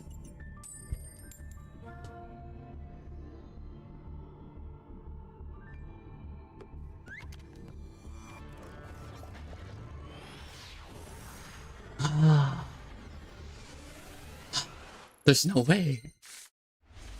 Like, these are good hands too, by the way. This is a good hand too. I just don't want to sit. It's not the fact too, like, I'm resigning because I can't win. It's because they're playing like a deck that's like a combo that's like 50 turns. Like, the guy before this was on Terelement, which is a 50 card combo deck. The other guy was on like Elf Note. The other guy was Cool Tune. Like, just play something that's gonna be quick. Like, this might give me a hope here.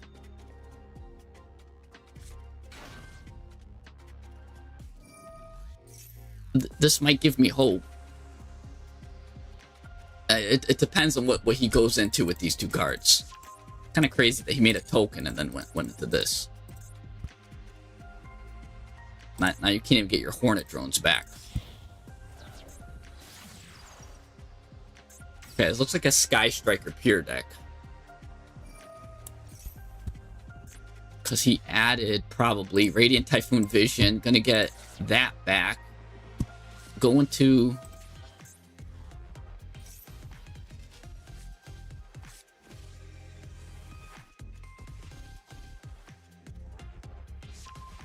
What? Okay, he doesn't want to send Mecha Widow Anchor, so he doesn't really have anything good in his hand besides hand traps. For sure, he has Maxi in his hand.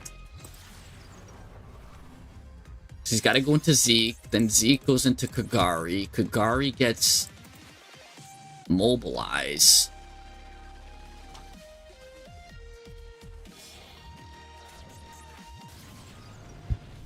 Like, this guy's moving in slow motion. Kagari get Mobilize. Mobilize gets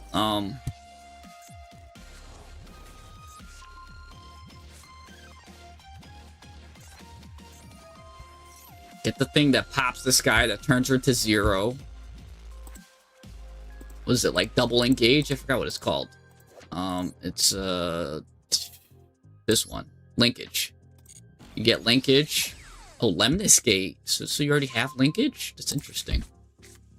That's an interesting choice. Lemnis Gate.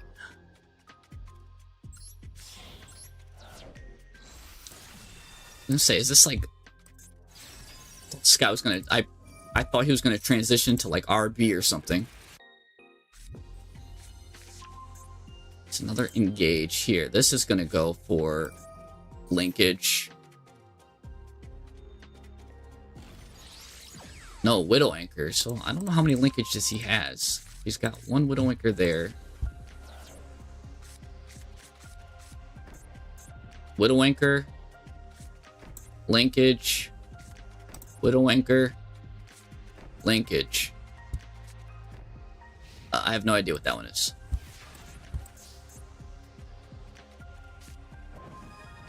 Ooh, Bestial Magnum looks nice here. He banish Rose when he does this.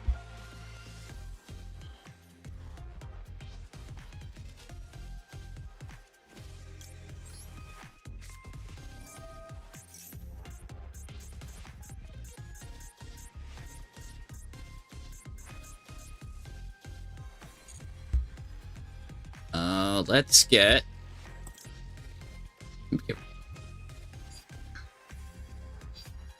Regenesis Dragon. They just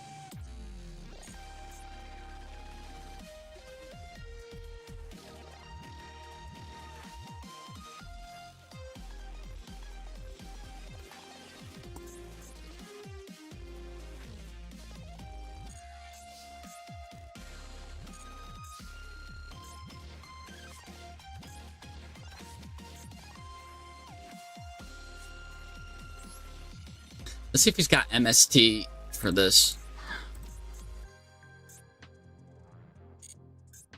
Nope.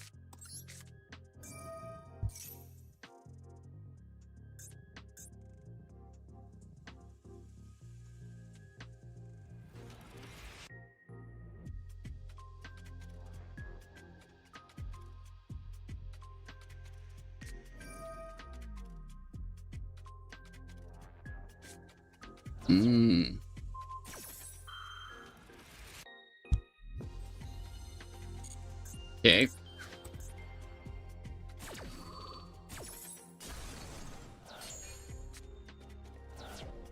Alright, let's do Archfiend. Might have to pop my own Archfiend here, because he's going to hit it with Widow Anchor or whatever. He's going to Widow Anchor me.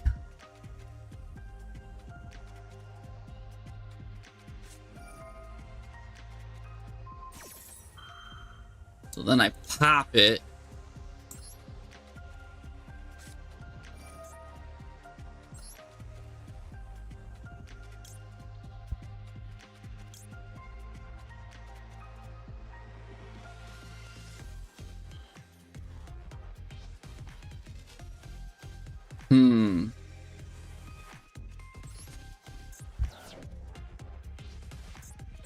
Pop it. And then he should probably do another one.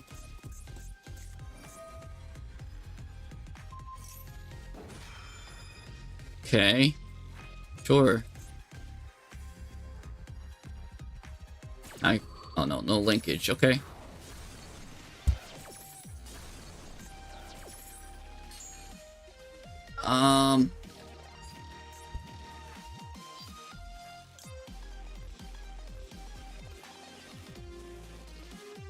Now we add. Let's get Regenesis here.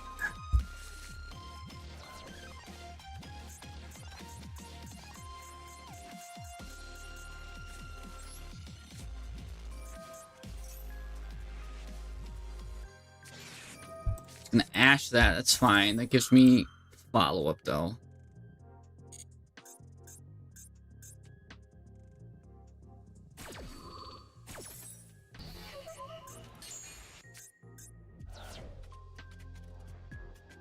All right. And we'll just end our turn.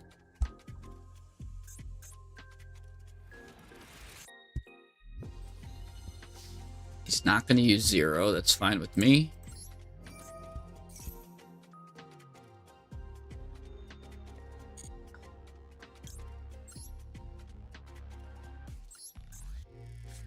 I'll set it. Because I really want him to use 0 here.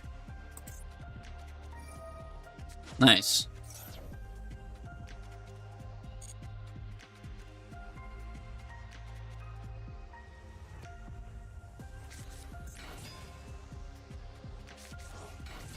Why couldn't I banish this guy?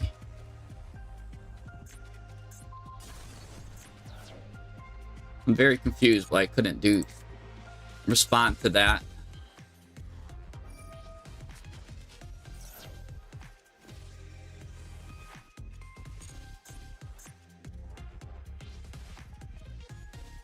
I don't know why I couldn't respond to his going off the field with Magnuma targeting his Ray in the graveyard, or Rose in the grave.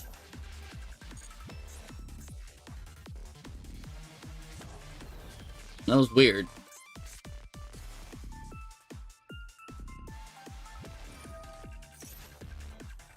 Yeah, but this says oh,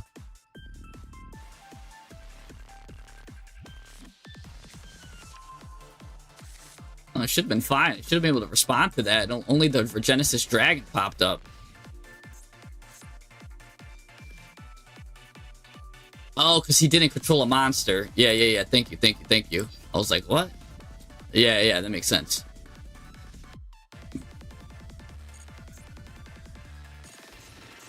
Alright, that makes sense. That's how tired I am. I'm like, what? What happened there? My plan was foolproof.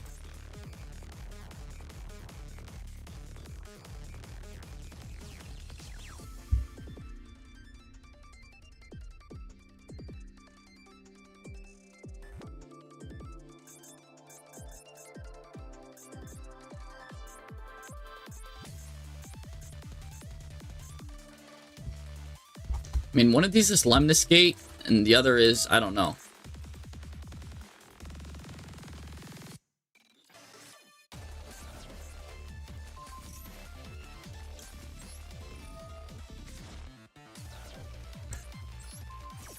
That one's Lemnis Gate.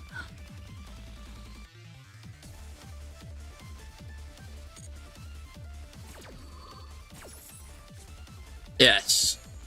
It's mobilized, just as good, if not better. Or linkage, I mean. That means that's Lemnis Gate.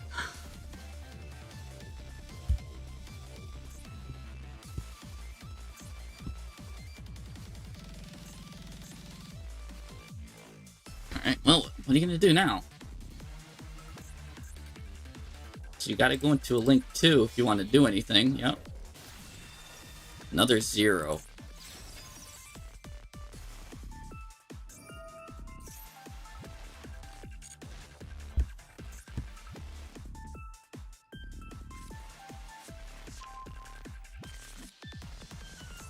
Got 2 linkages.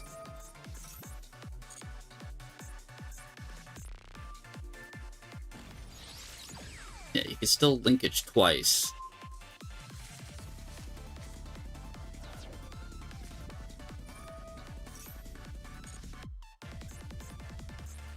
I mean, he still wins. Unless he gets these Widow Anchors back.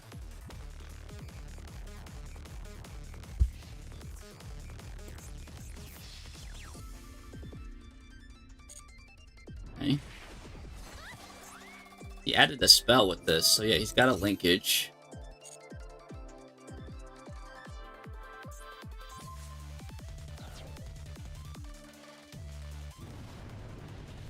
Gari. What's he adding back? Another mobilize, okay.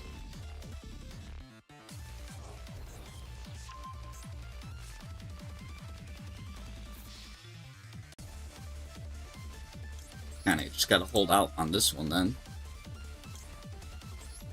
Get Rose out of there. Sometimes they run 2 Rays.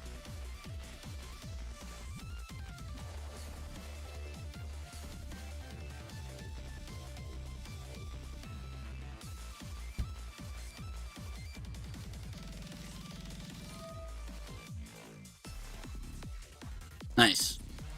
He's gonna return it.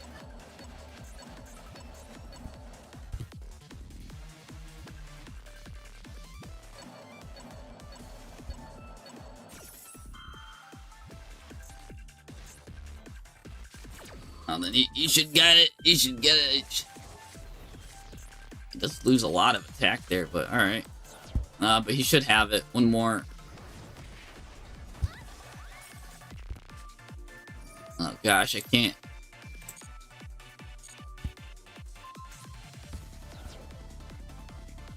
Yeah, I really should have just did Albion here. What? Did he run out of fuel? No, he just shuffled everything back. Oh, yeah, he had another one. Like, what are you doing?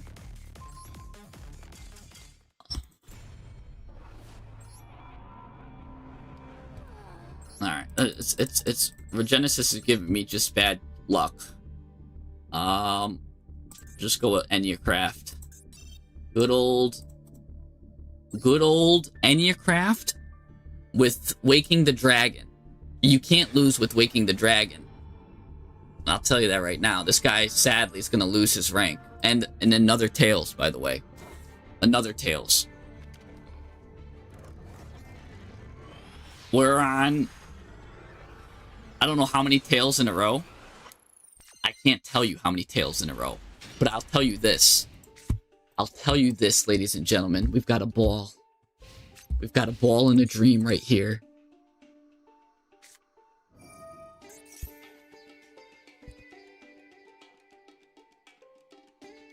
Alright, Branded Fusion is actually good. I'm actually happy to see Branded Fusion. Because that means he can't go into any Synchro or whatever stuff. He is on a 55 card pile, though.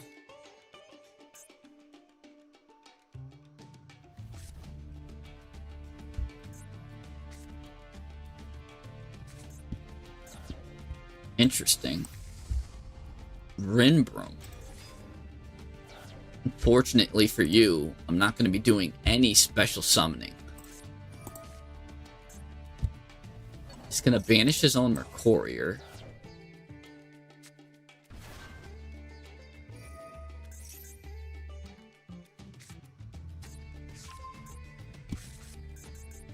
Artesia.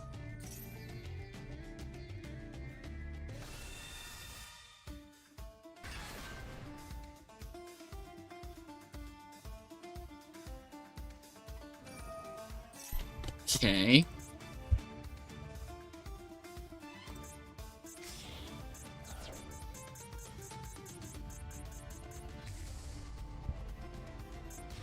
Granguinol. Send.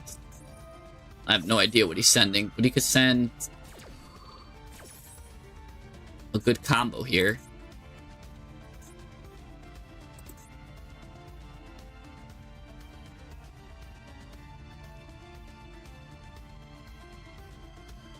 Well, okay.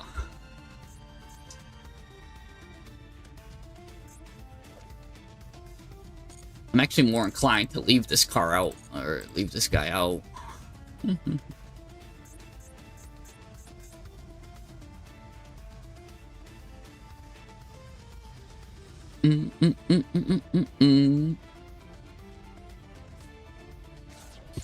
Retribution? This just gets your fusion back. There we go.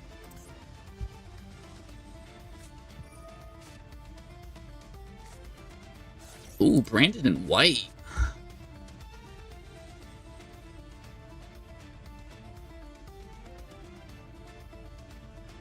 And Branded White's a nice card. Maybe I should start using it too.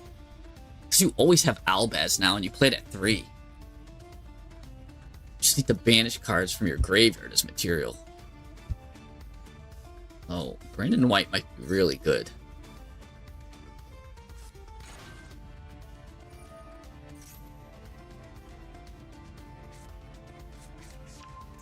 Get Branded Lost. Interesting. Get him his Mercurier back.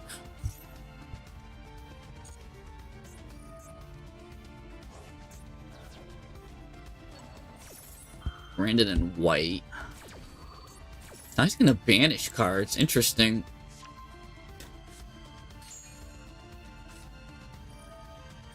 This is an interesting line. I've never seen this line before.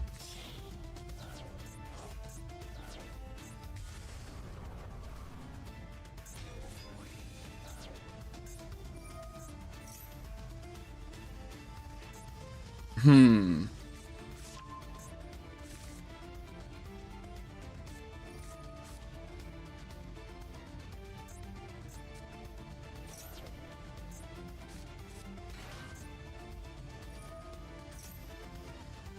Special summon Ecclesia.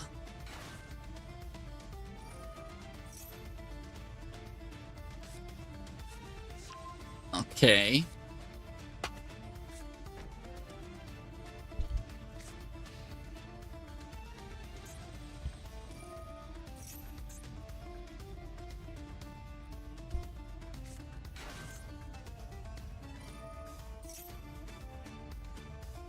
Anti-magic arrow for Endercraft? No. My techs are more precise.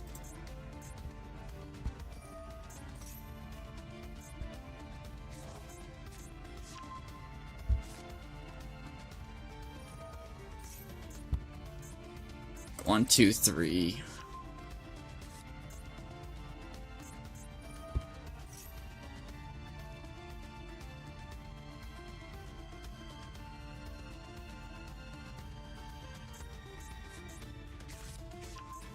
Nice, nice, nice.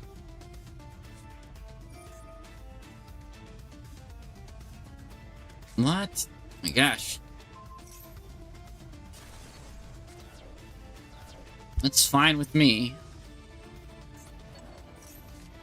I'm actually fine with holding sphere mode for now. Oh, never mind. He's using that. Yeah, I'm really happy with holding sphere mode for now.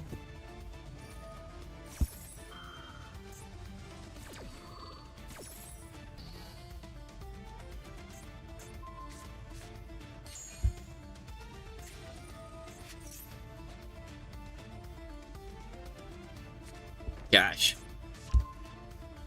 Ooh, that was good.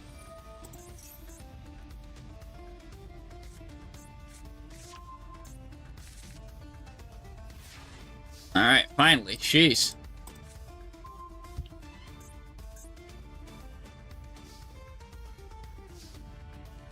Alright, hit me with that,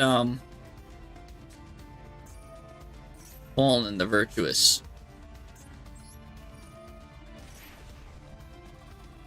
Ooh, okay.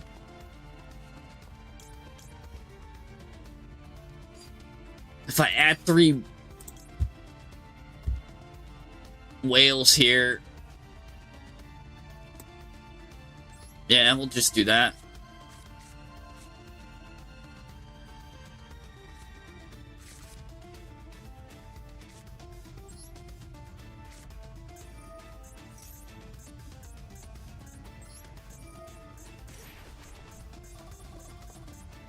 Alright. Let's add... I feel like I should add more whales.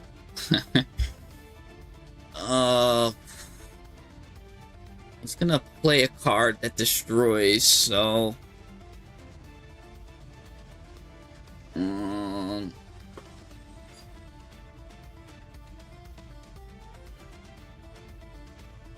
Probably just need to get...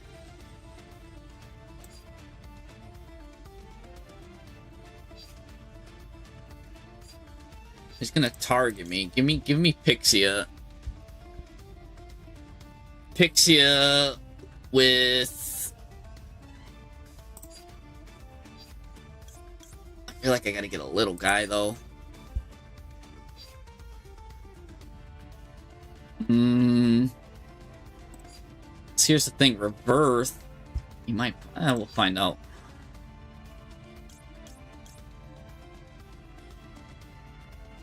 Let's for sure. Let's just get a little guy.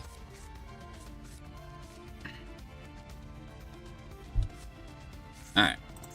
Let's reverse this.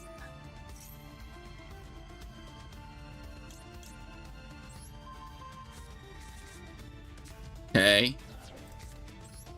Pinpoint landing.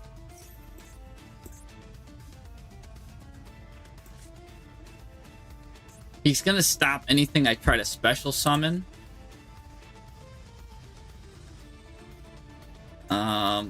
So that's a negate and destroy, I believe, right?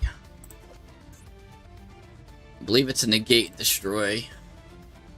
Negate the activation, destroy it. Summons a monster, okay.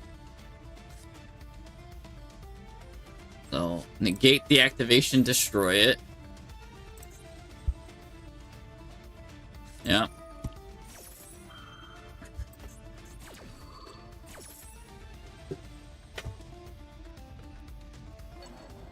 Yep, negate the activation, destroy it. Saw that coming from a mile away.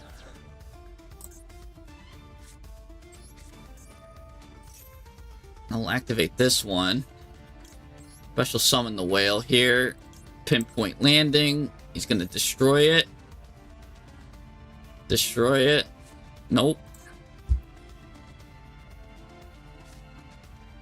P-scale.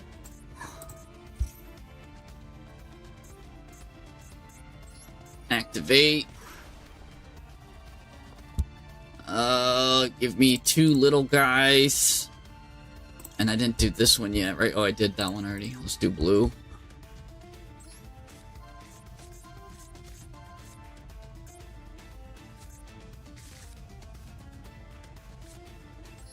P-scale.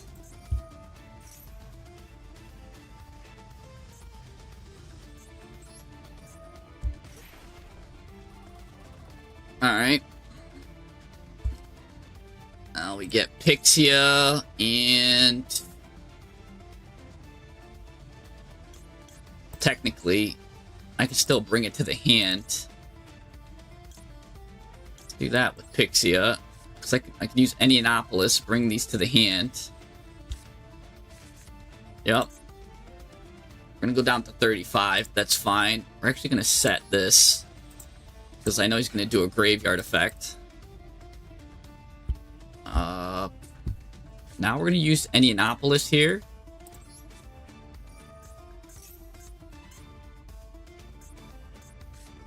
Oh, it was Super Poly the whole time.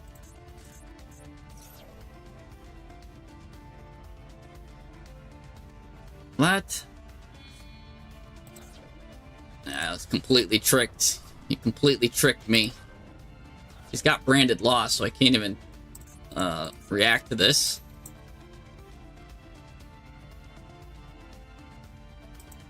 Oh.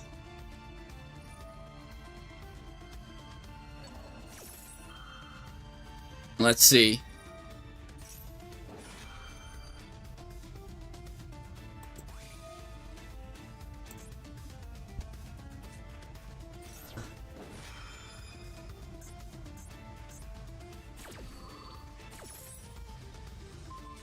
Yeah, there's my second whale gone.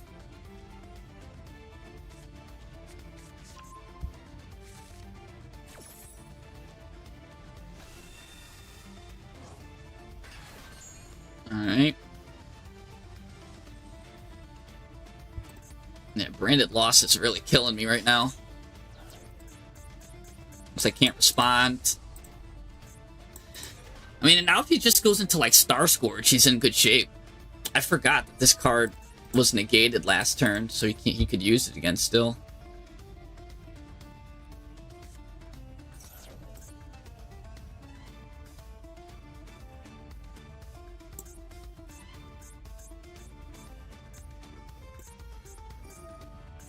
Alright. Well, this is why I held on to reset.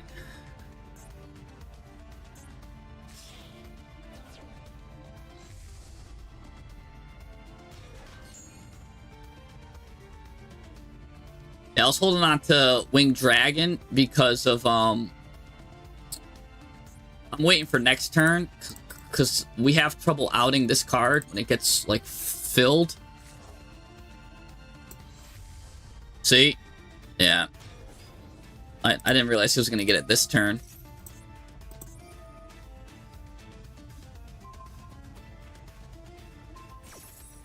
Okay.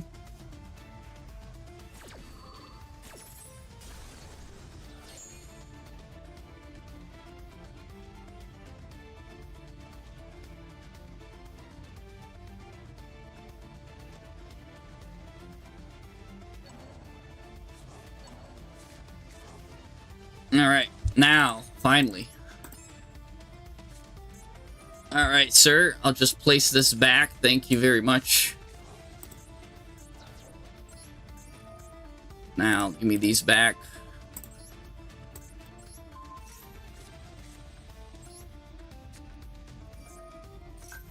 No, I believe I didn't use black yet.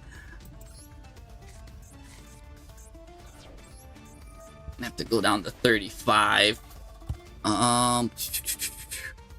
So let's Pixia, Whale, Leon. All of these are good.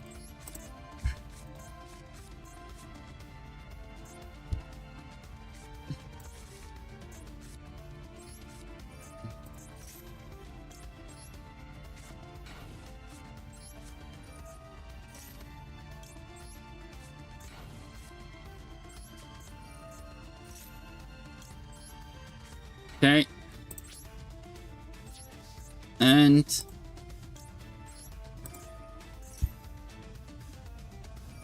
oh, there you go. Gotcha. Go ahead, combo to that. Yeah, that's what I thought.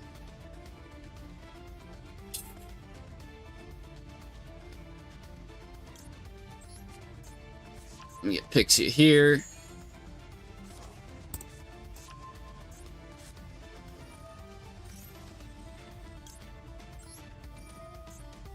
Let me just flip this bad boy back down.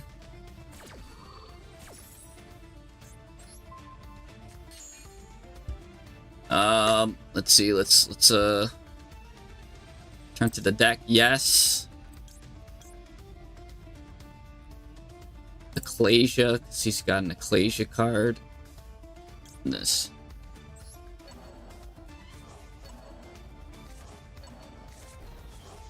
Yep.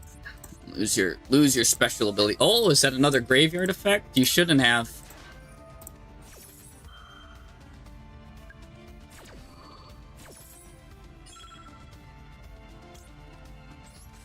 Need this whale.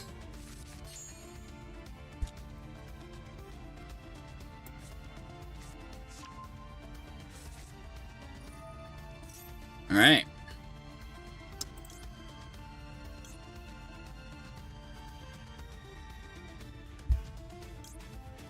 This is banished. Let's go on for good.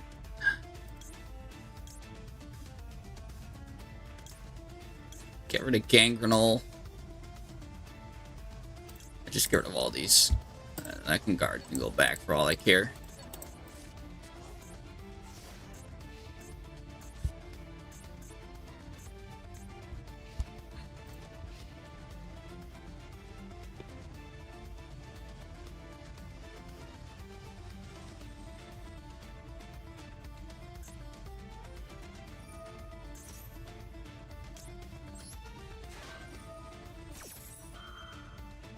All right.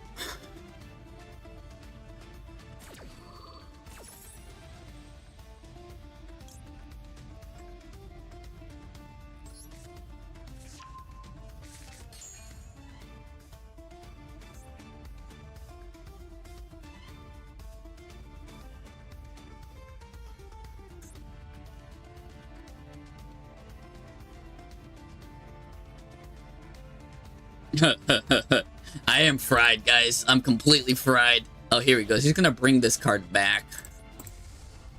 Gonna a second one of these. Okay. I can't respond, which is annoying.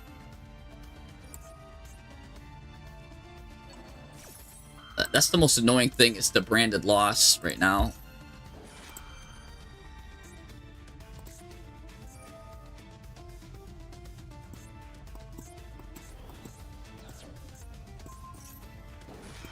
Okay. Yeah, he's using branded loss perfectly. Like there's nothing I could do when he does that.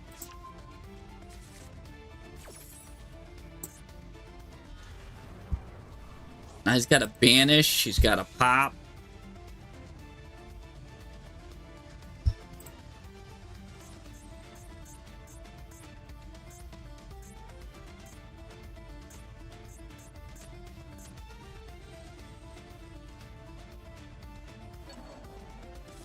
I can't even special summon. Yeah, this guy's playing great.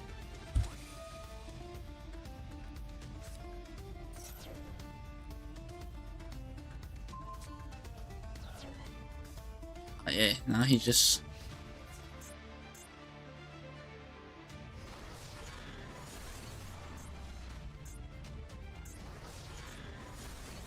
Oh, he wins. This card won't do anything. Can't pop this.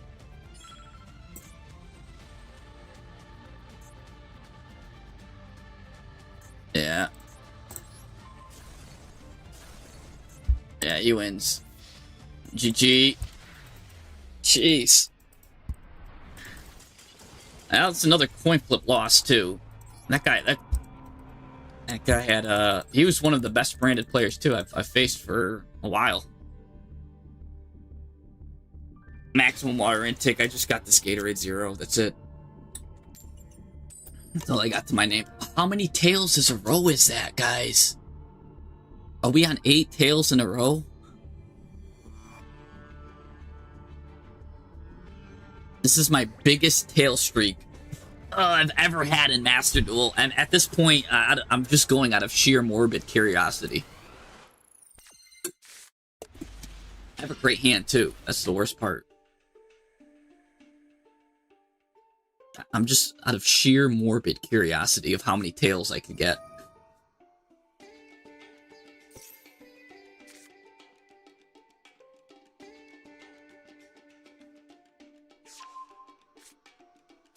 Alright, this guy's on pure Typhoon.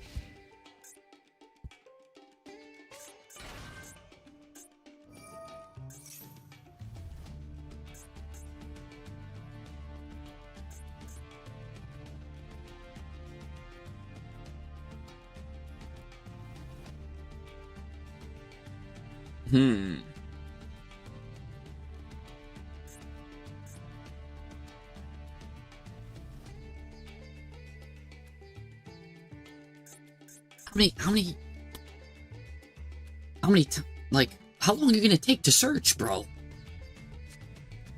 This guy's looking for the, like, taking the longest card to search this Croatia.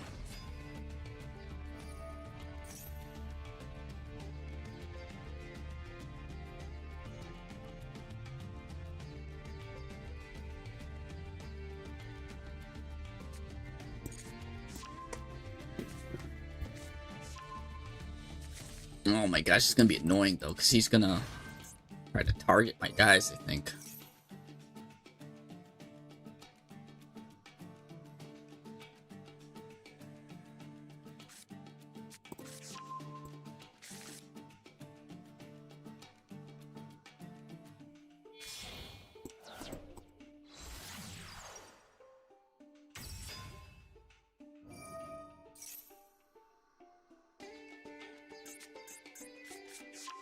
Got multiple MSTs.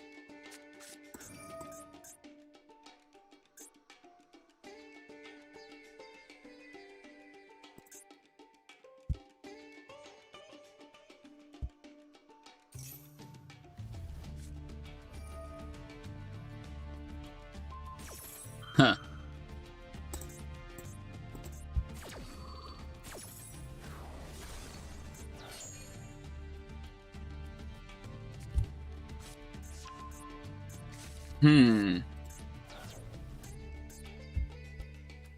Alright.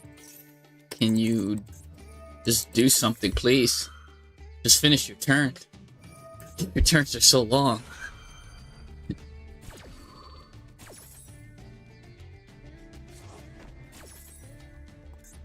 What is that? What did you place there? This guy. Alright, nice animation.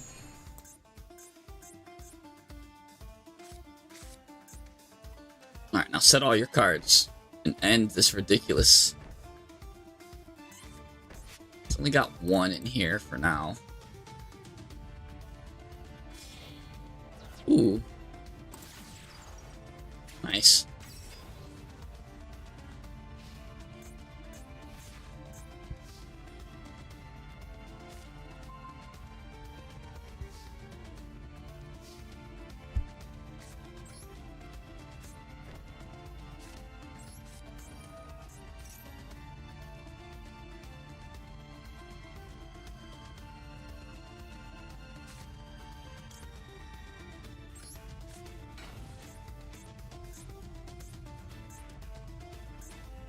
Okay.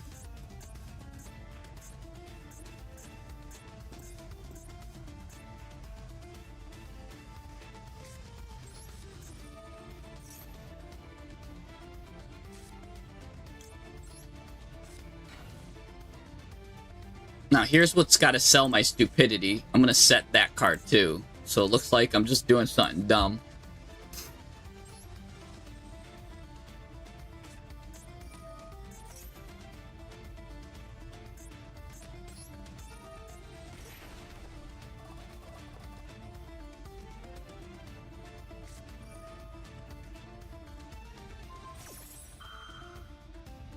Now, let's do whale first. And then if he droplets me... I'm in trouble. I'm in trouble with droplet either way. But this is the only way I can get another search.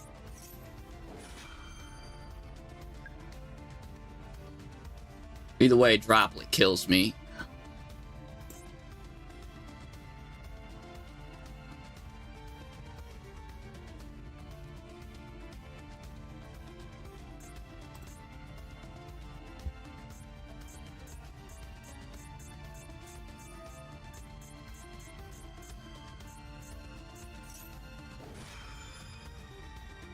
Okay.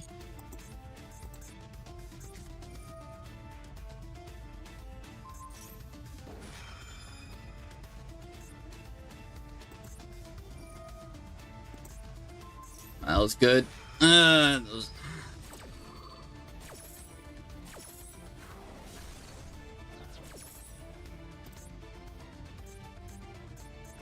he...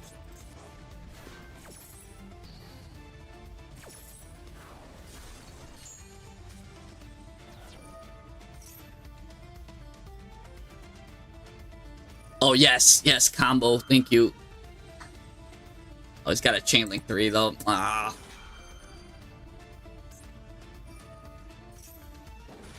Oh, he's just gonna... He's not even gonna pop this card.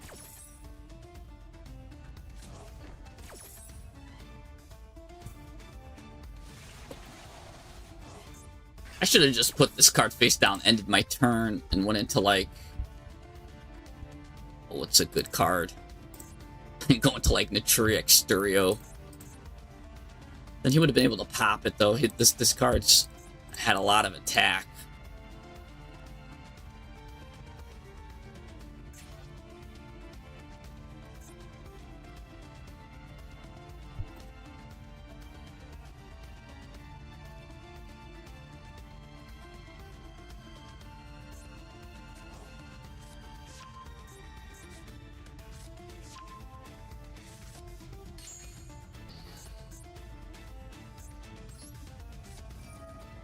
Alright.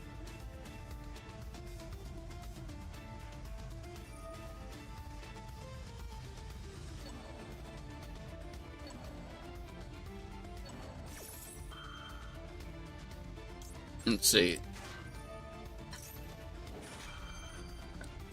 Really hoping he... Oh, no, he doesn't stop that.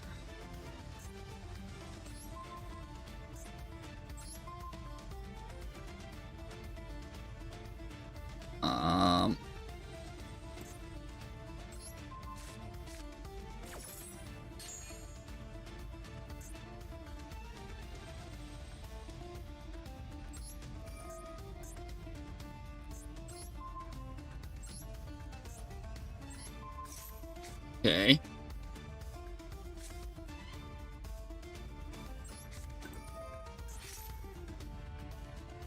Not that it matters. Maybe I should have just held. Because both these cards won't do anything. Yeah, I should have held them.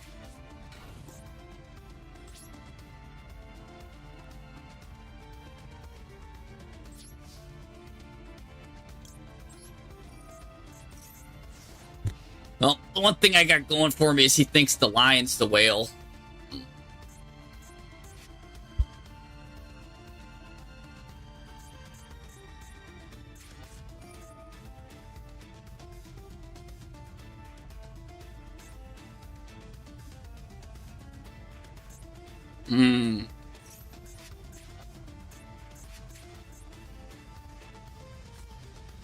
Oh, please just pop this Waking the Dragon. Oh.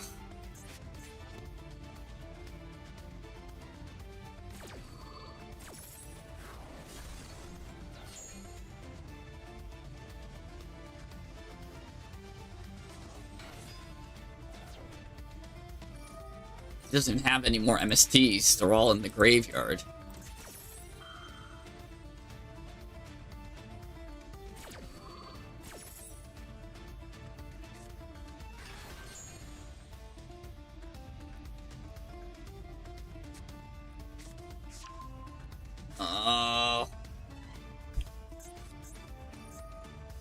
Just add MST back, please.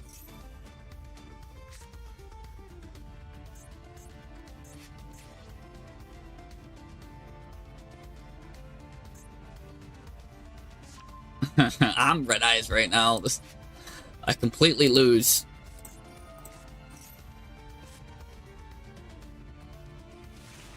Yeah, he's just gonna shuffle both of these back. Nothing I could do.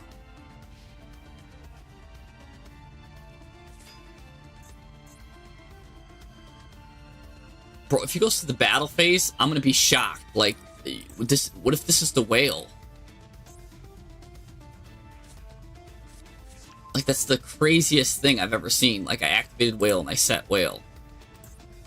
Like, you can't battle this.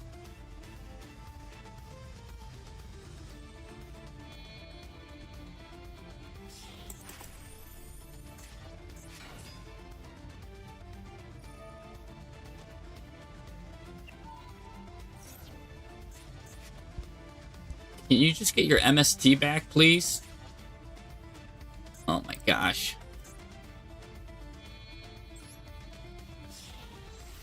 Oh, she only pops face-up cards.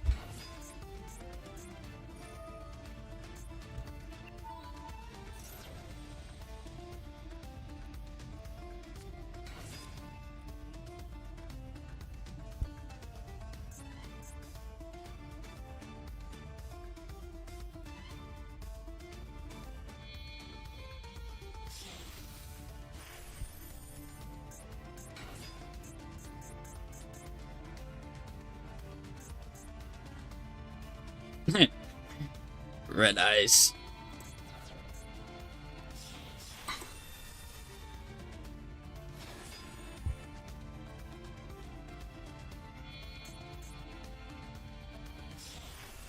Okay.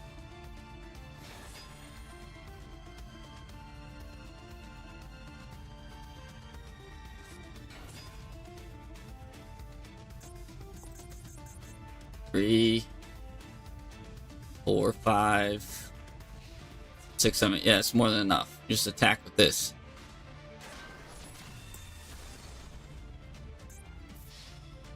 I feel like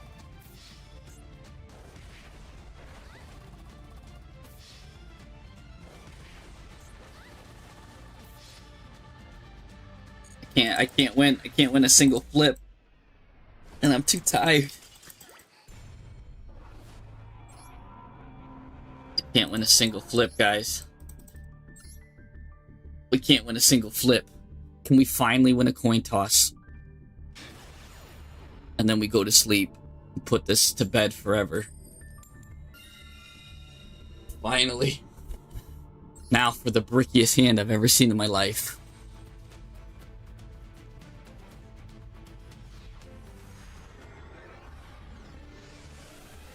No, I played Smite, but solo double J, not familiar. Finally, let's just win. This guy's just gonna resign too as soon as I show him this one card. Resign.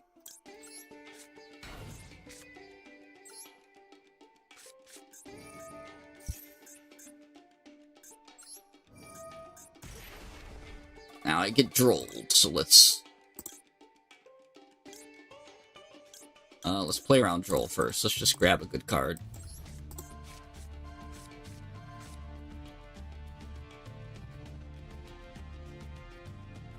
Let's play around droll. Get a good card. Ooh. Okay.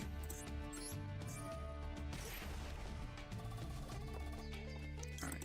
don't let them know we have whale. So let's, I kind of want to fake search whale, but we'll get reset and release just in case. Reset. All right. I do want that so I don't desires it by accident. Okay. Kind of like these cards here. And I don't get to, I won't, let's just desires right here. Ooh, finally a card that can just make me win. Waking the Dragon. This. Okay.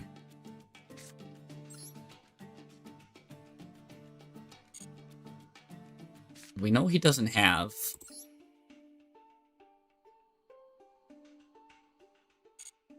Actually,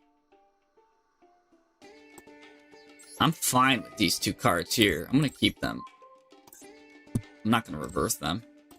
That's a problem a lot of people make. They reverse good cards away. Like, why reverse good cards? Really should just reverse the bad cards.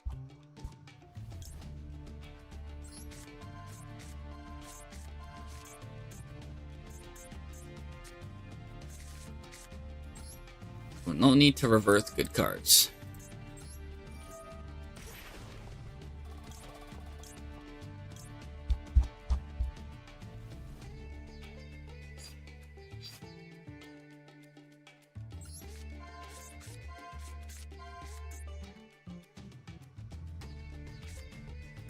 Alright, here we go. So just reverse the bad cards. Keep the good ones.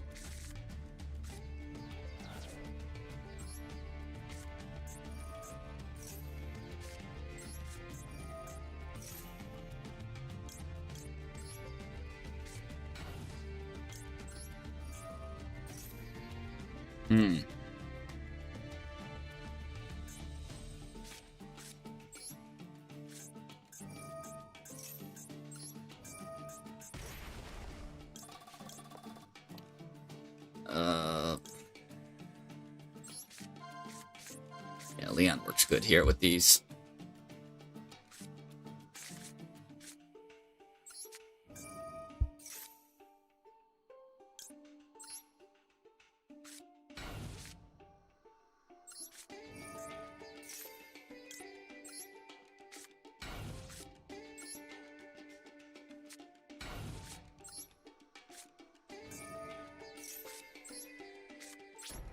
There we go. All right. Now watch this guy just have like dark hole. I just jinxed it into existence. He's got dark hole. Oh, he's gonna have dark hole. Oh, finally. Finally, I win a game.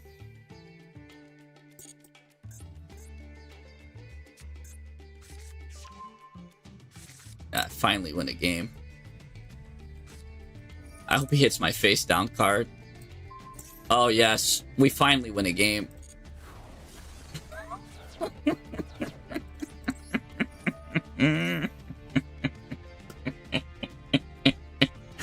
Oh, we finally get a setup. Oh, man, that feels great. Oh my gosh, everybody wants to activate. He's not going to activate any more monsters in the hand, so... Oh, man, that feels great. To finally win a game. To finally win.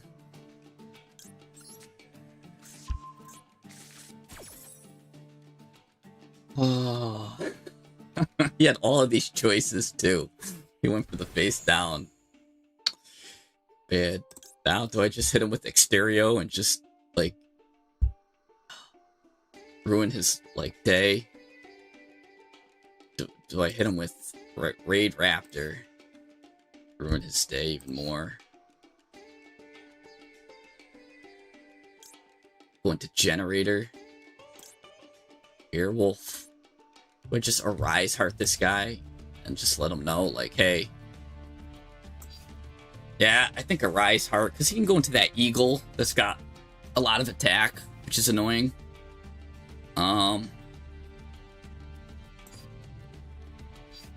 It's just a Rise Heart here.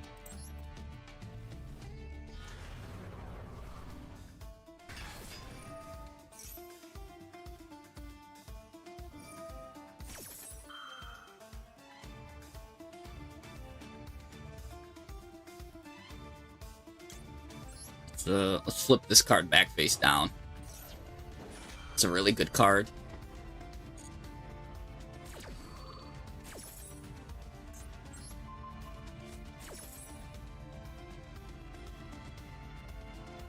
Raptor, they could out 4K with that Eagle, the Doom Eagle. It's got 4,800 attack. So they could out it.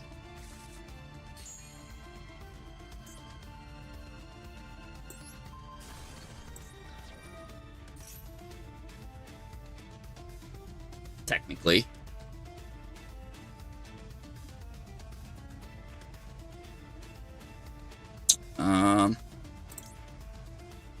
Give me the spider back. I kind of want monsters to go here. If he ever does out it. Oh, he's gonna take a card.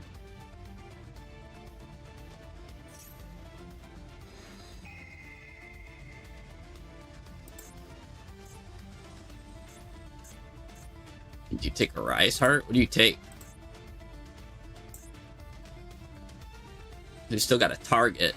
This guy took the one card. Oh, what? I still get to use. Oh, nice.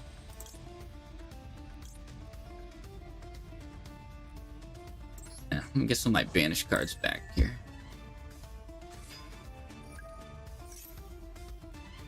Okay.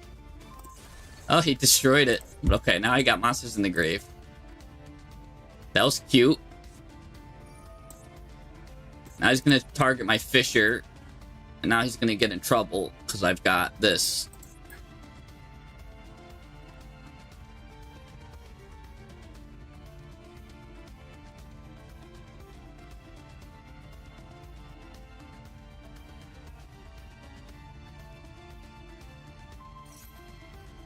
I don't know what he targeted, but I'm just gonna stop that.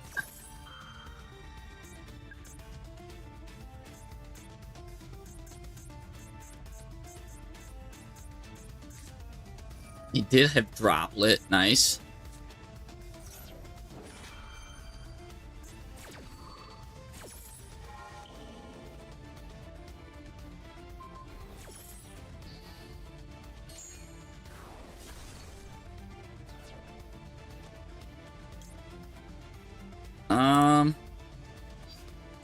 Yeah. Let's return this card to the hand. I mean, I can special summon it back again, and I'm gonna need that because he's got so many MSTs in this deck. I'd rather just have another one of these. Ooh, actually, let me get this guy out.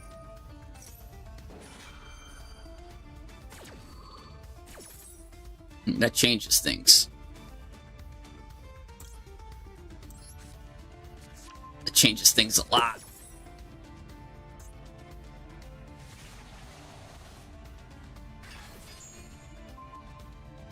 So now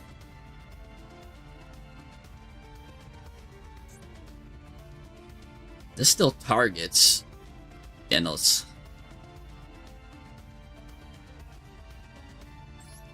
Yeah, let's put in the Pendulum Zone. We could just negate it here.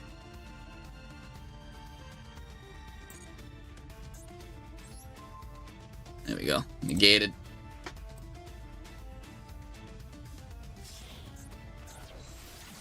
Now it's banished.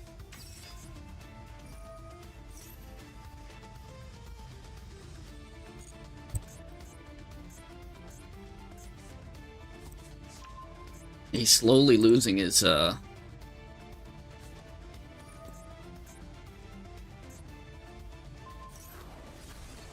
interesting. Just to pop that.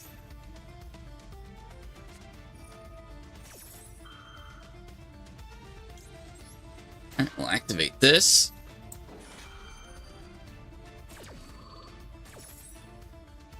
And I should be able to get this back, but let's just grab Pixia just in case.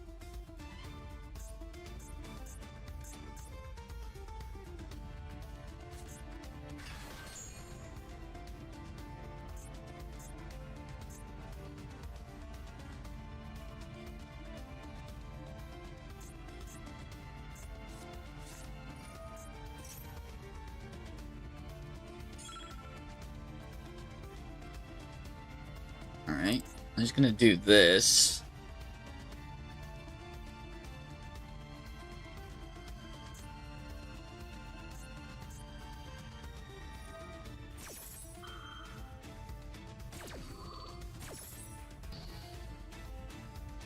Destroy.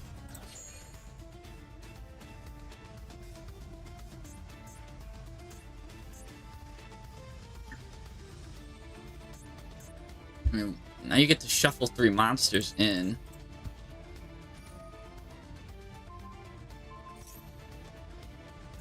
It's fine. I can use Leon to bring that back.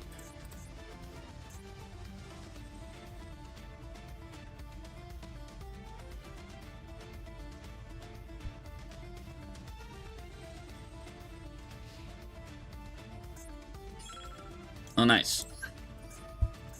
Alright. This actually isn't bad. I mean...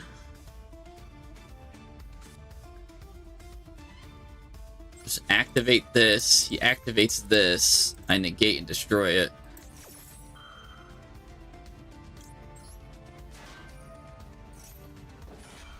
And then I can also just use Indianapolis to bring this back, too.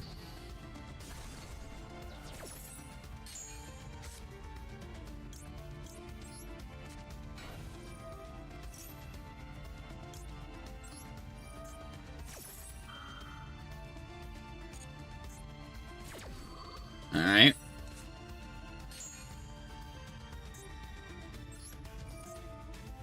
Yeah, thank you.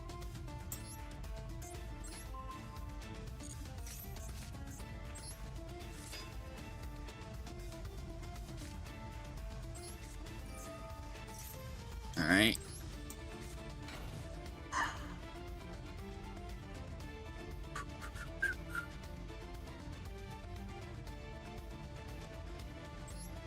Battle phase.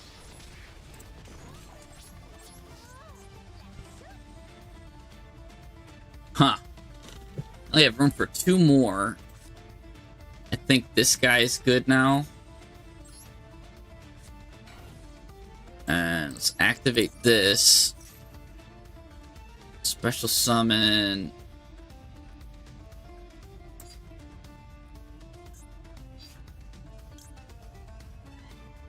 Let's summon this one. Put the whale in the P scale. Put that in the P scale. I already got revert. I don't need to do anything. We'll just end there. Finally, we win. This is pinpoint landing. This draws you a card, basically on your turn, opponent's turn, your turn, opponent's turn. It just continuously draws cards. I knew he was going to add MST, and I could just banish it. Get Leon.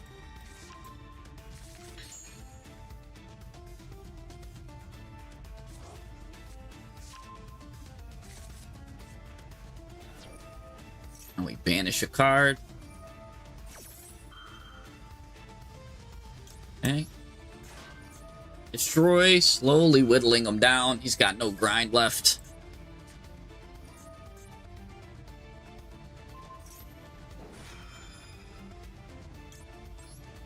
That's how you do it. Goodbye.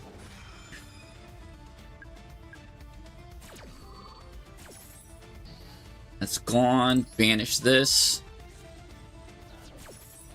Gone. Yep, finally. After it's been 87 years. Alright. We win on the win. There you go. Alright. That's how you win with the non-meta deck. No, I'm too tired, guys. Violet, anyways, I'll see you guys next time. Peace. We're a good deck doctor today. Had fun. We had a good time. Thank you for everyone that donated and everything. My phone died. Everything's good. I'll see you guys next time.